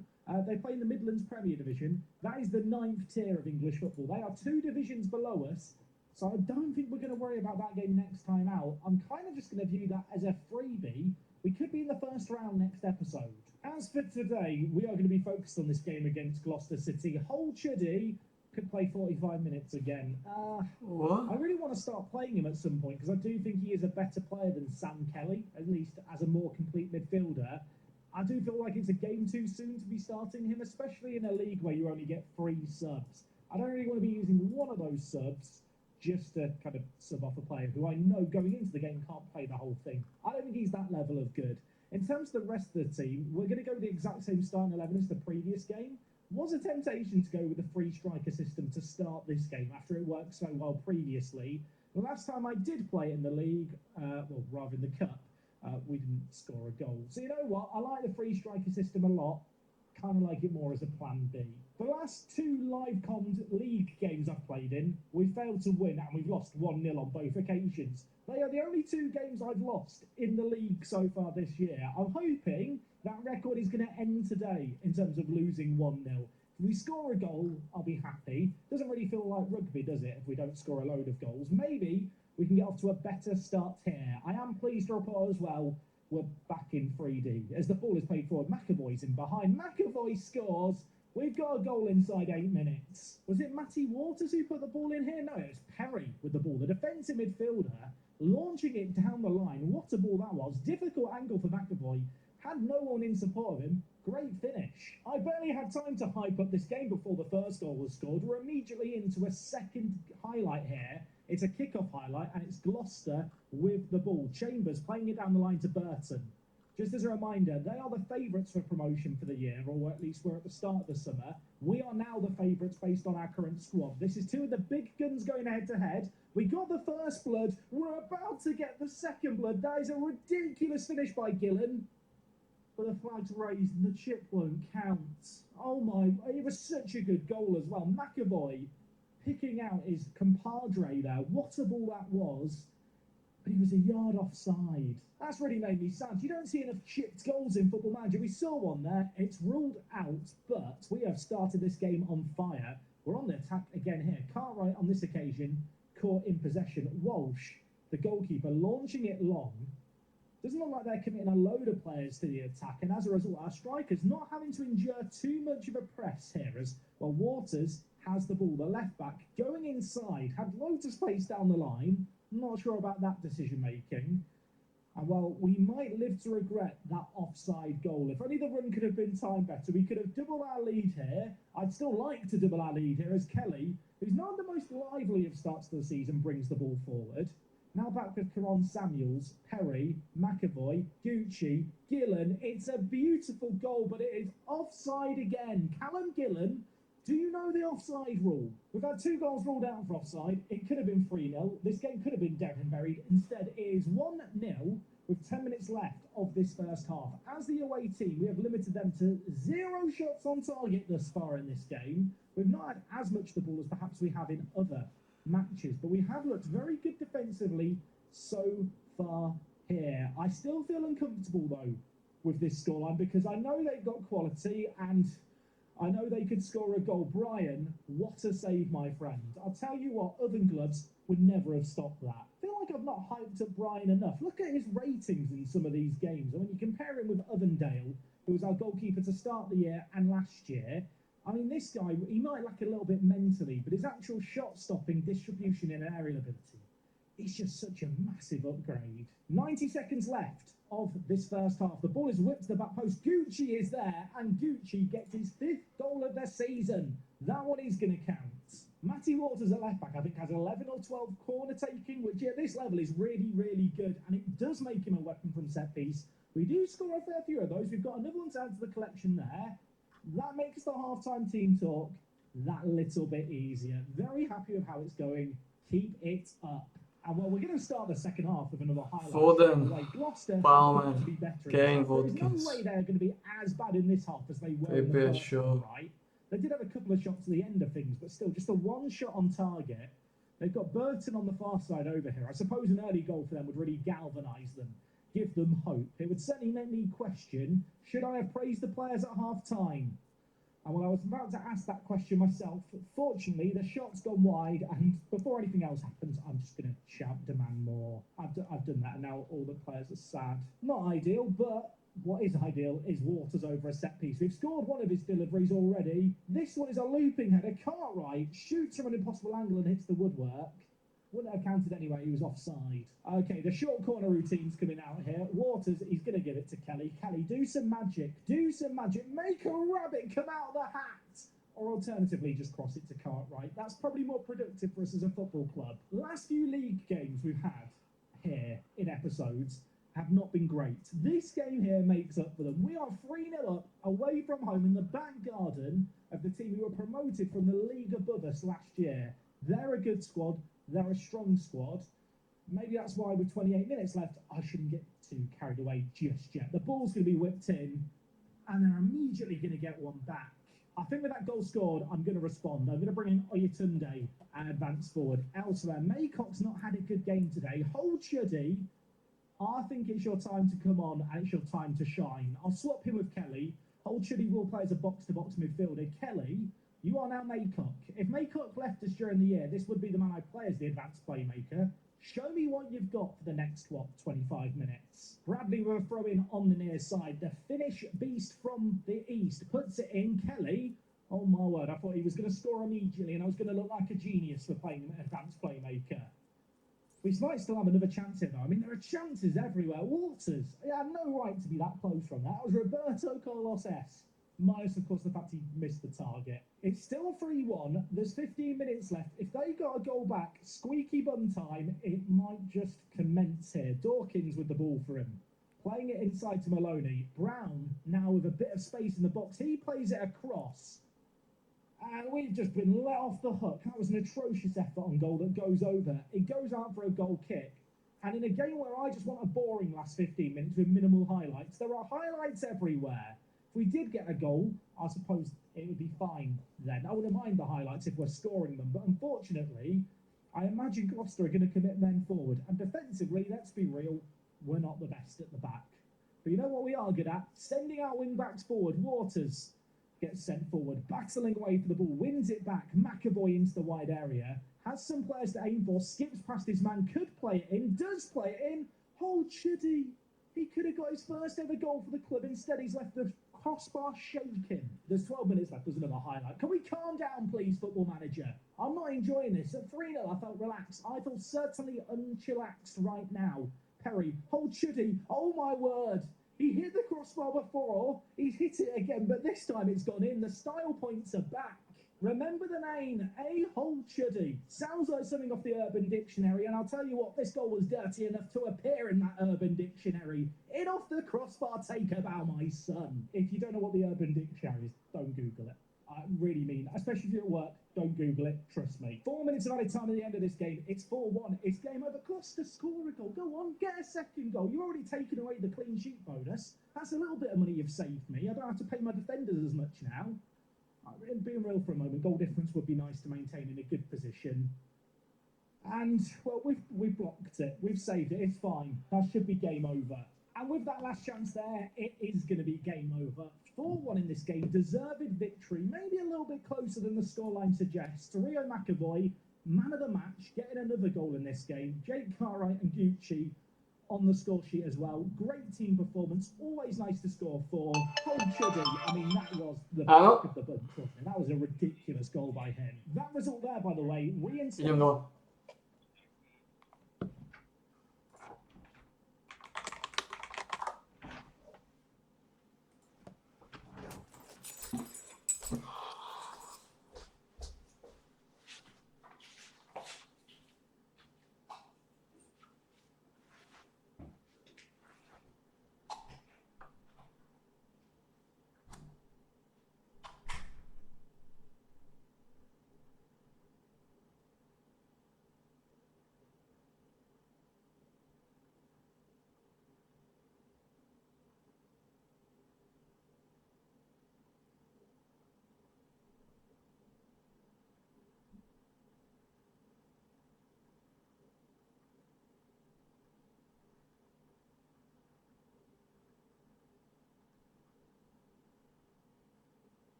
Oh, shit.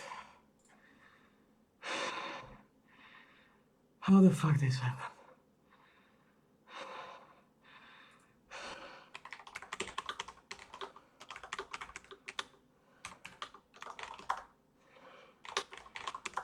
Fucking hell.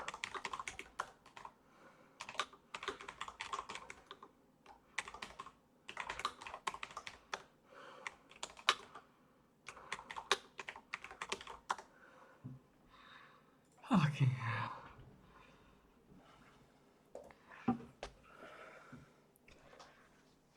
Fucking hell.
Fucking hell.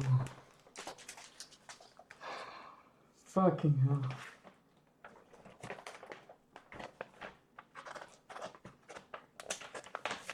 Fucking hell. Fucking hell, man.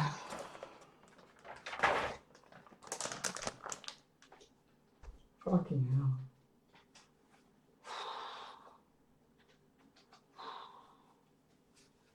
Bože, milé Anglicko. Angličania, ty piči sebe to celé vyhrajú.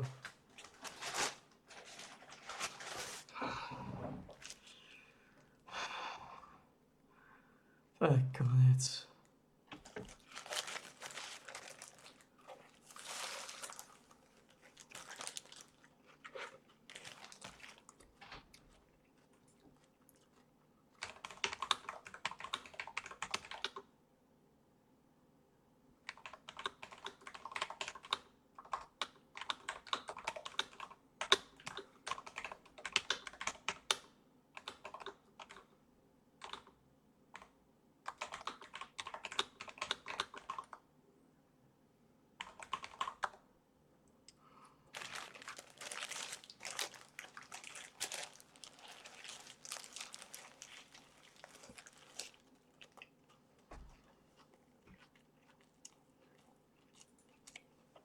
Is at the top of the league after 14 games played, perhaps worth acknowledging.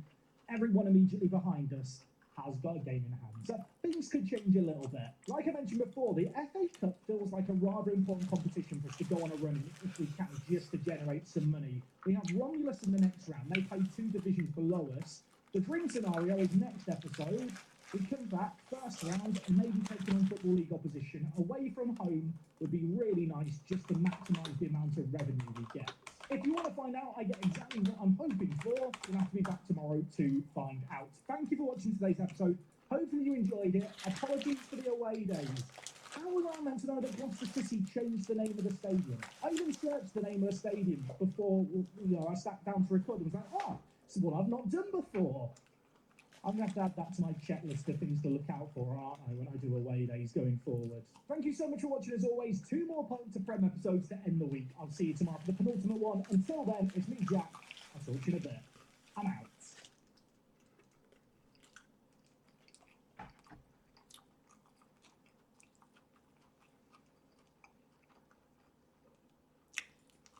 I need you to know that if I did have the money to make this deal happen, I would absolutely make this deal happen. Dele Alli, 29 years old, free agent, 37 caps for England, would be possible to sign if, and it's probably a big if, I had any money. Yet we are still over our wage budget. We're not losing money. In fact, our overall balance is really, really healthy. Today might be about to get a bit healthier, and that is because we are taking on Barnsley in the FA Cup first round. Of course, Barnsley in real life knocked out the FA Cup by this team here, Horsham FC. If you've not heard about this story, Horsham actually lost the second round of the FA Cup second leg to Barnsley. Barnsley fielded an ineligible player and have been thrown out of the competition. So Barnsley, if you want to play an ineligible player against me, that would be nice. You may have caught it already on one of the earlier screens. We've played a month of football since we were last here. Things are going rather well, but they could go even better. And if we were to continue this FA Cup run, oh, I'll tell you what, I don't know what I'd do.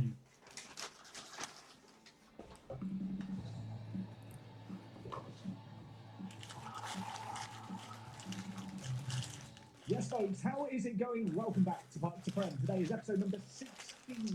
He said with absolutely no confidence whatsoever. I'm pretty sure it's 16. If it's not, editing Jack. Just edit my voice. No one will notice. Today, FA Cup is on the agenda. Last episode, we had a kit clash. Good news, everyone. Kappa, our kit kind of providers, have updated our sleeves. Shout out to Whitey, who makes all my custom kits. We should not have any more kit clashes going forward, I hope. Now, since you're last here, we have played a month of football. Of course, last time out, 2 big wins against #United and Gloucester City. Since then, 6 games played, 6 wins, the first of which was perhaps the least convincing of the bunch. We took on Hightown. It was a proper ding-dong affair, but ultimately, we did win. via penalties. Yeah, it's not exactly how you want to win things, is it? After that, another cup game, this time in the FA Cup. That game that I earmarked as a game we should be winning against a team with perhaps the best ugly badge I've ever seen in football in Romulus. We did beat them. They're 2 levels below us. We beat them 4-1, and you'll see here, Rio McAvoy's been getting a whole host of goals. He'd score in wins against Stourbridge and Leamington. We then took on Ramsgate, where we won in the FA Trophy first round, 1-0. Ramsgate, if you were wondering, do play at the same level as ourselves. And to cap off the run of these games, we beat Cirencester Town 6-3. I think it said Cirencester. No idea. It's definitely one of those places where the name of it is said weirdly. In this game, Hull Chuddy, 2 bangers. He scored goal of the episode last episode. He got 2 absolute screamers in this game here. Maybe the second one slightly less of a screamer. That one there smashed in. And later on in the game, in the 61st minute, not quite into the same kind of roof of the net as the previous one, but nevertheless, a good shot from the long shot specialist, who, now that I've actually checked on him, I realise only has 8 long shots. You might be forgiven for thinking, wow, he must be scoring loads of goals. No, he scored 3 goals. They've come across 2 games, but to be fair, they were all pretty emphatic ones. So unlike previous seasons, we really are juggling lots of cup competitions. The last couple of seasons, we've been out of all the cup competitions by November. Here's the competition screen. There's lots of matches being played, and as you can see from our schedule, it has been rather jam-packed. Against Cirencester, I did play a completely rotated team midweek, so that for this game against Barnsley, we'd be at full fitness, fully rested, and ready to go. Now, just a little peek at the league table. Of course, you might remember him. I mention every time we talk about them. We hammered them at the start of the season. They are still our closest rivals. We are 4 points ahead of them. They do have 1 game in hand, which, if they were to win, would cut that gap to 1 point. And if I just replay Barnsley today, they play in the league. Rio McAvoy and Gillen are the top 2 goal scorers. If you look at the average ratings, though, Jake Cartwright's up there, and Daniel Oyetunde is also up there. He still hates me, so that's good. One player who's actually decided he is happy. I can't believe I'm saying this. Miles Maycock is happy, everyone. Can you believe it? Or at least, okay, that's a lie. He was happy. Now he's unhappy that he wants a new deal. First, he wanted to leave because the club wasn't good enough. Now he's decided the club's good enough, and he wants more money. To be fair, he is currently on £20 a week. He expects up to £950 a week. Just to remind you, I am pretty over the wage budget. Paying him £900, slightly beyond our capacity. Just a little bit. Not sure we can expect to make it through this FA Cup game, but if we could take it to a replay away from home, that would be great. Just as a reminder, with the FA Cup, ticket sales are split 50-50. So for a club like ourselves, it'd kind of be in our interest to go to Oakwell, Barnsley Stadium, that can hold 23,000 fans, have tens of thousands of people turn up, and then take half the money. That said, we are at home for this first game. It's going to hopefully help our bank balance. We'll keep a close eye on things. Right now, we've got £225,000. I wonder how much we're going to have after this game at Butlin Road. I'm not sure what the plan is for the second game of today's episode. It may be the replay, if we can make that happen. It may be the next league game. Who is the next league game? I really should have checked this. Can you tell I was too excited about the fact that we're in the FA Cup? Yeah, definitely am. Our opposition would be Malden and Tiptree. Why does their badge look like a pub kind of logo? Do you see on a pub door? We've already knocked out #United, Romulus, and who was the other team we knocked out? Why is the name of the team gone? Kidderminster Harriers, Kiddie, we got rid of. We want to add another team to that list of scouts. I do suspect this will be where the run comes to an end. In terms of the team that we're going with, you may notice Gucci, a defensive midfielder. This is a new revelation. It's something I've been trying out because Gucci is good defensively, where we actually end up dropping Ben Perry, who of all the new signings we made over the summer, perhaps the most disappointing, although considering we're only paying him £150 as a breakthrough prospect, I can't really be that upset. But yeah, he has dropped out the team, and Hull Chuddy is now playing as a box-to-box midfielder on the left-hand side. That does mean that Kelly holds down his slot in the first team. Earlier on in the year, I thought it might be Kelly that makes way. But kind of having analysed things, I've decided that I prefer Kelly more than Ben Perry. So, sorry, Ben. In the final third, McAvoy and Gillen, I'm going to start up front. On paper, Oyetunde here is our best player in the striking position, yet I don't really trust him. I say I don't trust him. I do trust him to come on and make a difference. But in this game here, I want to go with the 2 strikers who are in better form. And Gillen and McAvoy have lots of goals between them. As of late, Alex Bradley at right back has looked absolutely superb. I mean, look at the sea of green ratings in the league. 2 goals, 5 assists, 7.17 rating for him. He's actually looking like a really good free transfer pickup. And at the back, I am going to be going with Karan Samuels alongside Jake Cartwright. These two guys have been our 2 centre-backs primarily through this year. They've been playing very, very well, much to the dismay of Tom Wilson, who is still unhappy I'm not playing him more. Matty Waters is going to be our set-piece demon at left-back, and in goal, we stick with Brian. I love Brian.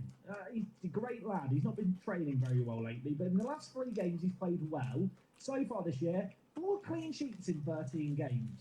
I think we only got 4 clean sheets in the entirety of last season, and whilst we have been better at the back, this man knows how to make saves. So this is our first ever test against Football League opposition. A proper challenge. It's not really easy. I'm going to try and big up the players and motivate them. But we have to accept going into this. This is probably where things come to a screeching halt. Last year we were dismantled by a team in the Vanarama National North. Barnsley are in the league.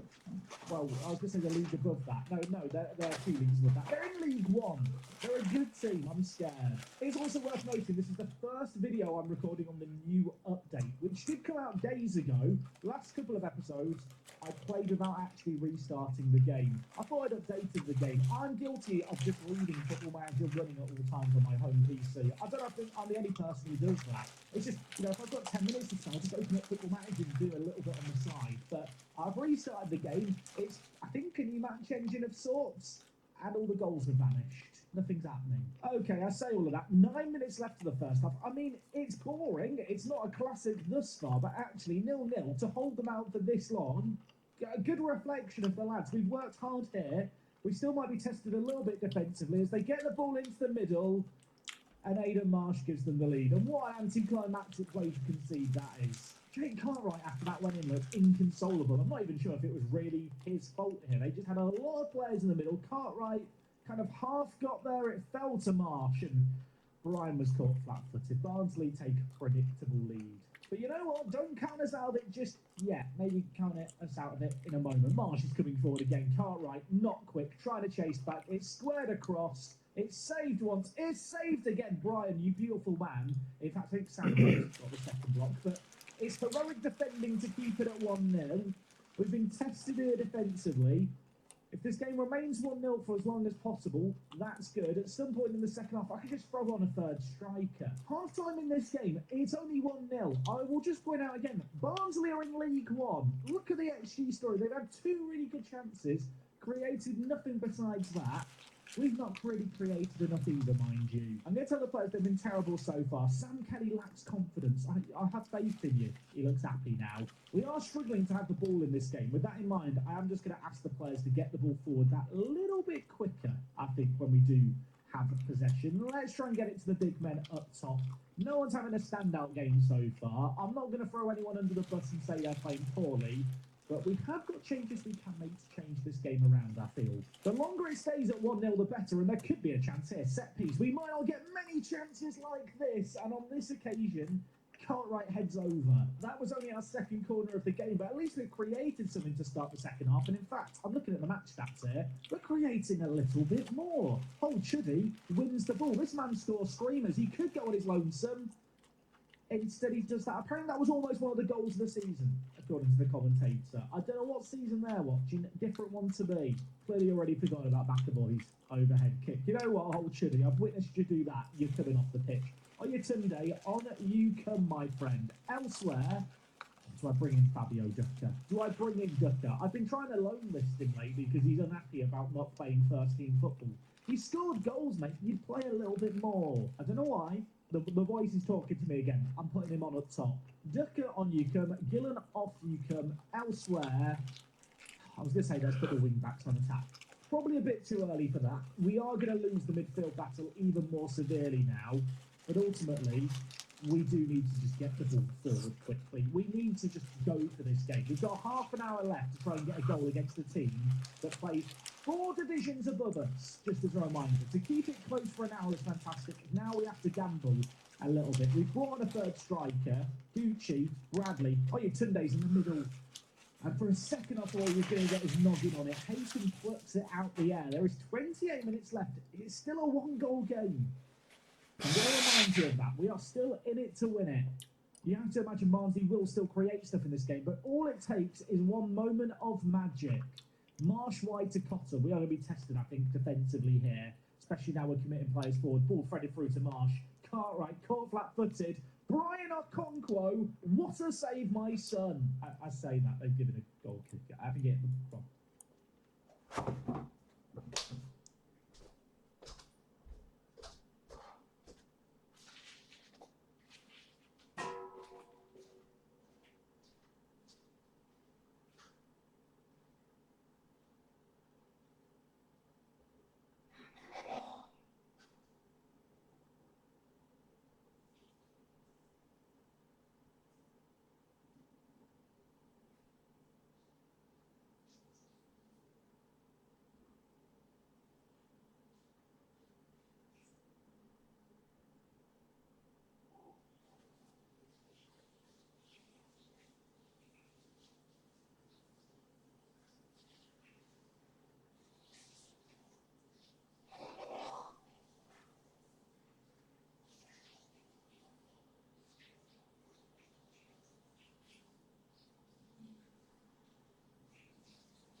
But he had it covered.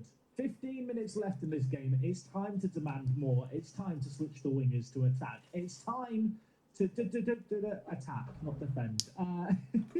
Some people I was going to say something very different there. I'm going to make one more change. You know what, Jones? I believe in you. You're a player with first touch technique and ability. And I just need you to ping the ball forward, please. He's going to drop in as a deep line playmaker on defend. Gucci, you can get forward, my friend. We've got to throw players forward. We want to try and take it to a replay. I don't want to say it too loudly. We've actually maybe been the better team in the second half. There's 5 minutes left here. We need a goal. We need something. And there might be something. Maycock has the ball.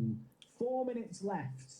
Although they've got a lot of players forward. So when we turn over the ball like that, we might be in trouble. Cotter getting in behind. It would have been lovely today to have something to cheer about. I can't help but feel like there is not going to be anything to cheer about here. Barnsley double their lead. 3 minutes left. That is game over. I know we've not scored and we've not created a ton. But ultimately, I don't feel that embarrassed. we came into this game with no real expectations. Like I said, the dream was to take it to a replay, but to make the FA Cup first round is not an insignificant achievement in itself. We pushed them hard, we worked them hard, and they might get a third goal and suddenly the scoreline makes it look like we just got spanked. We were good in this game. The history books might not know it. I know it deep down in here. Marsh with the ball for them, lays it to Cotter. Are they going to really get a third after all of this? They don't deserve it. We've committed men to the attack. We've taken a gamble, and it might just cost us here. They hit the woodwork. 2-0. Just keep it at 2. 2-0's fine. Barnsley, be happy with 2. I'm happy with 2. They're happy with 2. Yeah, Barnsley, I mean, look, they're in League One. They're a good League One team as well, the media prediction is 7th. We've really not embarrassed ourselves here. We were underdogs out there, good effort. Okay, the players completely disagree and hate me. All of a sudden, this competition screen looks a little more empty, doesn't it? Yate Town we take on in the FA Trophy, where we've already exceeded expectations. And in the Southern League Cup, been drawn against a team in Wales. Yeah, Merthyr Town, Swansea/Cardiff/Newport wannabe club over here. The non-league Welsh team who play in England, they play at the same level as us. They're actually quite good. The only thing that could cheer me up really here would be if Hitchin lost their game. Hitchin, did you play? Did you win? No, they drew 1-1 against Bedford Town, and elsewhere, Halzo in Town managed. Pán Mazurek, úprimne cením, že politikov žijete aj v sobotu o 7 ráno, kedy ste zverejnili video, v ktorom nás kritizujete, že sme vraj na Európskej rade zradili Slovákov. Ja skutočne nedokážem pochopiť, ako ste toto mohli ľuďom urobiť. Hlasovali ste za najradikálnejšieho slniečkára a progresívca, ktorého na pozíciu predsedu Európskej rady vôbec mohli nájsť? Rovnako ste, pán Pellegrini, a ja viem, že v mene vlády Slovenskej republiky hlasovali za Uršulu von der Leyenovú, aby na ďalšie roky viedla Európsku komisiu. Tú istú Uršulu, proti ktorej ako jediný hlasoval Viktor Orbán z Maďarska. A vy ste ho nechali opätovne samého. Neberte to ako útok. Normálne nám, prosím, odpovedzte. Pán Mazurek, neberiem to ako útok a normálne odpoviem. Klobúk dole pred formou, naozaj úžasne vyskladaný politický príbeh, žiaľ celý postavený na klamstve. Vysvetlím. Prezident Pellegrini, zastupujúci predsedu vlády na Európskej rade, za spomínané nominácie nehlasoval. Rovnako ako maďarský premiér Orbán nehlasoval proti. Napriek spoločnej koordinácii Roberta Fica a Viktora Orbána, ktorí na rokovaniach tieto nominácie nielen kritizovali, ale aj jasne deklarovali, že za nich nemôžu zdvihnúť ruku, sa na Európskej rade nedokázal vytvoriť dostatočný odpor, aby k nejakému hlasovaniu vôbec došlo.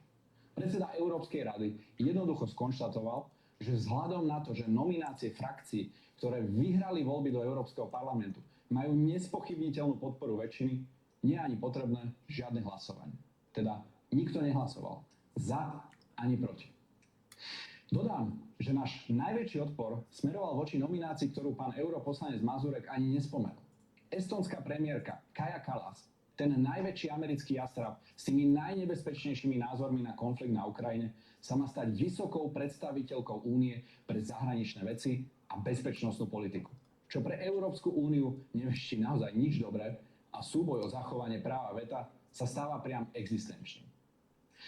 Aj keď to logicky vyplýva z toho, čo som práve povedal, pre istotu to zopakujem napriamo. Europoslanci za Smer, rovnako ako naša vláda, v žiadnom prípade nepodporia Uršulu von der Leyenovú za predsedkyňu Európskej komisie a tvrdenie, že sme jej podporu nejakým spôsobom zobchodovali za návrat do frakcie sociálnych demokratov, je číra lož. Práve naopak. Naše rokovania s európskymi socialistami stáli na požiadavke, že budú rešpektovať našu suverénnu politiku. Že budú rešpektovať náš iný názor na progresívnu ideológiu, vojnu na Ukrajine či nelegálnu migráciu, pretože nič na označení sociálna demokracia neurčuje, či bude konzervatívna alebo progresívna, či bude národná alebo globalistická, alebo akú stratégiu zvolí pri konflikte na Ukrajine. Nič z toho nedefinuje, či niekto je alebo nie je sociálny demokrat. A preto sme nemali problém rešpektovať väčšinové nastavenie frakcie za podmienky, že aj oni budú rešpektovať naše odlišné názory. Napriek ich prísľubom sa však opäť raz potvrdilo, že progresívna mentalita iný názor nesnesie. Zlyhali v tej najzákladnejšej skúške z demokracie a to je pre nás nepriateľné. Doma aj v Bruseli.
Zase toto.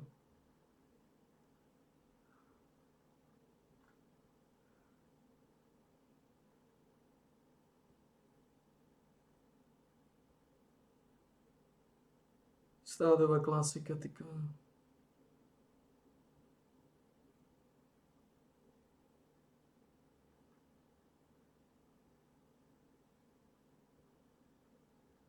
Stádová klasika, to boli tie lepšie časy. To boli tie lepšie časy.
Vice Mag Kucka.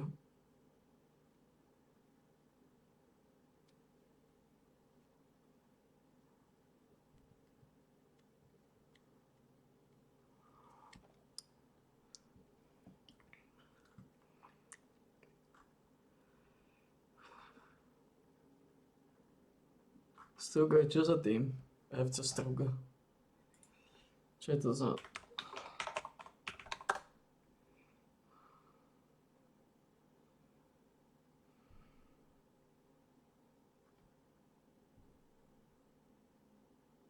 Macedónsko, aha. Aha.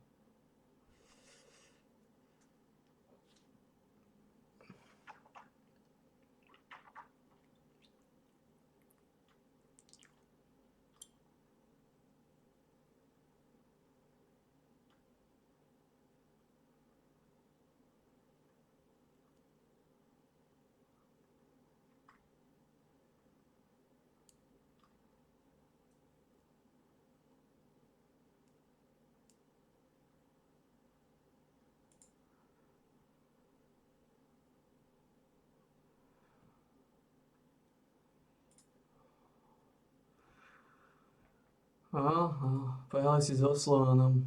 Prehali si s Pičusmi. Čo chceš napraviť? Si stratený vo vlastnej šťave. Ak prehráte so slabým Slovanom Bratislava, tak si môžete nakadiť tabak. Môžete si nakadiť tabak. Ste finišnutí. Počkajte, keď príde. Počkajte, keď príde ona. Silná Petržalka vás dominovať.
Ona je na YouTube odkedy?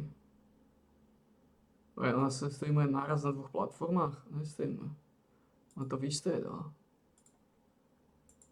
On YouTube, so I feel really bad. I did want to be early today, so I am happy that we're earlier than usual. Okay. Ooh, that's creepy. Zara plays YouTube, hi games. YouTube, we are up and running. Cool. Okay, so welcome to one.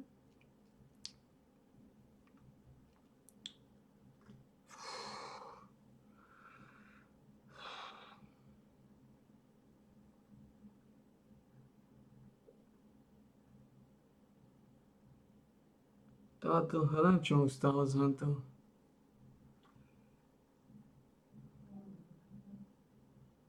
Má 16 rokov.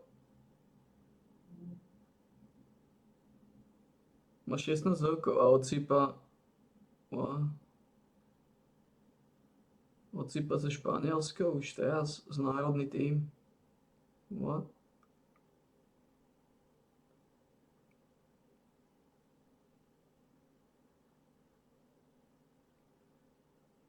What?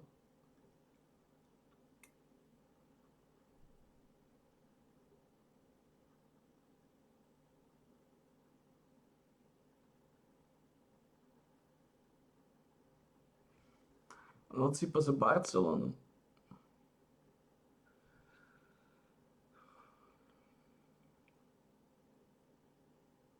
Mi sa zdá, že odsýpa aj za španielský tým tento pičus.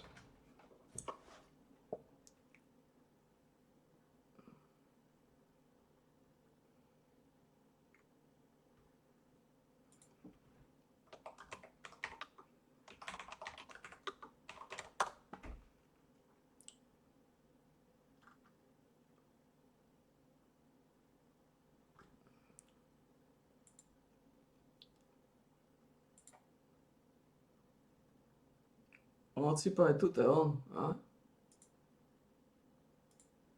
Ja. Na neho.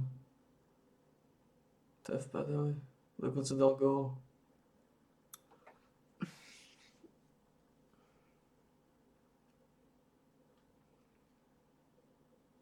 Jo.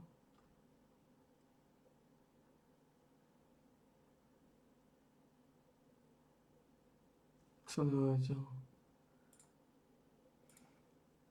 Managed to win, and with that, now go above Hitchin. I'll tell you what, it's all drama here in the Southern League Premier Central. There are 3 points separating the top 3. Our upcoming game against Maldon and Tiptree is the kind of game we should be winning. Maldon and Tiptree score a lot, they also concede a lot. They've got the 4th most goals scored, the 2nd most goals conceded. Expect goals in this next one. Let's get a win today. I want to make up for the Barnsley game. If you were wondering how much money did we make off that Barnsley game, £85,000, a new gate receipt record. Of course, we do share that money. In spite of that, though, our club overall balance sits at £280,000. I don't actually have any realistic requests I can ask for. Well, I was going to say I don't have any. I do have some. I want the youth recruitment improved. Give me that. I wasn't expecting to have the option to click that because, as you can see, looking at my board requests in 2025, I've been asking for quite a lot of stuff. I mean, I've only asked for the wage budget to be increased on 3 occasions, transfer budget on 3 occasions. Eventually, they'll grant something, maybe. If you're wondering, by the way, about the senior affiliate they granted, of course, we already had Walsall as an affiliate. They couldn't find another club. So, even the one thing they granted, I didn't actually benefit from. The board have decided our youth recruitment network is fine. Look, please do it. I know we're over the wage budget, but this is really important. They've actually granted it. I love this board. It's the first thing they've granted in forever, mind you. Now, Brian, if you just want to increase the wage budget, we will be best friends again. Even after your friend to sack me that time. I mean, let's just ask for the junior coaching budget to be increased. Why not? I have actually made one sale just now. Michael Imbert Hines. He was one of our backup goalkeepers. He was on £50 a week. I've got him off the wages. With us having Ovendale at the club as a backup, with Brian, of course, coming in. Don't really need such an expensive third-choice goalkeeper. Additionally, I am currently looking to loan out David Dormer to save £25 and Jack May to save a further £20. With those 2 players leaving us, we're almost under the wage budget again, so that would be nice to achieve. Oh my God, the board have actually increased the junior coaching budget. We're going to have like some of the best facilities for the next few promotions, assuming we can get promoted with this team. Things are looking Millhouse here. I have also made the decision that for the Maldon and Tiptree game against the team that score a lot and can't defend a lot, I'm going to play the free striker system. I feel like we owe the fans after the Barnsley game to go out there and have a goal bonanza. I also want to see if the new update to Football Manager has changed how that engine works. And this feels like a quite interesting game to see. Are there still lots of goals possible? Have just noticed a minor problem on the horizon. Okonkwo is on international duty for our game against Merthyr Town. He's been called up by the Nigeria under-20 squad. I'm fuming. This is the stoppable defence versus the movable object, this next game against Maldon and Tiptree. I'm expecting lots of goals. They are firmly planted in mid-table. We should be beating them handsomely. It'd be nice to score a few, wouldn't it, after we didn't score last game. It has been a week since the game against Barnsley. With that in mind, players are rested. I am going to the free striker system. It does mean that Hull Chuddy is going to drop down to the bench and Oyetunde is coming in to play up top. It does annoy me that when we play teams that play in white, either for their home or away kit, we are forced to play in our away kit even at home. As beautiful as our red rugby kit is, it just feels illegal for us to have to wear our away kit at home. It happens on the regular. Maybe we can turn the angst that I feel because of that into a performance on the pitch. We are taking on Maldon and Tiptree here. Not really fair that we're taking on 2 places at once, but that's the way the cookie crumbles. And like I mentioned, defensively, they are not good, but offensively, they do also like to score. So with our free striker system, I'm expecting fireworks here. This might also be the game which, if we fail to win, I completely abandon the free striker system as a result of. Gillen is in behind, though. He goes down in a heap, and we get given a penalty after 12 minutes. It's going to be McAvoy over it. He has been in some scintillating goal-scoring form. He's the top scorer in the division. I'd put my house on him to score, and it's a good job he didn't miss because I don't want to lose my house. It's 1-0. Brian with a goal kick, launching it long. McAvoy wins it in the air. Gucci still sliding in that defensive midfielder position. Has looked really, really good there. And now it's Waters at left back. This man can cross. He can't pass, though, as we've seen there. That through ball was absolutely atrocious. Thought for a second they might be able to exploit the space in behind our left back, but Cartwright's there to mop up the pieces. And now it is Kelly laying inside to Maycock. He dances past his man. The number 7 almost almost scored a sensational goal. It's a great save by the keeper. We do still have the corner though. Waters is over. It looks rather foggy on the far side of the pitch. I think he's over there. Maybe you couldn't see the players in the box because that cross was poor. Not exactly been fireworks so far in this game, although I guess there's still, 67 minutes of football plus any added time to be played, and Ayula is on the attack. That's a fantastic name. That's a fun name to say, isn't it? Ayula. Is he good, Ayula? He's Irish, and he looks quite good. He's actually really good. I kind of want to sign him just so I can shout his name. I'll tell you what, if we had some money, I'd be making some fun signings just for the name. Whether or not it's a good transfer strategy to sign players because of their names, I'm not sure. We've given away a penalty. I know I'm rambling on, game, but you don't have to snap me back to reality like this. We score from one penalty. Brian's doing a little dance on the line. Can he stop Dinsmore scoring? Oh my God, Brian, I love you. I'm getting him a birthday card. I'm getting him a birthday cake. He is getting his birthday put on the calendar. I'm going to get a photo taken with him and put it on my fridge at home to remember this moment. What a bloke. What a bloke. Imagine if we just go up the other end now and score. That would be fun. Bradley, who gave away the penalty, by the way. You've got to thank Brian after this game as well. Samuels lays it forward to Cucci. Imagine if we were just to respond immediately. McAvoy through the middle. Can Mac score? Yes, Mac can. From one end of the pitch to the other. Maycock with the assist. It's 2-0. I'll tell you what, it's not quite Leicester v Watford, where Deeney scored that goal, but it's not far away. McAvoy, top bins, take a bow. Free kick, Waters over it. We've had loads of free kick highlights of Waters this season. I don't remember seeing him score one. He's really good at hitting the post, though. Okay, half-time in this game, 2-0 to the good. Maybe an error of fortune after we saw them miss a penalty and went up the other end and score. But at least from open play, we were the better team. And following on from that penalty, they did not create anything. I forgot what it's like to have a good goalkeeper in Football Manager. Brian Okonkwo, mate, I'm so glad he didn't go to Bath. I'm glad he's more of a fan of showers and rugby than he is baths. What a bloke he is. I mean, I'm just talking loads about him. McAvoy's the real hero. 2 goals to his game. He's going to want the hat-trick. He could get it here if Maycock wasn't going to go on his own and score the best goal of the game so far. He came through our youth intake. He is absolutely amazing. He might not be here next year unless I can find a whole lot of money to spend on him. But Miles Maycock, what a finish. That said, 3-0 up, clean sheet would be nice. Not sure why I've mentioned the clean sheet. We've got a corner to deal with here. Bradley nods it away from danger. Kelly, all on his lonesome, needs to hold up the play. But I'll tell you what, there are 3 players on the far side of the pitch getting forward quickly. Bradley lays it forward to Gillen. The right forward, one-on-one, should score, could score, does score. 4-0, game over. Moulded and Tiptree, you guys are average. They've scored. So I shouldn't talk trash. Elsewhere, by the way, Hitchin are currently 3-2 up and Halzoin are currently 1-0 up. So as good as our result is, we are still going to have 2 teams breathing down our neck. It's 4-1. They got 1 goal back and I was very dismissive of it. If they got another goal back and it was 4-2 with 19 minutes left, do I have to worry slightly then? Moulded and Tiptree, just full of fun names. Egbury, cut it inside, could shoot on his left, but does.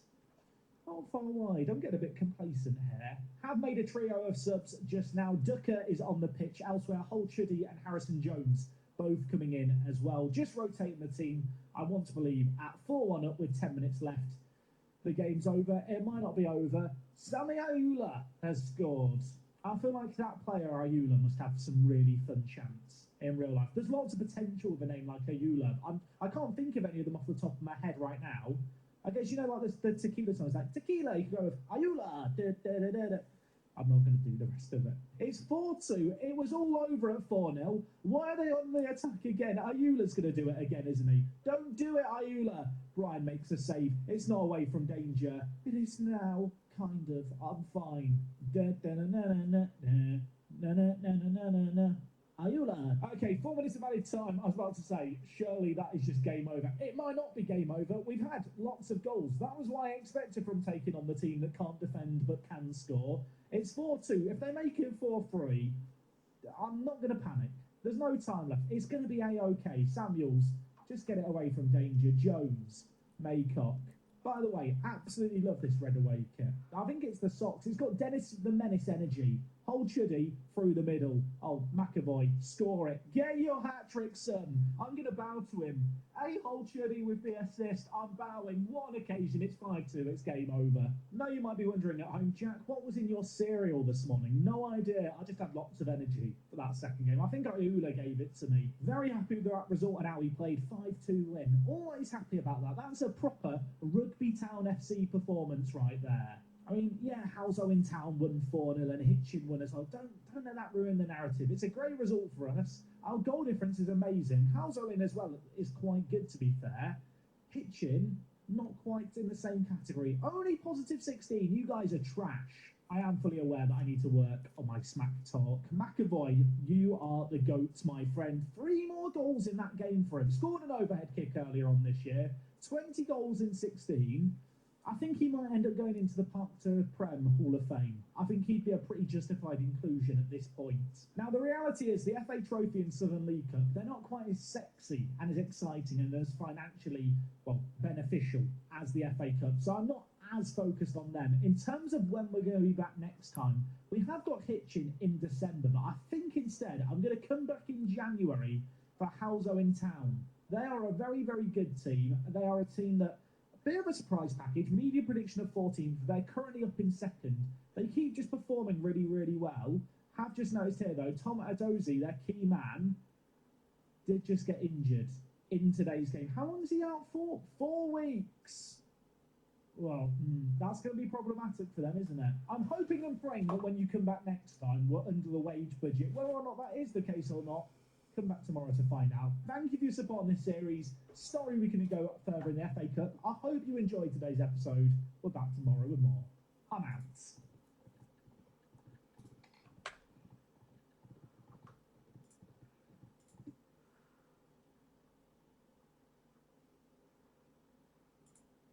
I was really, really proud of myself. In the last 2 months, I finally got under the wage budget. And then I went and signed a player, went straight back over it. Now, in my defence, Jordan Talon here looks absolutely immense. He was playing for Corinthian Casuals, who, if you don't know, are a team that are stuck as amateur. They only have amateur contracts on their players. For that reason, I could snap him up on a free. And at 24 years old, he can play anywhere across the back line, which is great. He probably is better than Jake Cartwright, not in the air, but as a complete defender. And ultimately, for £120, I couldn't really say no to signing him. Now, the way in which I've been able to get under the wage budget was by moving on Jovel Jackson Davis, a man who came into our team when we were playing the 3-striker system. Probably could still be a useful squad player if I was still using that tactic. But with us only having 2 strikers, with him being on £85 a week, we have managed to get him out on loan. And Leek Town, very kind of them, they're paying all of his contracts, so they're helping us save a little bit of money. And while speaking of money, the bank balance looks really, really healthy. Of course, the FA Cup run did come to a screeching halt last episode, but still, closing in on £300,000 feels really, really good. I was looking through the income that we get here at Rugby Town, and I noticed that we get this grant. And I don't know if this is unique to our team. I did wonder if it might be to do with the facilities that we have, some kind of maintenance fee that the game factors into things, because it was funded as a government-granted kind of development 20 years ago. But you can see here, last year they gave us £220,000. This grant, again, is coming in at over £100,000. That really is helping keeping us aloft and fund our spending. And, well, that combined, of course, with loads of TV and money and stuff, has just seen this balance continue to go up in a way that, to be honest, I don't think I've ever seen in a Park to Prem series that we've done before. In spite of that, they have rejected some recent board requests, but I am doing my coaching course. Doesn't feel like that long ago we were doing our National C. I am now doing my National B, and as a result of that coaching course, you can see here the attributes. I'm not going to say they're going through the roof, but we are definitely getting better as a manager. We're getting better, and our team feels like it's getting better. Today we take on Halzo in Town, who are currently 3rd in the league. It's the 3rd of January, and after this game, a bit more of a test perhaps. Blythe Spartans await, a team currently embroiled in a relegation battle in the Vanarama National North, the league ahead of us. I would quite like to go on a little run in the FA Trophy. If we just look here at the teams in the competition, and if I go to stages here, you can see the different logos for the leagues the teams play at. There's only a handful of teams still at our level in this competition. We are one of them. Recent form has been pretty. We've been doing very, very well. 12 games played since we last here. I'll catch you up on that and more right after the intro.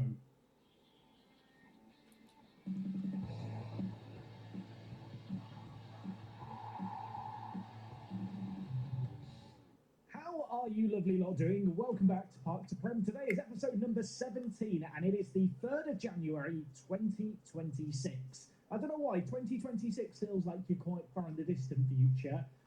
The reality is it's season 3. I'm having a crisis inside thinking that 2026 is basically 2 years away at this point. Now, like I already mentioned in the intro, I have played a lot of football since you were last here. 12 games played, and we have been in some really, really good form, if not flawless. Following on from that 5-2 win against Malden and Tiptree, we had 2 cup games against Merthyr Town and Yate Town. Managed to win both of those, and then against Banbury United, a team who are competing for the playoffs in our current league, we managed to get this 4-1 win here. It was a great display. It was a display that really just shone the spotlight on McAvoy yet again. I hate to sound like a broken record. This guy is absolutely insane. 30 goals in 23 games this year. I mean, he can't be stopped. And unfortunately for Banbury, they did find that out firsthand. In spite of the fact they did get battered by us, they are still up in 5th in the league. They are still in a playoff spot. They're not a bad team. Maybe more of a reflection of how good we were in that one. After that, we took on St Ives, 2-1 win. Not the most convincing. A McAvoy penalty and a Jake Cartwright header ultimately got us ahead. Taunton Town we then took on in the Southern League Cup, a competition that we're playing in today against Blythe Spartans. Against Taunton, we did win 4-0. Of course, some of you guys will be familiar with this team. They are having a pretty darn awful season. Relegated from the Vanarama National South 2 years ago. Right now, down in 11th. To end the month of November, a pretty disappointing result by all accounts. Kettering Town at home. A penalty kept us in this game. Yet we get a lot of penalties, it feels like. I guess that's a testament to the build-up play that we have, how we get the ball into opposition areas. But to be honest, in this game here, Kettering were very, very good. Fair play to them. One of 2 games we didn't win. But despite not winning all our games, we have maintained an unbeaten run. 1-0 win over Nuneaton Borough was nice to get, especially after they mugged us off in that episode way back at the start of the season. We took on Chorley and beat them in the FA Trophy 2-1. And from there, 4 league games, some difficult games in here, such as the game against Hitchin Town. Nice to get a win. McAvoy and Oyatunde with the goals there. Bedford Town rolled over. Royston Town did not. 2-2 result in this one. They scored in the 95th minute. I was upset, I'll be honest. On the balance of play, I do feel like we were the better team, but McAvoy went off injured in this game. And let me tell you now, he is out for the next 2 weeks. So a difficult game today I would have really liked him for. He won't be available for. And in this game, having gone off injured, they scored 2 goals, including that one I've already mentioned in the 95th minute. I'm not going to say I was close to rage quitting and close to breaking down in tears. That's a bit of an exaggeration because things have been going well. But the look at which that cross deflected to Bateman did feel a tad unfortunate. Most recently, we got a 4-2 win over Stratford Town. For some reason, 4-2 feels like the most common result we get here at Rugby Town. And with that run of games you can see here, we are pulling clear at the top of the table. If we look at the table for the first half of the season, Gloucester City, Hitchin, Banbury, Hales Owen as well, really kind of close behind us. You know, all of those teams within 6 or 7 points. This second half of the season so far, we've been doing really, really well. You can see here, no one else really has. Hitchin, already 2 defeats in their 5 games played. And elsewhere, some of those teams that I've just listed around us haven't exactly been playing well. Gloucester, 1 win in 4. Banbury, 2 wins in 4. And because of that kind of drop-off of teams around us, in spite of us not being amazing, we are now 9 points clear. Now, of course, this is a little bit similar to what happened last season, where we did pull away, it felt like, in the second half of things. One of the teams who's been an ever-present side behind us is Hales Owen Town. We're taking them on today. They are still 3rd in the league, 12 points behind us with a game in hand. A win here would be rather big. And like I already mentioned, McAvoy is injured. He's been so important for us. So I'm looking at Oyatunde and Gillen to link up and do the business. 2 players who really should be doing the business, it has to be said at this level, but neither of them has had that explosive output that we have seen from McAvoy in the final third. In terms of the midfield, I have now just settled on Gucci as the defensive mid. We've got the pentagram of green lines between all our midfielders, which I don't know if it's necessarily the most aesthetically pleasing combination of lines. It kind of looks a little bit messy, but it's nice to see we've got an understanding with these 4 guys here. And at the back, This might be blasphemous. I may not stick with this forever.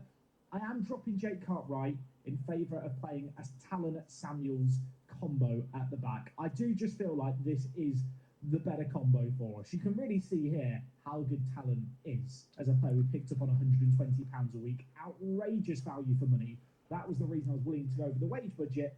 Let's see how these two get on defensively alongside each other today. A win here would be really, really big, and well, if we could get off to a perfect start with a kick-off highlight, that would be even better. Hull City playing at that left centre mid position hasn't scored from outside the area, I don't think, in the last 2 months. He's vanished. I need a long-range goal from him today to cheer me up. Bradley on the overlap. My little Finnish friend inside.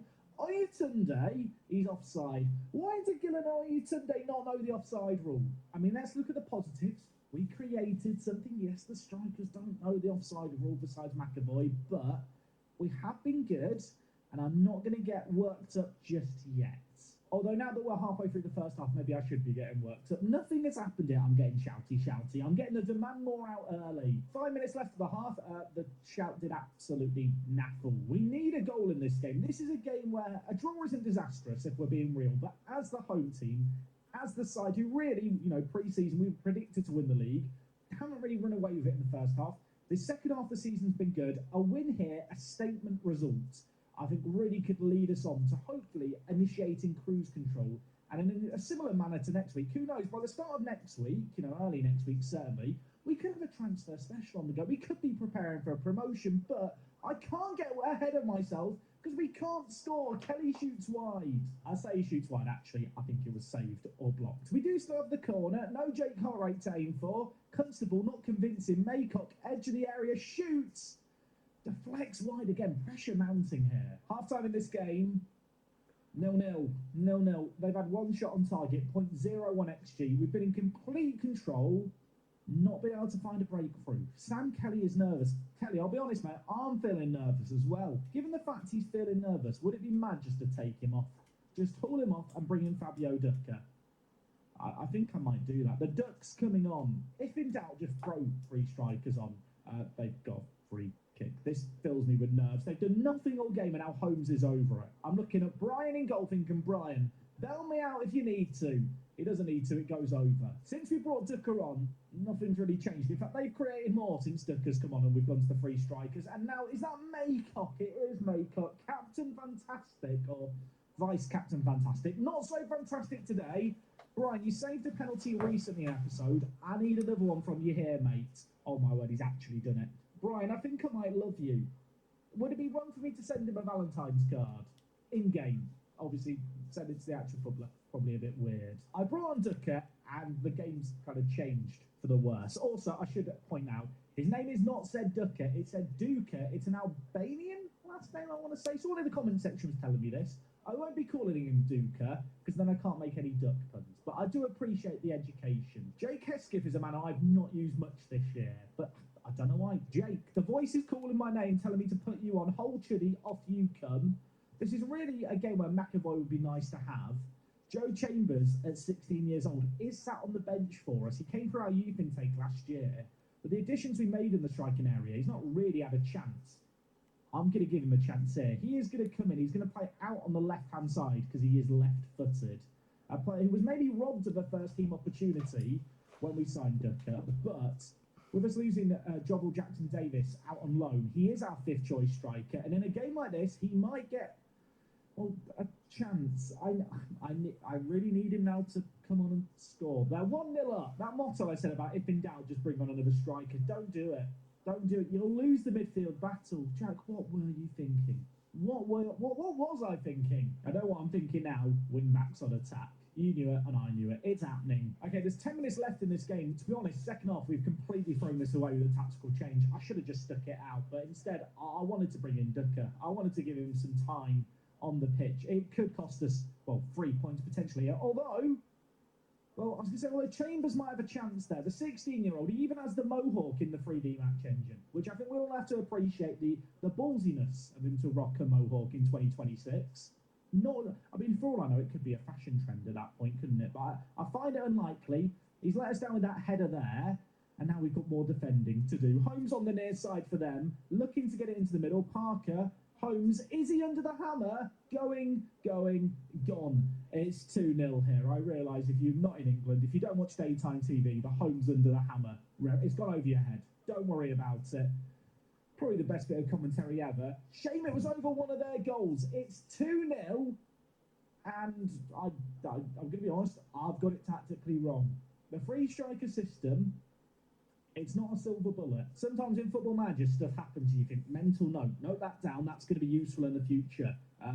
Don't go to free strikers at half-time in a game that you're dominating. Be patient. Be sensible. What was I thinking? There's 5 minutes of added time. If we come back here, be majestic. Hesketh dancing through the middle. Shoots wide. Keeper parries it. Oyatunde over the corner. Pressure mounting. 2 minutes left. We need 2 goals. We need a miracle. Gucci hits the woodwork. Duca, what can you do? Hit it over is the answer. I love the fact there's all these highlights at the end of the game. You know, really appreciate this Football Manager. Here's what you could have won. Can we have 10 minutes of added time instead? We might win if we had that. Bradley, Duca, options in the middle, crosses it in. Hickman to Bickley. He has the ball. They're really trying to play out from the back, and to their credit, it is actually working annoyingly. Although we have got it back here, and now it's Waters with it for them. Maycock passed it wide. I've still not forgiven Maycock for giving away the penalty, even if they missed it. It's 3-1. I don't feel like celebrating. There's 1 minute left here. We've scored 1 goal. It was just too little too late at the end of the day. It's going to finish here in this game 2-1. Matty Waters, our left back. Man of the match with a 7.6. That's not a testament to the quality of football by both teams in this game. I don't really know what is. So with that result there, Halesowen Town go second. They are now 9 points behind us themselves, but with that game in hand, we do have a 20-plus goal difference swing they'd have to overcome, which with, 15 games left of the season, I can't see that goal difference changing. But that points difference, it's a little bit closer than I'd like to admit. We lose our 15-game unbeaten run. What a way to lose it as well. A complete mess up by me. I can't even pretend otherwise. Tactically, I got it wrong. I think that's the 3rd match I've lost in a live commentary this season by a single goal margin. And I think they've all happened in episodes. I don't know what some people are thinking. Some people are thinking, YouTube only loses when the camera's on. Believe me when I say I'm pissed off about it. I do tend to lean towards doing the bigger games in episodes. And apparently that's to my detriment. Would I have gone to free strikers if I wasn't recording? You know when you're a little kid and you show off in front of your friends? I feel like that's what I've done by changing the tactics at half-time, and I'm an idiot. One thing I forgot to mention earlier, I have had the youth intake preview for the year. We've had some very good intakes in recent years. We could be looking at more attackers. So we've got a striker who could be a fine prospect, an attacking midfielder we should have a close eye on. Everything else is a bit meh. But based on history, A's and B's are very good. So excited for March to come around already. Anyway, up next we have got a game against Blythe Spartans. It is another game at home. They are a team that play in the league above us. They're a decent team. They've not been in very good form. If we want to, prove that we're ready for promotion, a statement result in this next one would be very, very big. I will be going with the 2-striker system. So, lesson learned. I've just noticed something, and it's not necessarily a good thing. This guy, it's mad how much he's improved. Considering we're a part-time club, his determination and flair have dropped off. And to be fair, there are aspects of his game that have tumbled. But you look at the improvements he's got. +4 to stamina, +4 to vision. This guy's been so good. And as much as I do want to keep him around, given the wage budget situation, and given the interest being shown in him by some teams across the pond, if an offer came in, I might have to sell him. He's running down his contract, 18 months left on it. I'd love to know down in the comments, and I really do mean this. Go down in the comments, let me know what you think. How much should I be considering selling Maycock for if an offer comes in? He's already told me he's exploring options at the end of his contract. With this interest that is being shown in him by teams in Ireland, it's going to be difficult, I think, to fend them away. And at the risk of, losing him for nothing, I feel like I have to cash in, don't I? It's a case of how much can I cash in? Let me know your thoughts. He is one of the best non-league players I think I've ever had in Football Manager. It's going to kill me to see him go. Maybe we can bring him back in the future. Yeah, I feel like if I don't sell him now, I'm going to just lose him for nothing. So I just have to bite the bullet, have a little bit of pain, but at least now I've got money to reinvest. Anyway, we have got this game against Blythe Spartans. It's the 10th of January in game. So there's, 3 weeks left to the window there or thereabouts. In this round, We get £1,000 if we lose, £5,000 if we win. Look, it's not going to be revolutionary money. It's not the FA Cup. But this should be a good little test for us against a team in the league above us. Now, McAvoy did do a fitness test. I've been told a fitness test isn't required, but I look at his fair condition. I just think it's not even worth risking him, is it, in this game here? I might as well just keep him out of the team. It's not a must-win league game. I don't want to aggravate the injury further. In fact, the only question I've really got right now is, do I want to bring Cartwright back into the team? And the answer to that question is, I think I do. Jakey boy, I'm sorry I dropped you for the last one. Welcome home. The rest of the team is unchanged from the previous game that we played, where we lost 2-1. Of course, McAvoy out. The midfield four maintain their spots. It's been a week since the last game. Earlier on in the year, we were playing games constantly. It was just relentless, game after game after game. Kind of ridden through that period now, and in spite of the fact we are still in cup competitions, there is actually gaps between games. We've had a week of rest. We're dusted down after the defeat. Let's get back up and show them that we're bloody good. We're going into battle against the Spartans. Also, Blythe Spartans. It's one of the coolest football names in the world, isn't it? Gillen's got an injury. Gillen's got an injury. Why? Am I bringing in Ducker after 7 minutes? I don't trust him like I trust Gillen, but I kind of just feel like I have to make this change. Maycock through the middle. Doing it for all the scouts watching from Ireland.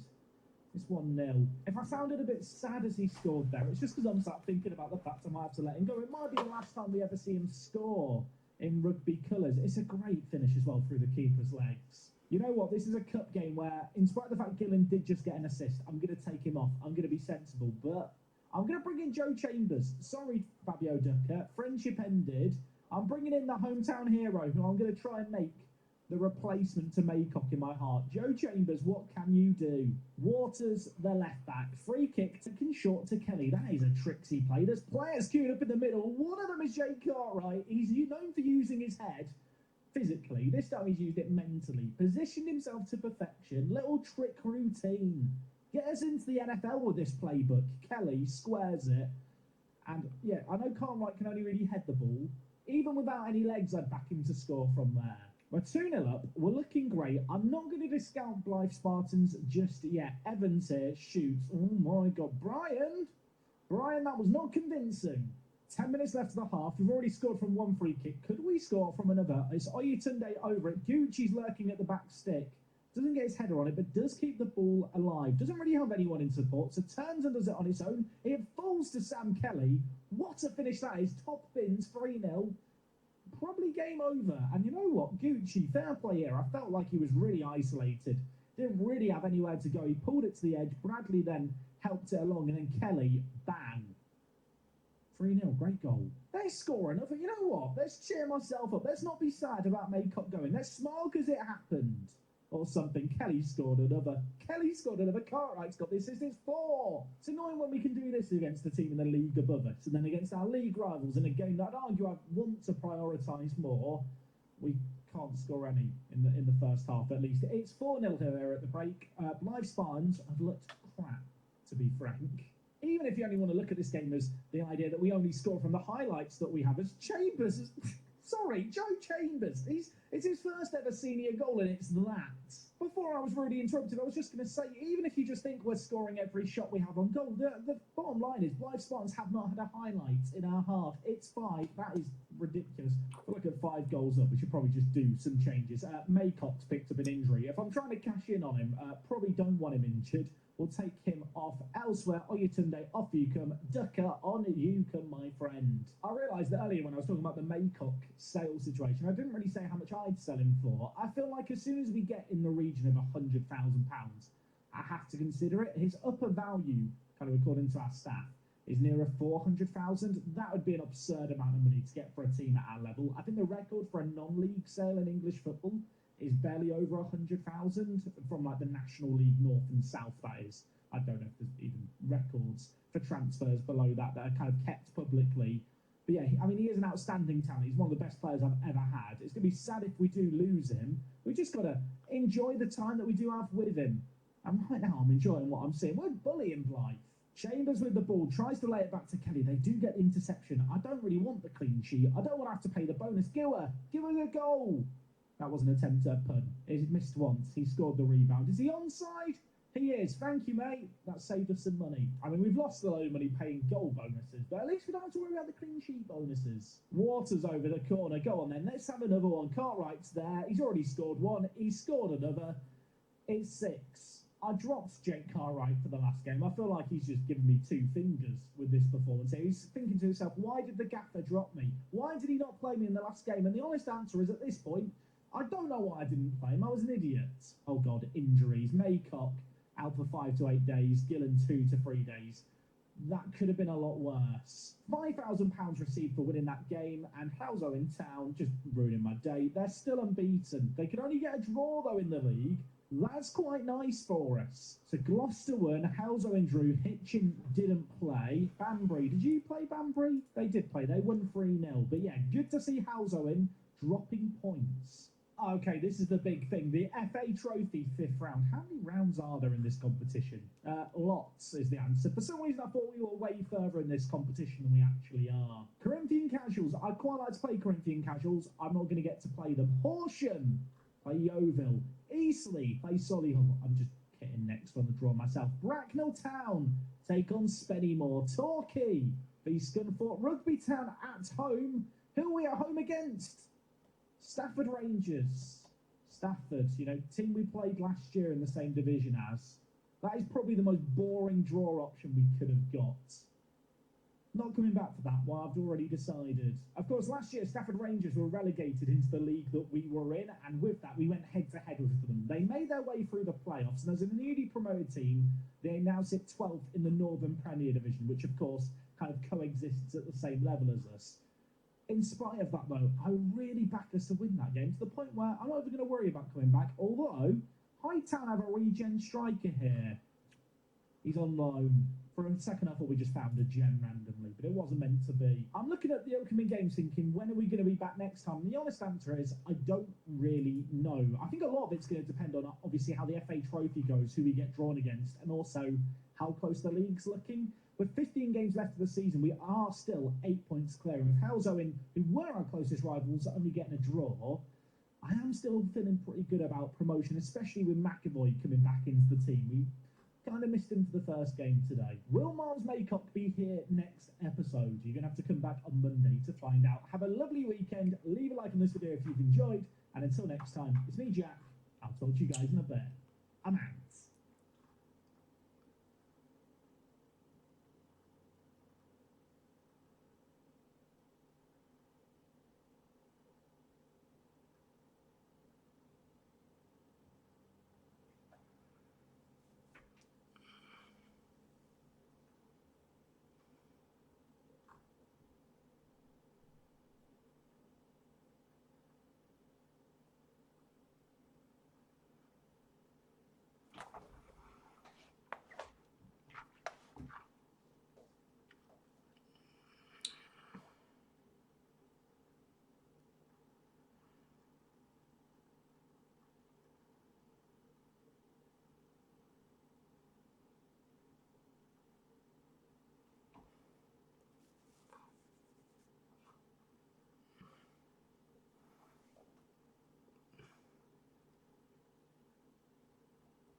What the fuck?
Oh.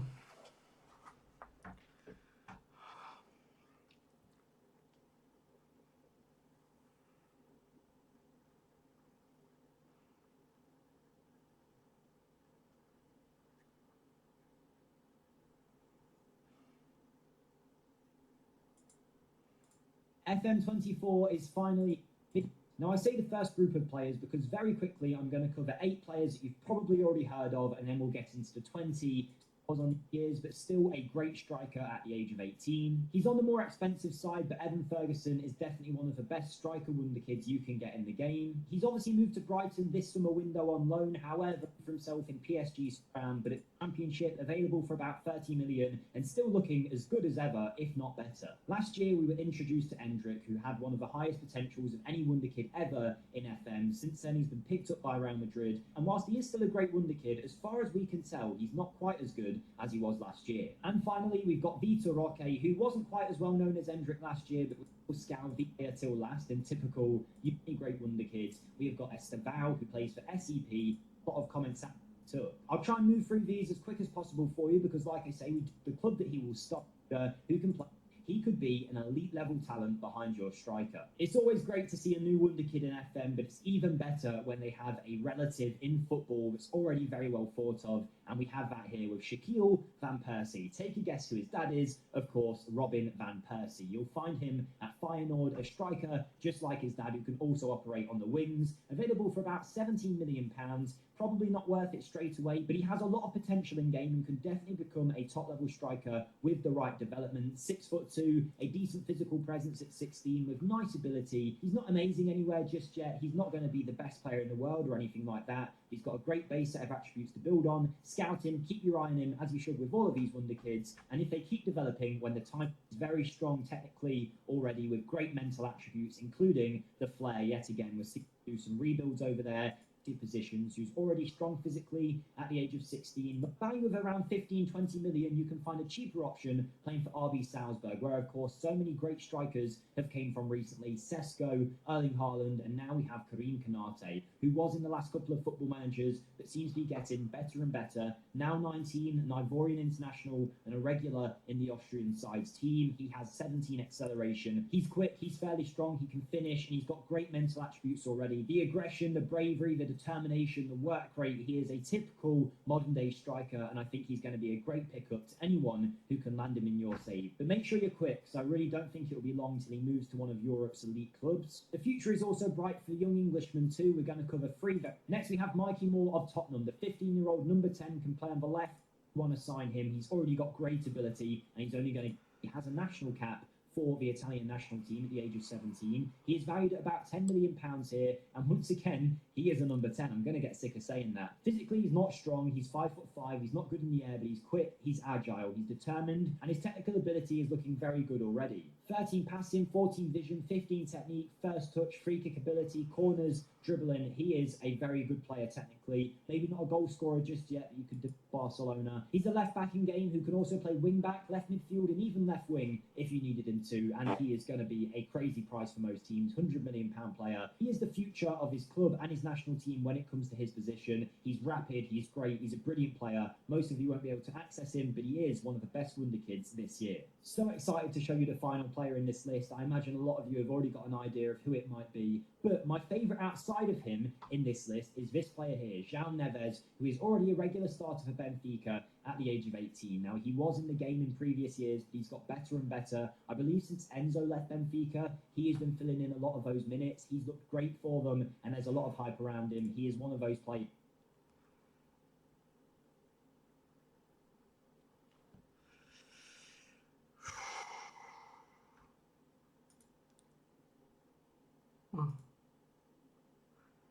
To 18. časť.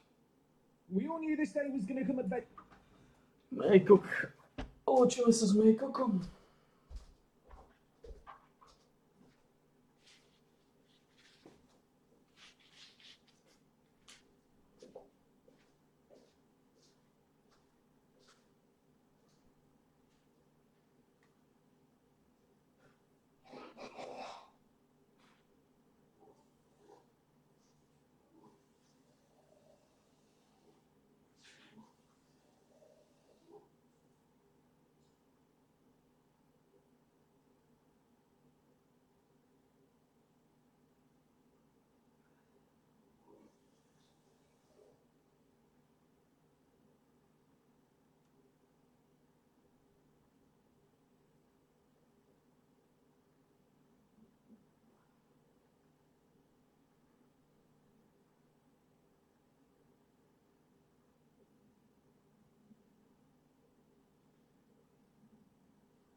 Mejkok. Eventually, I just didn't necessarily think it'd come as soon as the 2nd of February 2026. Miles Maycock has a bid on him, a bid that I'm about to confirm. Salford have bid £225,000, 50% of any profit, a friendly. Yeah, £225,000. I get all of it added to the transfer budget. That is really going to revolutionise this football club. It's going to take our overall bank balance to in the region of £500,000, which for a team at this level is crazy. Presumably, we'll be able to shuffle some of that money into the wage budget, maybe add a few more signings to end this year. I asked you guys at the end of last week, how much would you accept? I think we can all unanimously agree that's a very good offer for a player with 18 months left on their contract. I'm going to hit accept. I'm going to hit continue. There is a solitary tear rolling down my cheek.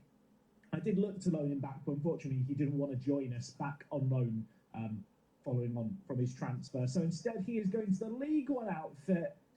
I hope this is a see you later rather than a goodbye.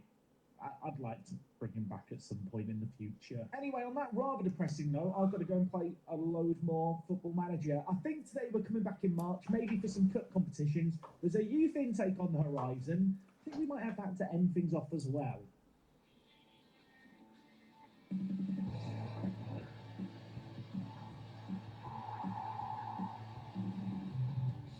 Yes, folks, how is it going? Welcome back to Park to Prem and welcome back to a brand new week of action. We have today 2 cup games coming your way, FA Trophy quarter-final, Southern League Cup semi-final. Hales are in town, lost to them last episode. We've got a rematch against them in the cup, and today it is an away day. On top of that, we are into the quarter-finals of the FA Trophy. This is a competition where teams in the Vanarama National League, National North and National South all compete. We are the last team from below those levels in the competition. And that said, our opposition today are in the Vanarama National North, and Worthing v Kidderminster is another Vanarama South v North affair. So half the teams going into the semi-finals of this competition are going to be from outside the National League, which is a little bit interesting. As for things at the club since you were last here, of course, Maycock has left. Gucci has become vice-captain. This guy has been an immense player for us this year, and he was a bit of a no-brainer pick with his 13 leadership. And on top of that, you may notice the bank balance is really healthy. Eagle-eyed viewers may have noticed our youth recruitment is up to 1 star. Yes, I've been able to improve that again in the last month. It really has been board request central here, I feel like, at Rugby Town. I've continued to spam them. We've increased our coaches allowed, increased our scouts allowed, improved the youth recruitment, and improved the junior coaching budget. We have bulked out our staff behind the scenes. We've got 3 scouts now and a chief scout.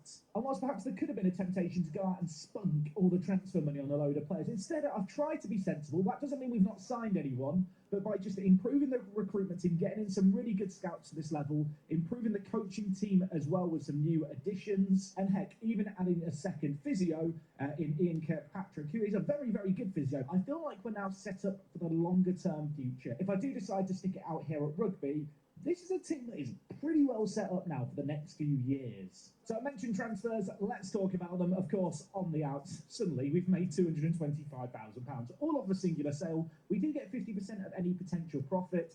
Maycock is loan listed. I tried to loan him. Apparently this player's been listed for loan as the club no longer require his services. I mean, I've tried to loan him back. He didn't want to join it. I'm looking at that as if there's a chance I can sign him back. I mean, if they sell him on for any profit, I get some of that. So Maycock, if you want to kick up a stink, that would be good. He's played 2 games in League One. He's actually played quite well in them too. I don't know if you could tell by the dramatic pause there. I was shocked for the reason for the loan listing. If they were developing him, I'd kind of understand it, but apparently they don't think they need his services. We'll keep an eye on that.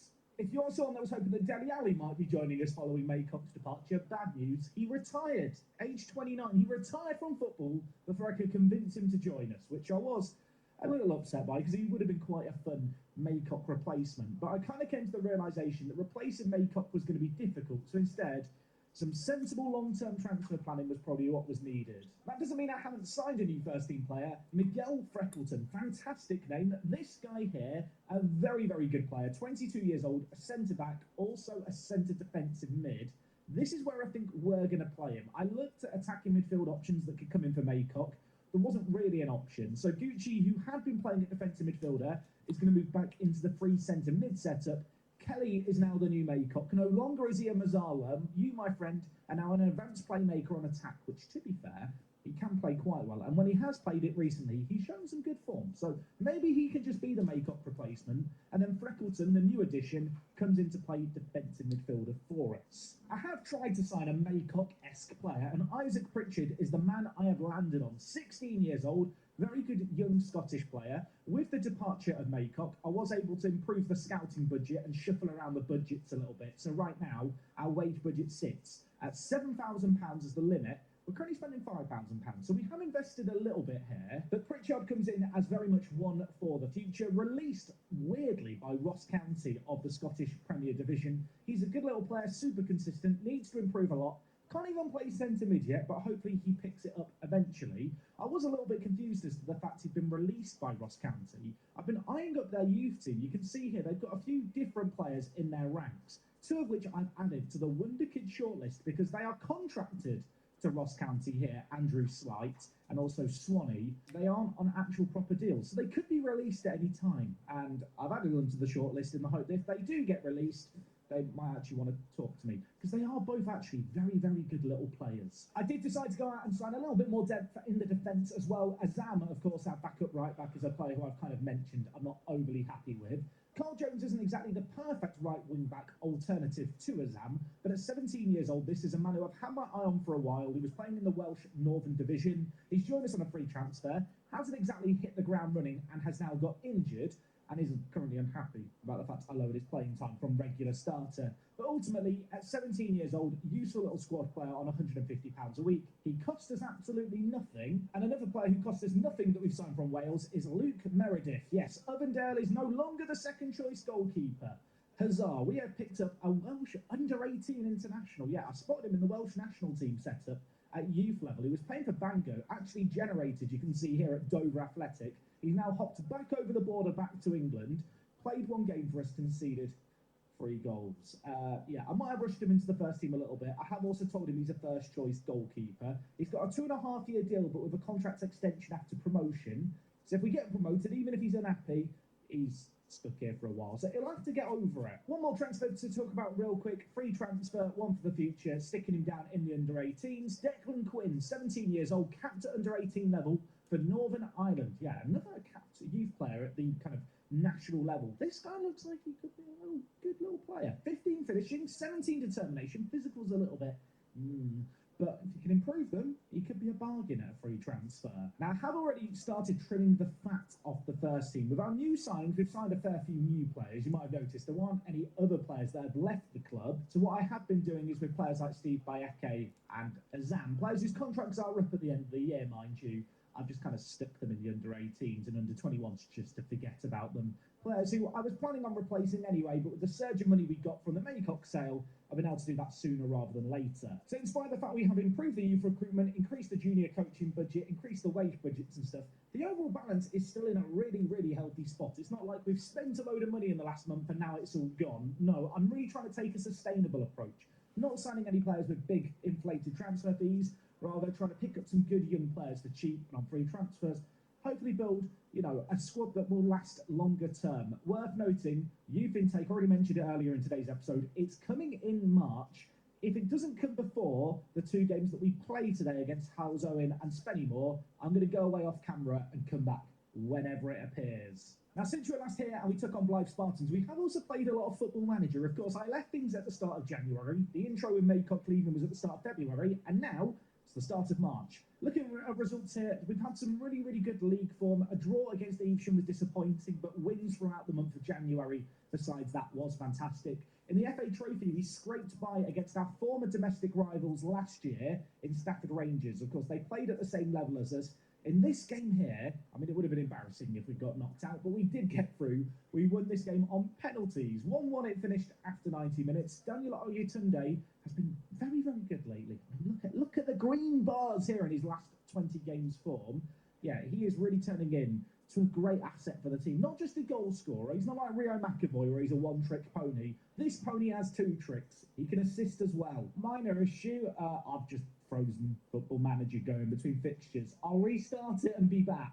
So after our win against Stafford Rangers, 5 further games, 4 in the league. A win against Woodbridge Town was great. A win against Weston-super-Mare was also quite nice. A team that used to play in the Vanarama Regional Leagues were relegated a couple of years ago. So maybe the kind of game we should be expecting to win. Since then, though, an 8-5 result against Stanford. This is a proper Rugby Town scoreline, isn't it, this one? Daniel Oyetunde with 4. Rio McAvoy back from his injury. Hasn't quite been the same player. Slowed down a little bit, so nice to see him get some goals in that game there. However, lately things haven't gone to plan. A 1-1 draw against Gloucester City. Far from disastrous. They are one of our big major rivals in the league, so to only draw against them isn't the end of the world because we do have that advantage over them when it comes to points. What was slightly less forgivable was this game here against Mikolova. Callum Gillen injured in this game, means he's not available for today's episode. You may notice a rotated 11 in this game. That is because this game was only 3 days ago. I felt like I could trust some of our rotated players to do a result here. I could not trust them. Anyway, with 7 games left of the season for us, we are still 9 points clear of Gloucester, who we could only draw against. They have got a game in hand, but we do have a way better goal difference. Halesowen Town, who we're taking on today, do also have 2 games in hand on us, so we are kind of anxiously looking over our shoulder at teams, but having played our games, we've set the bar fairly high. I want to say I'm confident we'll get promoted still. it's far from a done thing just yet. But anyway, for today's episode, we're not going to worry about the league stuff. We've got cup games to focus on in March, which means we must be quite far in them, including this one, Southern League Cup semi-final. This is a competition that Rugby Town won back in 1990. I'd love to repeat it again here. This is our last year competing in this competition, as, well, soon we're about to be promoted, I hope. With that in mind, let's see if we can beat Halzo in town. They beat us last episode at home. Can we repay the favour away? So for today's away day, we are heading west. We are heading kind of Birmingham bound, and I believe Halzo in, yeah, can confirm it is here. Where is the football club? Here is the football club. Always a bit of a worry when there's not a green square where the pitch is meant to be. Now, the last few away days have been disappointing. This one at least appears to have some roads around it. There is definitely actual stands here as well, albeit only on two sides. I'm looking for car parking. Does this count as car? I'll tell you what, it's definitely not car parking. And if it is, if you're parking under the tree, you're waiting a while to go out on match days. This is definitely some kind of storage, though. To be fair, you know what? Compared to some of the recent away days, better car parking than we've seen. The bar's been low recently for away days. Halzo in town? Are you going to raise that bar? No, they're not. I mean, some good news, we can actually view a little bit of the stadium here. If you're wondering, how do these non-league teams do their TV camera in Football Manager? Here's the answer. When the manager stands up here. That's my headcanon for how we get the TV view at our level. I'm stood up in scaffolding every episode. I can't believe it. I saw roads all around it and I thought there was a chance, and now... I mean, I'm just looking at it feeling sad. I will say, fantastic gates for the entrance to the football stadium, and I can confirm just about that we're in the right place, but I can't actually see any of the pitch. Some days of away days, there's quirky things going on around the stadium. The closest we've got to that is a petrol station. Some silver lining, Google Earth kind of can save the day with a little bit of 3D of the football stadium here. It actually looks quite nice, to be fair. They've got one entrance one side to the stadium and another entrance here where I assume this is a car park on match days. It's a nice stadium, it's a cute stadium, but without any footage on the inside, it's somewhat hard to judge. What I will say is, it gets a few points just for being one of those football stadiums that really feels nestled into the community. It feels like a good old proper non-league ground. That's about the only thing I can actually give it points for, though. Someone was in my comment section earlier on in the season complaining I didn't do the Halzo in town away day. I hope you're happy, that person. I'm not happy. I'm giving you a 3 out of 10. You personally. If you're that person, you know who you are. So this is the first episode ever without Maycock in the starting 11, it feels like, in probably forever. In spite of the fact he was injury prone, he never really seemed to get injured. As I already mentioned, Gillen is out injured. Carl Jones, the new addition from Wales, the guy who can play centre-back and right-back, is also out. He may well have made the bench. Worth noting that in this competition, you're only allowed 5 players on the bench, but with our new signings and the versatility we've got, we are able to cover each and every position. And in terms of the starting 11, it is still a very, very strong team. Kelly has some big boots to fill. A player who's been playing really well this year with 8 goals and 9 assists. Playing even better in cup competitions, I think you could argue. I need him to come into his own again today. And unlike last time we played this team, if we don't find a breakthrough in the first half, I'm not going to go more attacking. I'm not going to go to the free striker system. I'm going to be sensible. I'm going to learn my lesson. I want to make it to a cup final. Some silverware would always be nice, wouldn't it? Any cup competition's cool. I don't think I've ever won the Southern League Cup before. Let's try and get to the final. Oyetunde's injured. Oyetunde is injured. I hope that's not a bad injury. Potential knee injury. Knee injuries are never good. Do I want to bring in Isaac Pritchard, the new Scottish lad, or do I want to bring in the Duke or the Duck? Maybe he's the Duck Duke. I'm going to bring in the Duck.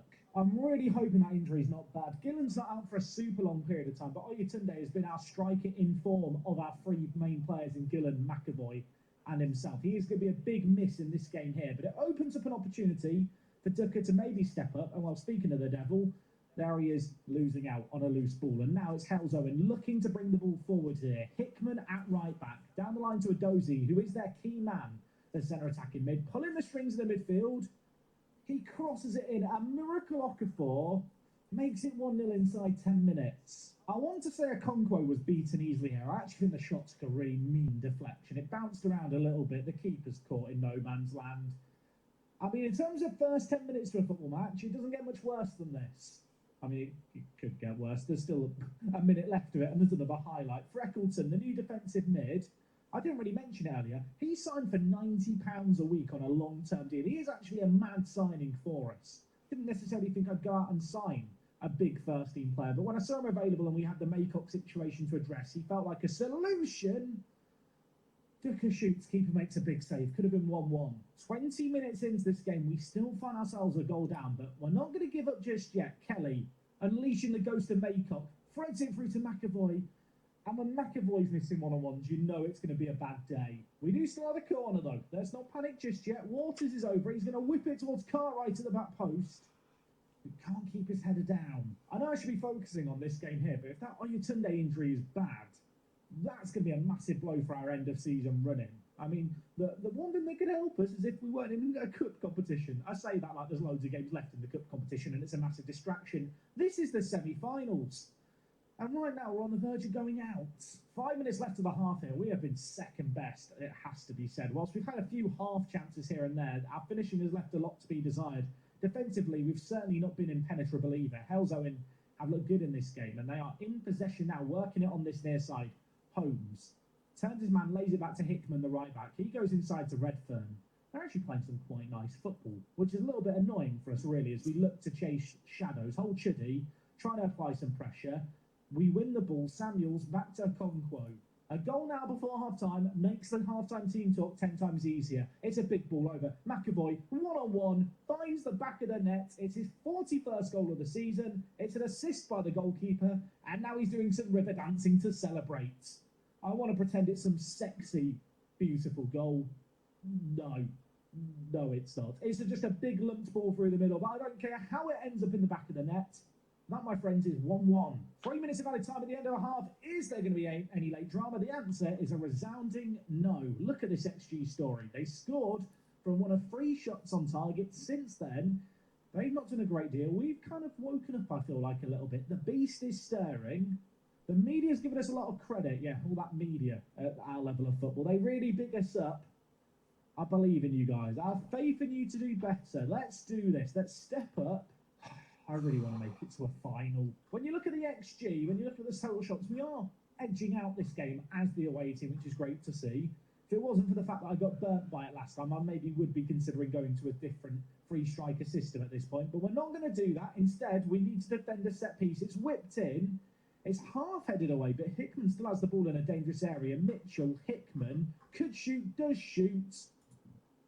Their right back's just scored a goal of the season. We dealt with this initial corner, and I think it's going to be fine. Hickman, he doesn't sound scary. It's not a scary name, Hickman, is it? I should have been scared. It may have even deflected off the defender. It's gone straight into the top corner. We do now have to do the customary what's his long shots check. 7, to be fair, so maybe it deserved to go in. Doesn't make it any less annoying. Okay, I was going to make some changes, having conceded, but there is a highlight right away, so we'll hold fire for now. Gucci was maybe the man I was going to take off on a yellow card. He plays as a McAvoy, who shoots.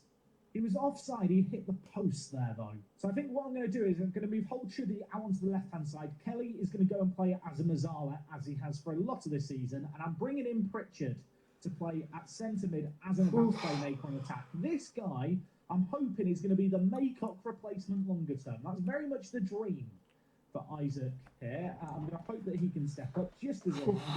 He can't even play centre attacking mid or centre mid. He can play centre attacking mid, not centre mid. I've explained that terribly. Isaac, just do your thing. There is 20 minutes left here. There is a point at which I am going to have to go to the free striker system, and I think that time has probably now come. McAvoy is going to play as the pressing forward. We're going to bring Pritchard in to the striking area where he can play, was one of the reasons for bringing him on. Elsewhere, Hold Chuddy has not had a particularly inspiring game today, but Cartwright's got an injury. I can't risk it. Talon on Newcombe at the back and wing-backs on attack. We've gone to the free striker system. Times are getting desperate. We've got 12 minutes to score. This would be a gutting way to lose this game. We lost to Halesowen in the league 2-1. I'm getting a sense of deja vu here. It's an absolute banger that separates the teams. I've gone more attacking. I've rolled the dice. The dice haven't stopped rolling. Nothing's happened here, and it finishes 2-1.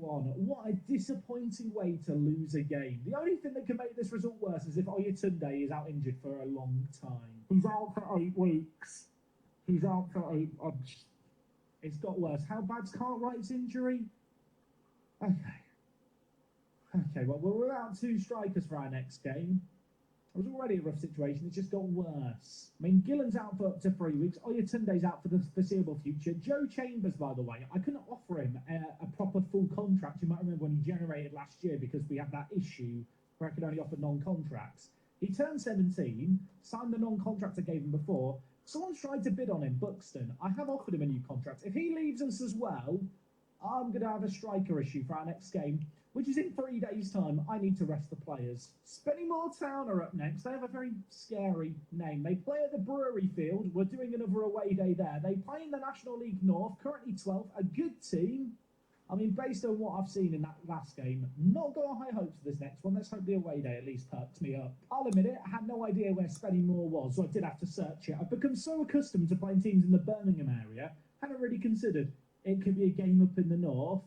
I can confirm it's a game up in the north. Here is the lovely Spennymoor. It's not far away from Towlaw country. And, well, here is Spennymoor Town Football Club. If we go to the satellite view, here is the stadium. Here is the pitch. There's at least roads around it. I can't see any car parks. Also, why does the satellite footage look like a 90s photo? Like, it looks old, doesn't it? It just has a vintage feel. I feel like last year, okay, we had quite good away days at the lower league levels down in the south. The North and Midlands have let me down. Spennymoor, are you about to turn things around for us? The answer is a resounding no. Although if we go here, we have some very old satellite footage from 2009. Here is Spennymoor Town. Here is one of the entrances to the ground. £5 for adults, £2.50 for kids. Can I peek through people's back garden to get a view of the pitch? Kind of. So that was this road here. Does this side of things make it any better? I mean, at least we can get a close-up view of the ground. In 2023, oh my word, it's actually updated footage. They've got a timeline outside their stadium. Pride of County Durham. I'm not sure about that. I think Durham FC might have a word about that. You can see here, chairman took over. I bet the chairman had this timeline set up, didn't he? Go on, Spennymoor, what have you won? 4th junior Cleater Cup win in 5 years. What is the Cleater Cup? No idea. Reached the FA Cup first round proper and pushed League One MK Dons all the way to a thrilling encounter at the Stadium MK. And then in 2009, the new Brewery Field is launched with a significant ground improvement project. I mean, it looks lovely from the outside. It might have the fanciest front door we've seen of any stadium at this level. Sadly, I can't actually see much of the ground. Lovely goals. I mean, the seats look nice. Good seat art. The barbed wire really is an aesthetic, isn't it? I am looking for the car parking. There is definitely no car parking. People are just parking on the road. Must be annoying to live in this area. That's all I'm going to say. Ordinarily, this would be the bit where I cut to the 3D. There was no 3D Google Earth of this stadium, but I'm sure the Brewery Field is lovely. Maybe we can see it in a future Park to Prem. I like to believe there's somebody who watches this series who owns a drone and a 360 camera who just follows me around. So in the future, all these grounds I complain about are correctly documented. I say correctly documented like it's a necessity. Yeah, the world does revolve around me. No one can convince me otherwise. Brewery Field, I need to give you a score. The front door and timeline was nice. 4 out of 10. No youth intake to speak of yet as we head into the second game. Of course, while we're playing in the Cup, all our league rivals are playing in league competitions. So we do need to keep an eye on things here.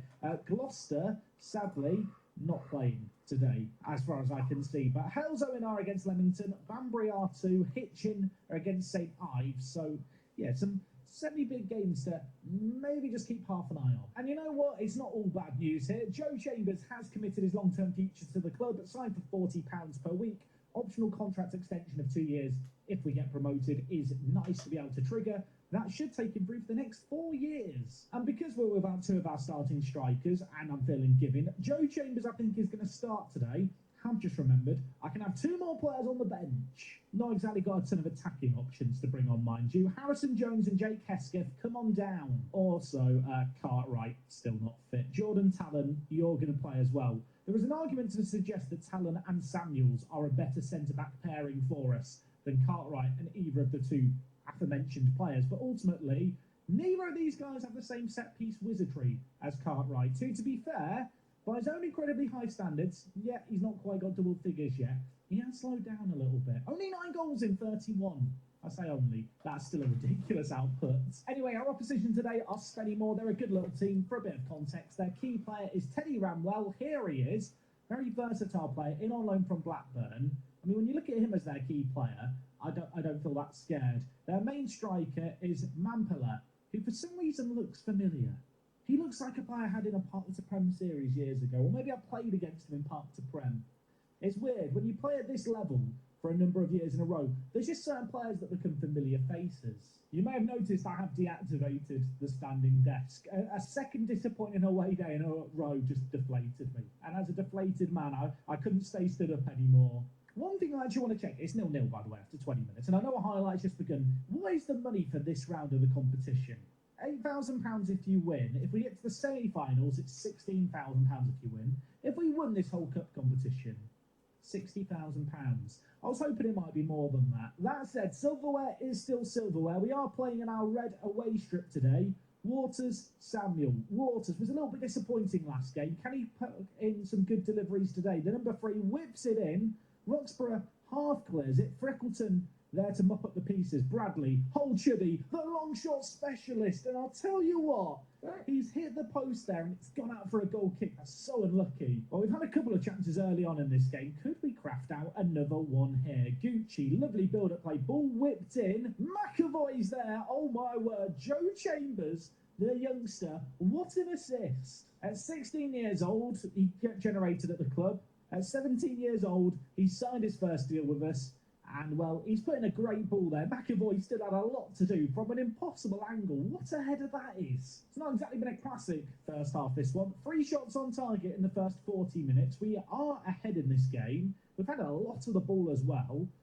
And, well, to be honest, it doesn't need to be a flashy win today. Any win would be good. This result here, right now, is going in our favour. I'm delighted. Keep it going, lads. They've made a few subs already. Hopefully they're not going to change the tide of this game as Waters, well, tries to get it in. And now, suddenly, Mampala on the counter-attack, trying to make something happen here. We managed to shepherd him away, but Spennymoor, plenty of players committed to this attack. The Keown in the wide area. Crosses in, it's blocked, it falls to Mampala, whose shot whistles over the bar. Coming up to an hour played here, I'm going to make some changes. Holchuddy is on a booking, don't necessarily love that. I'm going to bring in, I think, Harrison Jones here. The youngster has been developing well, of course, came through our youth intake last year. I'm going to play him as a box-to-box midfielder. Elsewhere, Chambers on a booking scares me slightly. Pritchard, I'm going to show some faith in you. I'm giving the kids a chance today. Isaac Pritchard, come on down. You, my friend, are going to play as the advance forward. McAvoy pressing forward, in you go. It's 20 minutes left of this game. There's been 1 shot on target in the second half. It's been far from a classic, but after the last game, I don't care if we win in the most boring way possible, although second goal would help me relax. Bradley, back post. McAvoy, deja vu was kicking in there as he headed it. This time the keeper stops it. We do still have the corner. It's going to be Waters over it. He's going to be whipping it towards that far post. Freckleton is there, and Freckleton scores his first goal in rugby colours. The defensive midfielder was lurking at the back stick. It's a second-headed goal in this game. This one from a set piece, and Roxburgh could not stop that going in. Spennymoor with a mountain to climb with 10 minutes left. We have a foot in the FA Trophy semi-final. What a result this would be to get. And it's not been a classic. I'm not going to pretend otherwise. But I do not give a Scooby-Doo. We've done what was needed so far. There is still 4 minutes of added time here. Mampala, for a moment, gave us a scare. He has headed it over. 5 minutes of added time has come and gone. Not a classic, but a win. We are into the FA Trophy semi-final. And I don't want to say we have a chance, but maybe we do have a chance. Solihull Moors made it through over Aldershot. Scunthorpe and Kidderminster, the 2 other teams through. Well, we beat Kidderminster earlier on this year in the FA Cup. Got battered by Scunthorpe last year in the FA Cup. Some familiar faces to potentially take on in, well, the semi-final against whoever we get drawn against. As for league games, Hales Owen won. Hitchin didn't win, which is a good result. Banbury did win as well. Hales Owen cut the gap on us to 9 points. They've still got a game in hand as well. I was looking here hoping to see when the cup draw might be. I can't see it. We'll match continue a little bit. We've still got the youth intake to cover. Okay, FA Trophy semi-final draw. It's not quite the FA Cup. We could be drawn against Solihull Moors, Kidderminster Harriers or Scunthorpe. Solihull Moors are a good team. Kidderminster are the lowest kind of fellow team. I'll put it on automatic draw. There's only 4 teams to come out of the hat. Where are we going to be? Scunthorpe away, for Solihull Moors, we have a rematch against Kidderminster. We knocked them out of the FA Cup earlier on this year. They had 2 sendings off in that game. I feel like that could have been a much worse draw for us. And that game is scheduled for the 4th of April. So I think I know when we're going to be back next time. Saying all of that, still got the youth intake. It's happening at some point in March. We might have some league games I have to play through before then. We'll just see what happens here. I'm very excited. Please excuse my French, but holy we've had our youth intake. It might be one of the best youth intakes, I mean, I've ever seen, at least in one of my Let's Plays. I know that we've been investing a lot in the facilities. You've got to look at the training facilities, youth recruitment, and compare it to every team around ourselves. They're better than everyone else's. I did not think we'd see something like this. We have, 7 players with at least a 1.5 of ability here? I've not even clicked on them yet. They could all be awful, I realise, but oh my word. I think Miles Maycock died so that our youth intake could fly. I mean, I feel like for the sake of this video, I should only really focus on the guys at the top, but there is a guy here in the top talents with a 1.5 of ability already called Hayden Waldron. I mean, he's not even a bad left back, is he? Like, he is really not that bad at all. He's our 4th best left back. He's 15, and he's not even in the top 7 players of this intake. We've got a player from Azerbaijan. I'm going on him straight away. Rahimov? I mean, his name has a letter that does not exist in the language. This guy's mad. He's got a backwards E in his name, and that's not the most mad thing about him. He's got 15 finishing. He's inconsistent, mind you, but he's got a balanced and normal personality. Normal's boring, Al-Sad, but you know what? It's fine here. Could improve a lot in the future. Lacks in mentals, but his technicals and some of his physicals are absolutely mad. Who else have we got here? Jeffrey Peters. I'll go for all the players with a 1.5 of ability. This guy's a good centre mid. Maybe not the most exciting of the bunch, but yeah, mega inconsistent. He's very well rounded though. He is our 10th best centre mid, so he's not quite as exciting. I don't even play with left mids, but this guy here, Hodgin, he looks quite good as a player, doesn't he? He is also inconsistent, but I'm looking at the physicals, 9s across the board. Not really got any mentals, not really got any technicals. Not as excited about this guy, but still got some mad potential. They're the players with a 1.5 of current ability. There's still 4 more players to cover here. We have got another wide midfielder in Harry Johnson. He is a right mid. Could you play him at right wing back? Could he be a wing back? 4 tackling, 2 positioning. Scares me slightly. He's very, very either-footed. Not sure how he fits into our team, but he is a good player. Up next, Mike Roberts. Wow, we had a pretty good Welsh player, I thought, in last year's intake in Harrison Jones. This was one of the better players in last year's intake, just as a reference point. Mike Roberts here is mad. He's got such good technicals, such good mentals. His physicals are lacking. He's bloody good, isn't he? I mean, I need to give all these players contracts. I'm not even giving them contracts. I just feel overwhelmed. He wants a youth deal, mate. I'm going to give you the longest deal I can give you. Sign for £20. He didn't like that. How about £30? £30 is good, right? Please agree to this.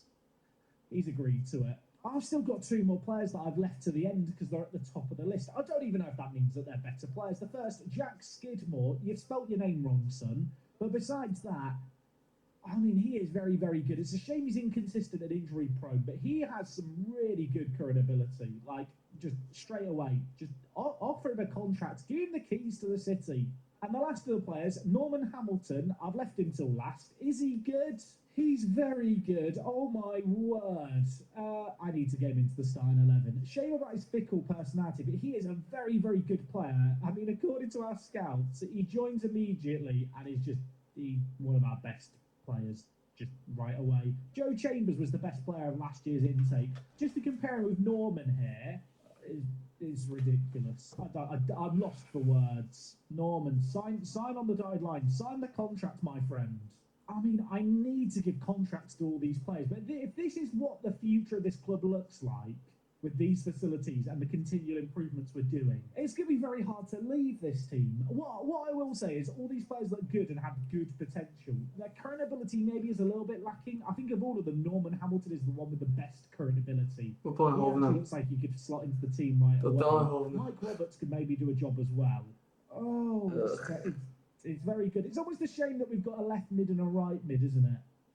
I don't know if you can tell, I've just kind of got sensory overload from what I'm seeing here. I'm very giddy and very, very excited. I've just gone to the overview of the development centre here. Apparently 3 of the players, first team candidates already. Yeah, Harry, I've not given you a contract yet. You can have one as well. The other mad thing here is we're signing all these players for like £30 a week, £25 a week. I'm also including kind of an optional contract extension that we can trigger. And they're all just signing these deals really happy. Not only are we signing these players, but we are locking them in for the next few years, which is absolutely mad. Today's episode's been a little bit of a mixed bag. I'm annoyed that we got knocked out the Southern League Cup, but we are still in the FA Trophy, which is when we're going to be back next time. I have had to play a game after the previous cup games. We won that game in the league. We are now in the playoff spots. We are looking kind of pretty up here, albeit Gloucester and Halesowen have got a game in hand. That game in hand is against each other, though. So I'm not going to say it yet, but with 6 games left of the season, I think we're going up. I can't stop looking at this screen here. I mean, absolutely madness. If you got to the end of the video, you were rewarded for sticking it out. Let me know what you think of these youth players. Is there any that I'm massively undervaluing or overvaluing? We could have a very, very good set of players here. If this wants to happen every year, I'll stay at Rugby Town forever. That's a promise. If you have enjoyed today's video, make sure to drop a like on things. Wouldn't be surprised if some of those players have played first team games by the time you're back here next time. Until then, take things easy. Next episode, I think we might end the season. Don't quote me on that. I'll see you guys for more then. I'm out.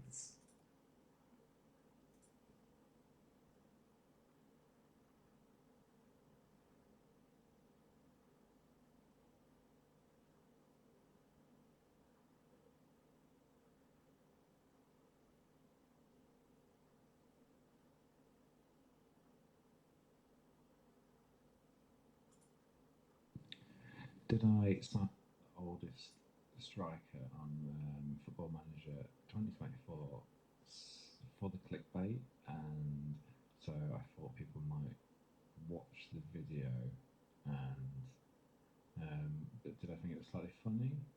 All those things are true. Did I plan on playing him? I did, at least for this one video. But then did he get injured for a really, really long time? It's also true. 2 months, dodgy knee, obviously, because he's 54. But look, he's got 3 goals this season in North Macedonia. What a career this guy's had. In his 40s, or this is in his 40s and his 50s. Outrageous. What a player. I'm 34 and I struggle to play it, non-league stuff. This guy is an absolute machine. Jumping reach. How do you have jumping reach at 14 when you're 54? You can barely get out of bed. He's very composed. His acceleration and pace probably don't look at those. Will I do another video with this guy? And hopefully get him a match for the end of the season.